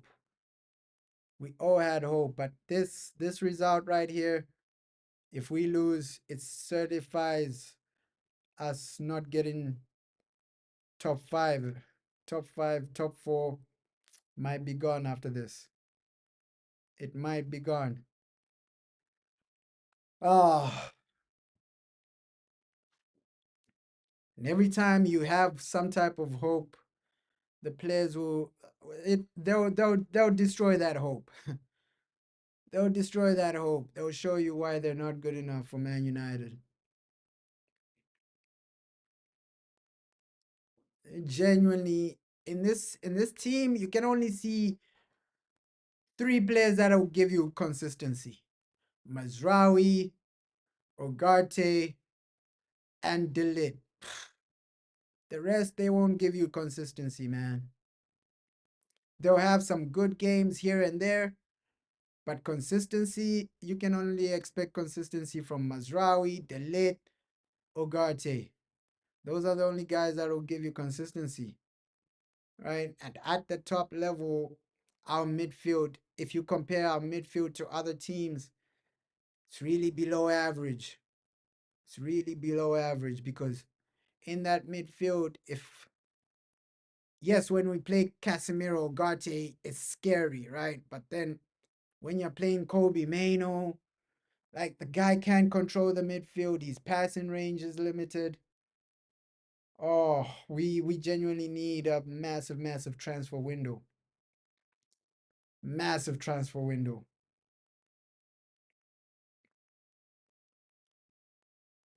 Come on. Casemiro to Harry Maguire. Oh, it missed Harry. I thought Harry Maguire was gonna get a massive header right there. Harry Maguire gave me hope for an equalizer, but it missed him. It missed the ball missed him. I thought Harry Maguire was gonna get us an equalizer. Oh, oh, Man United, our quality in attack and midfield, it needs to improve. Because if you want to challenge at the top level, you can't. You can't be building teams around Kobe Mano because he's not good enough long term to actually win you a Premier League. You can't be building your team around Kobe Mano.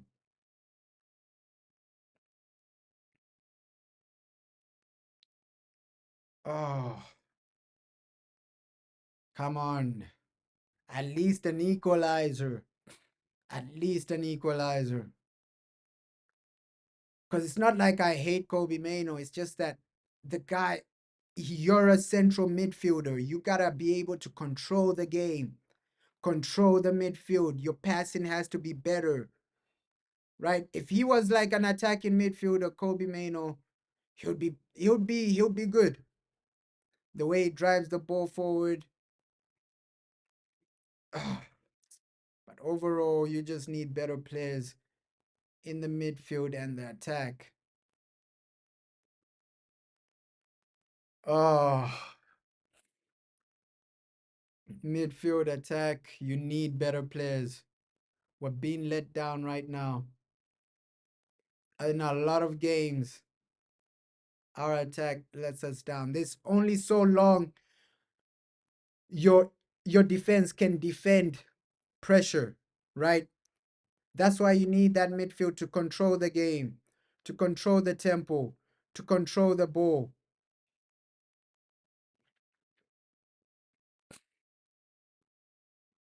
Yeah, you said it, bro. You said it, bro. Like, hey, the quality is poor in the squad. The quality is poor. You did say that. Like 2.5 years, realistically, because the quality is poor. It's the same inconsistent players sometimes. Ah, it's the same inconsistent players. Our summer transfer window was great, but hey, you still need to cover the midfield. You still need to cover the attack. So right now, January, you need to be active. January transfer window, the board needs to be active. Get attacking players, get a midfielder, get a left back. To be fair to Diego Dalot, his game hasn't been too bad, right? He's the only player that has actually tested the Wolves goalkeeper, which is crazy. So we have a lot to work on.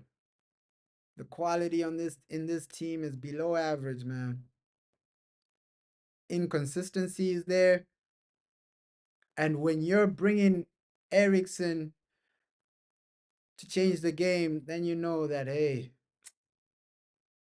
you got nothing. Man United, you got nothing. Oh, you're bringing in Anthony to change the game. Oh, so when you know, hey, the quality in our team, it's not there, man. It's not there. When you're relying on Anthony, bringing him on off from the bench to change your game, then you know, hey, we need to do something in the summer transfer window. If Anthony is your solution to come off the bench and save you, You gotta make massive changes in the transfer window.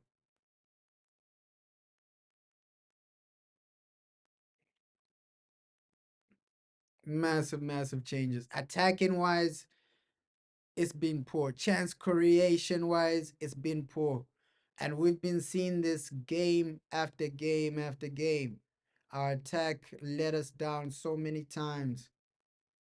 The people that are there to create chances, they let us down so many times. Oh, oh, you gotta actually do. We gotta do better as Man United, man. Better performances, better outlook on life. Oh, and there we have it, man. There we have it. These added time might be over so quickly. It hasn't been the game we wanted to see. Dominated by Wolves. Imagine Wolves in a relegation battle. They're the team you're struggling against. And when the referee blows the whistle, that's 3 games back to back you've lost. 3 games you're getting destroyed in. Oh, it's a disappointing way to end 2024, man. Disappointing way to end 2024. Because this month you've lost what? 4 games? We've lost 4 games this month. Oh, and if we lose to Newcastle, disappointing way to end 2024. It hasn't been the year for Man United this year. We've seen underperformances, we've seen lack of consistency, we've seen below average perform. Look at the Wolves fans; they're not even celebrating. It's crazy, man. It's embarrassing that we're winning, that we're losing this. It's embarrassing, man. 3 games in a row you've lost. Ugh. The moment you gain some type of hope, we after beating Man City, we haven't won a game. So the moment you gain some type of hope, some type of happiness, Man United just take that away from you. Like, oh, come on, at least get an equalizer. Anthony below average pass. That's the situation at Manchester United. If your savior is Anthony, then you got a lot to do in the transfer window, man. Oh, to be fair to Harry Maguire, his game hasn't been too bad. His game hasn't been too bad. Oh, to be fair to Harry Maguire.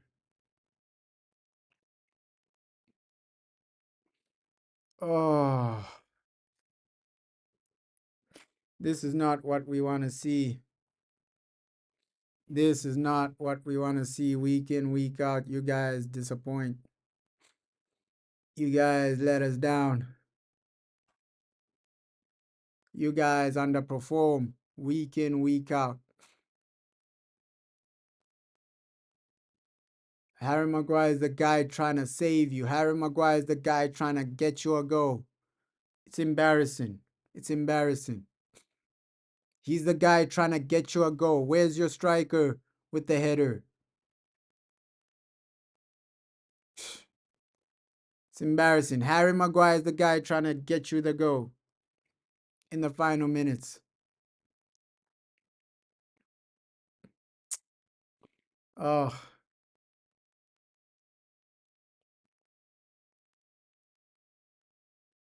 oof.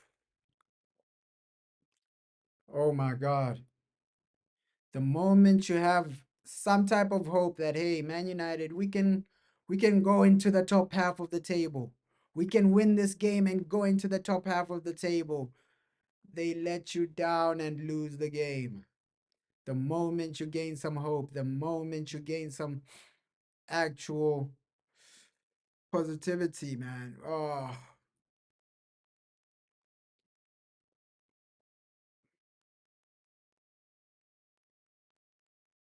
what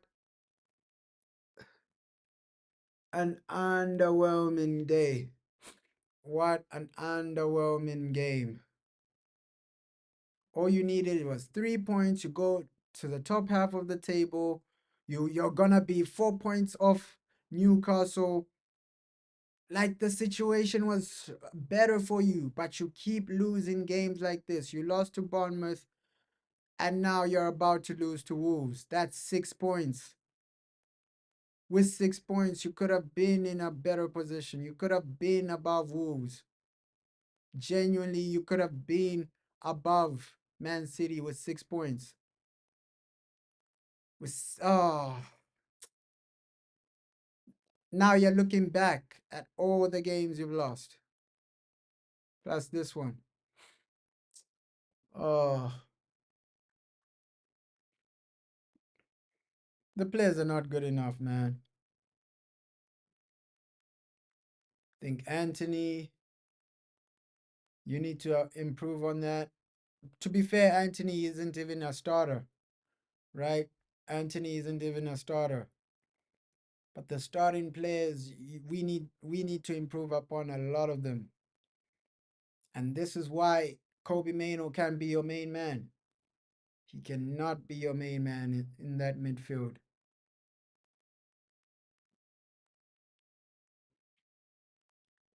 Oh,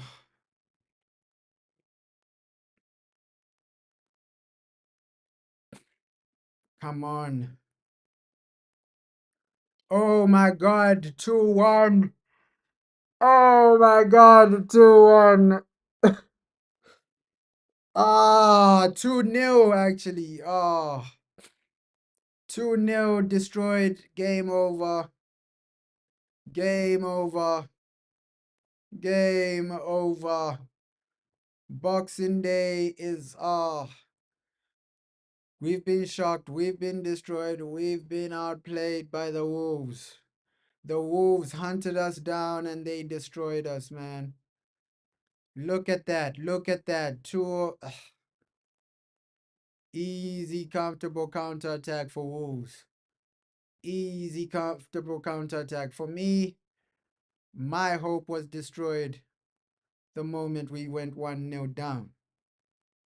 My hope of winning this game was destroyed the moment we went 1-0 down. But 2-0, that certifies our loss. That certifies our bad day. And that certifies our horrible month. Right? We've lost 4 games in this month, 3 back-to-back losses. That's crazy. That is actually crazy. That actually certifies our bad month. And if you lose to Newcastle, that's 4 losses in a row. Wow. Wolves have destroyed you. Wolves. And there we have it. Final whistle, game over. Wolverhampton. Wolves actually destroy Manchester United 2-0. That's a situation you never want in top football. And it hasn't been great. It hasn't been great for Man United. Right? You're getting destroyed by Wolves. You're getting destroyed. Ah, on a consistent basis. On a consistent. Ah, it's not good enough. It's not good enough. The players, we already know these guys are not good enough. We already know these guys are below average. Below average. Right? Oh, and that second goal, it just sums up our whole Our entire season, man, mediocre, and three three back-to-back losses. That's not good enough at the top level. Manchester United, you should be looking to dominate. You should be looking to win. And for you to get destroyed by Wolves. And just to recap the actual game, just to recap that actual game, right? That actual game wasn't good enough. Just to recap that game, the first half was embarrassing. The second half, Bruno, your red card, it took us backwards. It took us backwards because that red card, we don't want to see situations like that where you as the captain, you got to read and analyze the situation. But for Man United, it was disgraceful. It was disgraceful, and everything we saw today sums up our whole season. It sums up our whole season. Inconsistent in every area, inconsistent in every dimension, inconsistent scoring goals, inconsistent defending, inconsistent just winning games in general.